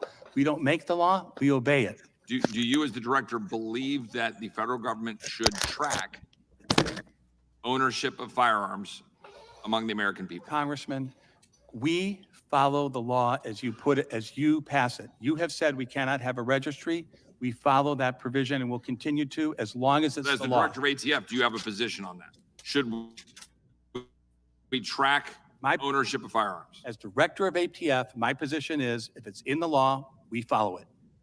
If I want to sell a gun that I currently own to a friend in Texas, do I need a license? So the getting into the specifics of the rule, which is in litigation. So And first this of all, ought to be a really simple question. I understand. All right, Bob, we'll catch you, brother. So you look at the totality of the circumstances. If we're talking about an isolated sale from somebody who is not engaged in the business of dealing firearms, you don't need a license. All right. So if I a citizen, Yep, this country, I live in Texas, I have a weapon and I want to sell it to a fellow Texan. On an isolated basis, do I need a license? Again, if you are not engaged in the business of selling firearms, those are Congress's words. If I post a sale for a firearm last year, okay, and I do that on some relevant website like TexasGunTrader.com, and I sell that weapon, I sell it for $500, and then I inherit a gun from my dad or from my uncle, and I inherited it last month. And I hadn't thought about it until then. It's another one of those things that just kind of hits. So this would make every private citizen on sites like Gunbroker, Arms List, all that, who are doing private transfers that would go through FFLs. That makes all of them in the business because they're advertising the firearm. That's a fuckload of doors to go kick in. And I think a lot of them are outnumbered against the ATF. I think the ATF is understaffed for that.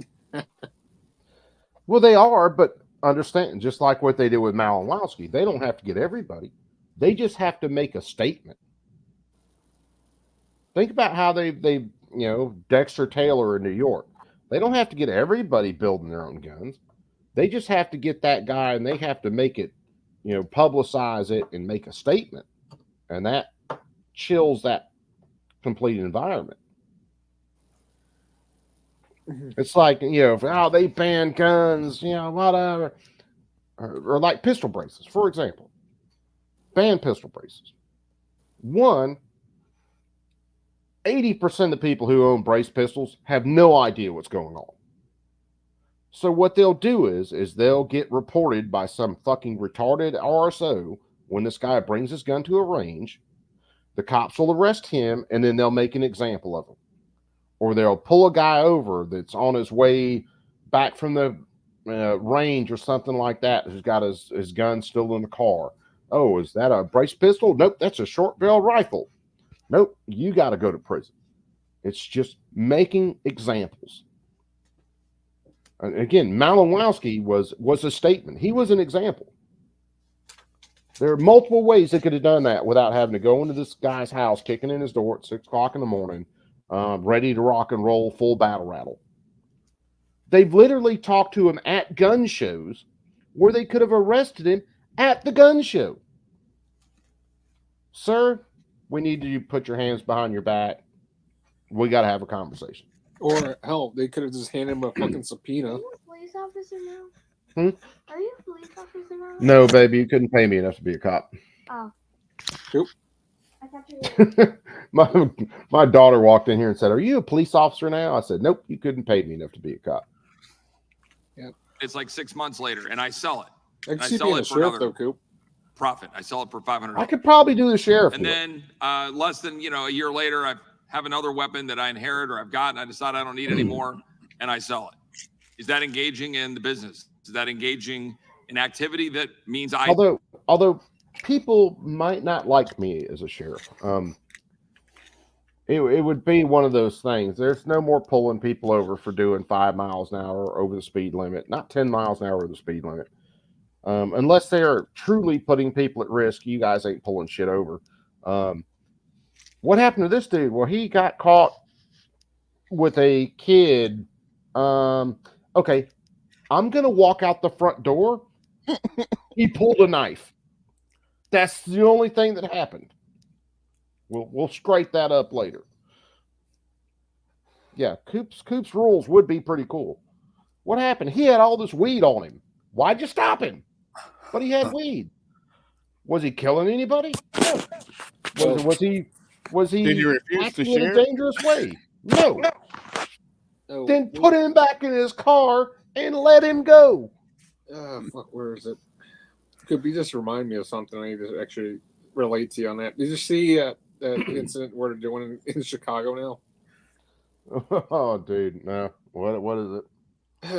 Kim Fox is literally proposing that anybody has contraband or arms or illegal, anything that's illegal, pretty much, cops can no longer search their vehicles anymore and just let them go by. I'm telling you, dude. Fucking Kim Fox, man.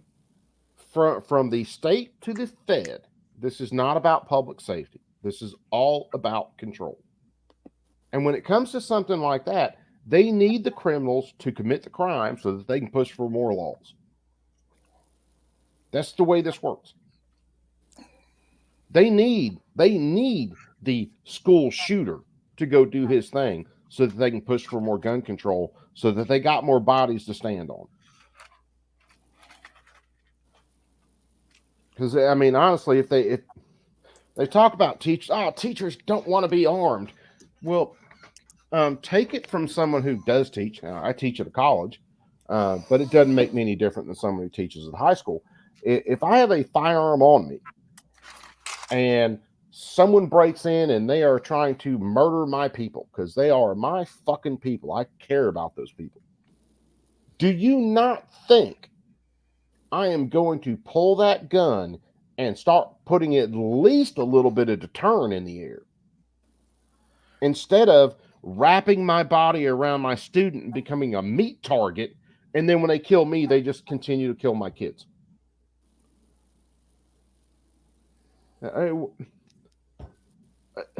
Why is it any more fucking, I lost the term, praised by the left for someone to sit there and be a bullet sponge, and then their kids get killed after they get killed?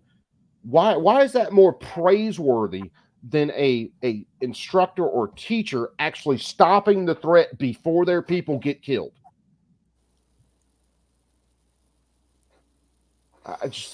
They need the victims.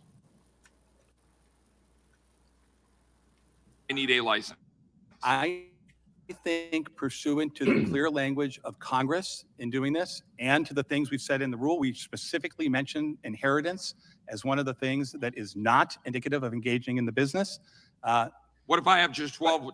No, I'd have nailed him down right there. No, you mentioned inheritance as a transfer as not being in the business. However, if I inherit that gun and then I sell it according to your rules, then I'm in the business. What if I have 12, 15, or 20 weapons and I sell 3 over the course of a year? I'm sorry, I didn't mean to interrupt. No, I'm just saying, if I have about 50, let's assume I had 15 or 20 weapons and I wanted to sell 3 over the course of a year. I think my I'd like to make money on it. My reaction to what you're saying is that you look at it's very clear that you look at the totality of the circumstances. We can go through an endless series of hypotheticals. Hypotheticals aren't the way we address Understand, and I realize I'm over my time. Do you understand why the average citizen sitting out there saying I've got 400 pages of rulemaking might not understand what they are allowed to do under the law, when the director of the ATF can't look at a member of Congress and tell me yes or no emphatically whether or not, if I sell a weapon or 2 weapons or 3 weapons or 5, whether or not I need a license?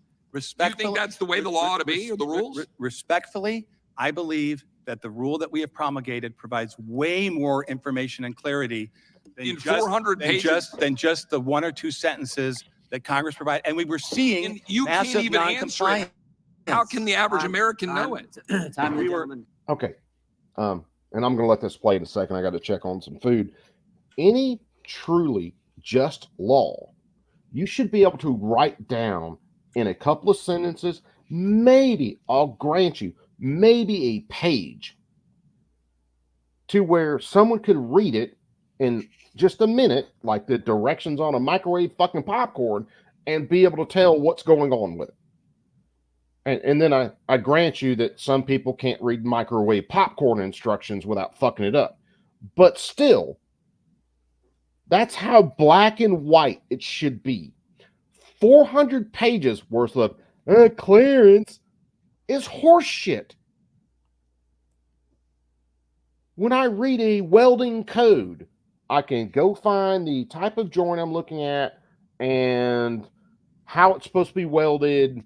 And yeah, it's a little conflated sometimes, but still, I can only do the things that are written in that text. I can only, deny, or I can only freaking affirm what's in the text.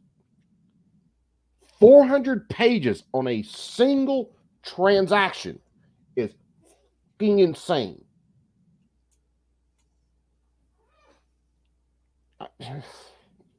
Jesus Christ, man. Shit fire. I can't. We are in the business of knowing, and we would look at the whole case, and we would determine based on the. I'm sorry, Mr. Chairman. Gentlelady from North Carolina is recognized for 5 minutes. Thank you, Mr. Chairman, and thank you, Director Dettelbach, I for want to know being who the here person the is in the second pink time shirt is. in over a year, and for your commitment to keeping our Dude, community you've been hung safe. up on her all day. As Is it a requested her by or the a Department he? of Justice, the ATF I think it's a recently her. reported It looks that like a over he, a dude. 5-year period from 2017 to 2021, 1,000 illegally trafficked firearms were distributed That across the looks more United like a he States than the by other one. unlicensed What, Mrs. Ross? dealers. The iron pipeline, which we've discussed earlier, Yes. specifically refers to guns smuggled up the I-95 corridor from She the looks like southern the states sister of to the Elizabeth Warren. mid-Atlantic and New England. It runs directly through my home state of North Carolina, which is one of the top destinations for gun traffickers. Now, we wouldn't know this information, which directly impacts public safety in my state, without the ATF's dedicated work to make data available to the public You're still mute. and do to this all real of our fast. law enforcement agencies. This data is a critical hold tool on. for local law enforcement So to this address is gun Hunter trafficking. in his iron pipe. I also want to highlight the implementation of the Bipartisan Safer That's Communities Act, the iron pipe which, right there. as we've heard, is one of the most significant steps You're good, Congress huh? has taken There's your to iron pipe. reduce gun violence in decades, giving law The rest of your enforcement arguments are absolute and horseshit. prosecutors new means to hold gun traffickers You know accountable. what Miss Ross looks like? I also want to note that both of North Carolina's She looks like Republican Elizabeth Warren's senators sister. voted for the Damn Bipartisan near. Safer Communities Act in the last Pocahontas Congress. with short hair. Building off this legislation is imperative, and it will take continued Fluffy said, bipartisan isn't that Cartman's consensus mom? to do so. We've talked a little bit Last time I about checked, the gun Cartman's mom trafficking wasn't a blonde, though. provisions in the Safer Communities Act, but I want to broaden that a little bit and ask you how gun trafficking intersects with drug trafficking, particularly fentanyl trafficking, and what ATF is doing to reduce not just gun trafficking and gun violence, but the menace of fentanyl and other dangerous drugs. I've been involved with prosecution since 1991. And one thing that has stayed the same, and unfortunately I'm sure will stay the same, is that guns and drugs, illicit guns and drugs go together. Gangs, cartels, individual dealers, they are armed often as a means of enforcing their business practices, their unlawful criminal conduct, and punishing individuals who challenge them. Intimidating witnesses, you name it. So these things go together. With respect to fentanyl, that is also, it was true with crack, it's true with powder cocaine, true with heroin, it's true with opioids, it's true with fentanyl. And we worked alone and together with our partners on cases that involve narcotics trafficking all the time, and for that reason. Armed drug trafficking organizations are part of what ATF does.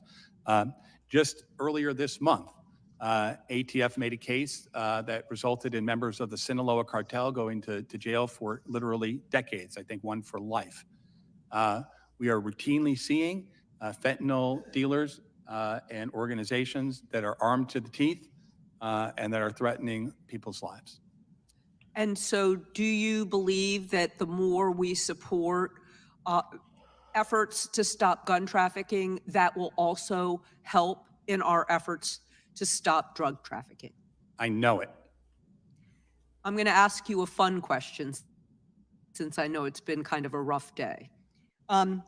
If it was Christmas and you could be fully funded in the ways that you've requested, what would be your top 3 priorities, and how would that make our communities safer? Since it's Christmas, can I get an extra 1 or 2? Absolutely. So I You think, have look, 36 seconds. We're the violent crime agency, so I think what I would start with is we know a strategy that's working. The crime gun intelligence strategy, working with state and local law enforcement, is working. We have to scale it, right? So we have 60 crime gun intelligence centers or so. We put out, I think, an extra 10 in the last year. I would put out crime gun intelligence centers. I would try to stand them up in numerous other places. Second would be to support them, we need better intel. Crime gun intelligence is driven by a couple things: the National Integrated Ballistic Information Network, or NIBIN, and crime gun tracing. I would continue and ramp up our campaign to get sheriffs, to get chiefs, to get law enforcement officers all around the country to fully participate in the NIBIN and tracing free tools that we provide them. And I think, gosh, it's so hard. On the third, I would say I think, you know, I would double and triple down on our RICO Vicar gang strategy. It's a very effective legal tool that puts into effect the crime gun intelligence. Minneapolis case is a great example. So they have 15, 20 shootings all around town. They look totally unconnected. Through the crime gun intelligence tools we provide, we're able to connect them together and show that it's the Highs, that's the name of the gang, one group that's responsible for all of this. And so then we put together a RICO case, which has extra teeth, in order to make sure we're taking down the whole organization. So I think that would be my third. Thank you for your service, and I yield back. I think it's interesting too that the director didn't mention body cameras, even though he told us that they weren't wearing those because of budget cuts, but that didn't make his Christmas list. The time is now the gentleman's from North I did ask for extra missions, though. Thank you, Mr. Chairman. In the Malinowski killing, did you say you're deferring to and waiting for this investigation from the Arkansas State Police? The Arkansas State Police has referred the matter to the district attorney's office. It's my understanding from public And you've been deferring until that to take any action yourself. Is that right? That would be our normal course of action if there's a pending criminal investigation. In order to make sure that we preserve the integrity of that investigation, we let it proceed. Yes. So that's a criminal investigation only. They'll decide the scope. My understanding is they're investigating to see. That's a criminal investigation. Let's stay on my question. That's a criminal investigation. It's an investigation to see whether Arkansas law was violated, is my That's called a criminal investigation, right? They're a criminal law enforcement agency. Don't filibuster me. Straightforward. I'm not filibustering. You know that state prosecutors have a variety of different. That's my time.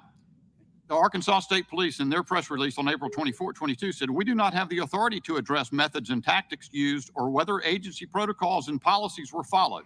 Have you seen that? Okay, I'm back. I've seen the press release You've that they seen that. Correct. So you're deferring action on questions of methods and tactics until you see what Arkansas does with the criminal investigation? That is the normal standard thing that we do, because if you start interviewing witnesses, if you start talking to people in the middle of a criminal investigation, very quick. So I see body cams in the chat, and I stepped out to go take care of some food stuff here. If you didn't hear it earlier in the stream, the ATF, what you have to realize, they were operating in conjunction with the Little Rock Police Department. The Little Rock Police Department wears body cams. They are all equipped with body cams. So what it looks like is the ATF told Little Rock Police, do not wear your body cams here. So even when body cams were available, they said, nope, don't use them.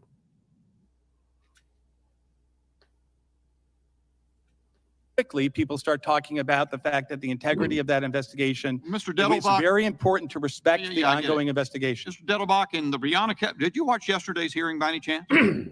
I did not have a chance to watch all of yesterday's hearing. I watched. Did you watch some of it? I watched some of it. Well, in the Louisville situation with Breonna Taylor, the Metropolitan Police Department there fired its first officer within 90 days of the incident. Let's pause here again real fast. Now I'm going to let it play some more, I promise. How much do you guys remember about the Breonna Taylor no-knock raid?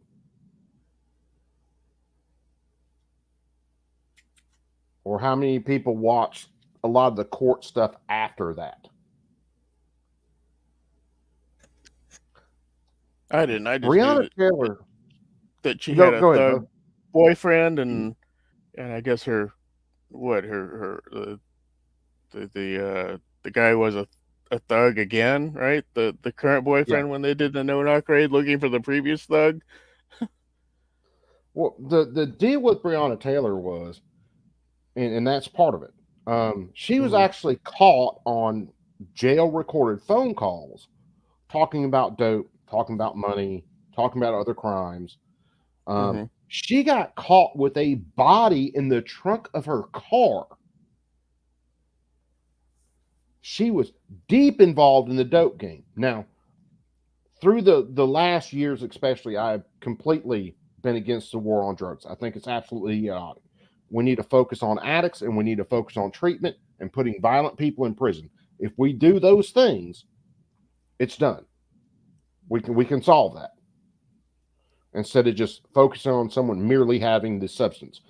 But she was deep in the dope game. And there were violent acts that were associated with her.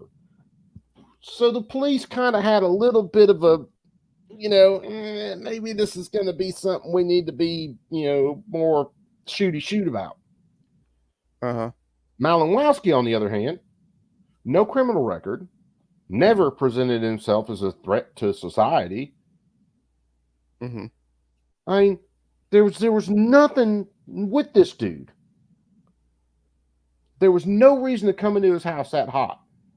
So don't conflate these two cases because they are exceptionally different. Oh, I agree. Oh well, yeah, dude. If Dark just got started, I'll tell you what, guys. If Dark just got started, Mike, post Dark's stream in the chat, please, because you can probably pull it up quicker than I can. If you're still in here, if you left, I'll post it in just a second. But what I'll say is we'll kill this here. You guys bounce over to Dark's. Let's see what Dark's got going on tonight. That'll allow me to kind of finish off what I'm doing this evening. And then who knows? We might cover the last little bit of this maybe on another stream. Hold on. Let's see. But it's just the insanity of this.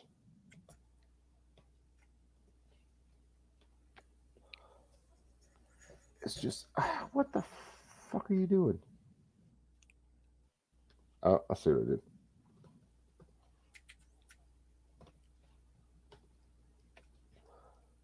I did.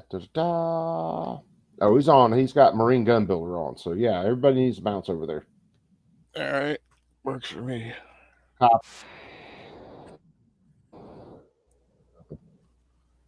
Let me paste this in the chat. Send it out.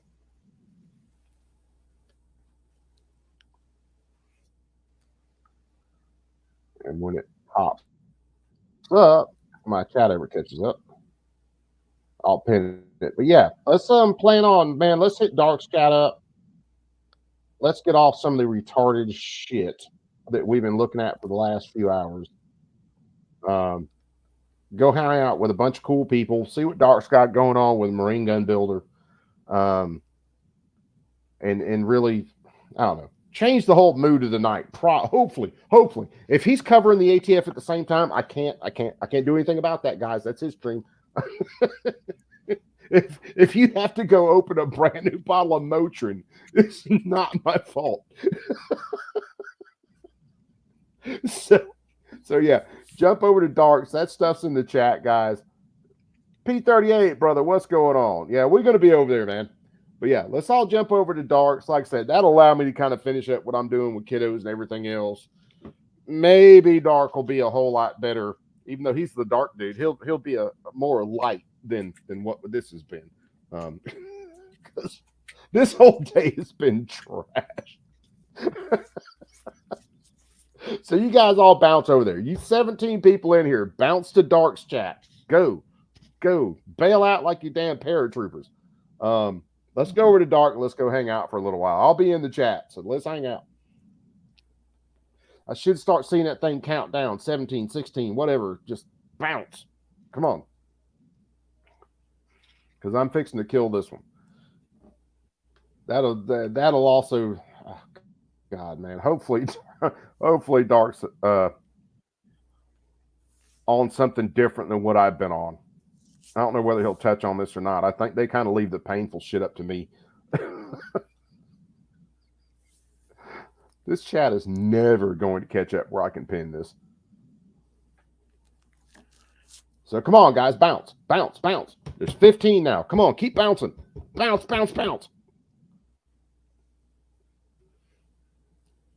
Anyway, for all the rest of you guys that are left, hey, look, we're going to end it. I'm going to end it like I always do. Dude, Bob, thanks for joining. Warsaw, my brother, thanks for joining. As always, man, I love you guys to death. If I can find the right button. This one will work. Anyway, you perks be cool. Keep that thing on you at all times. We'll catch you over in Dark Chat. So let's all scoot. And we'll shoot the breeze over there, guys. I love you guys. Be safe. and like I said, just be wary, man. We got a bunch of wild stuff coming, and I think before this next election, it's going to get way hairier than what it is now. So be cool. Let's jump over there. Let's chat, hang out, have a good time. Maybe we can get on a little bit better subject than what we've been on tonight. So I love all you guys. Perps, I am out. Later.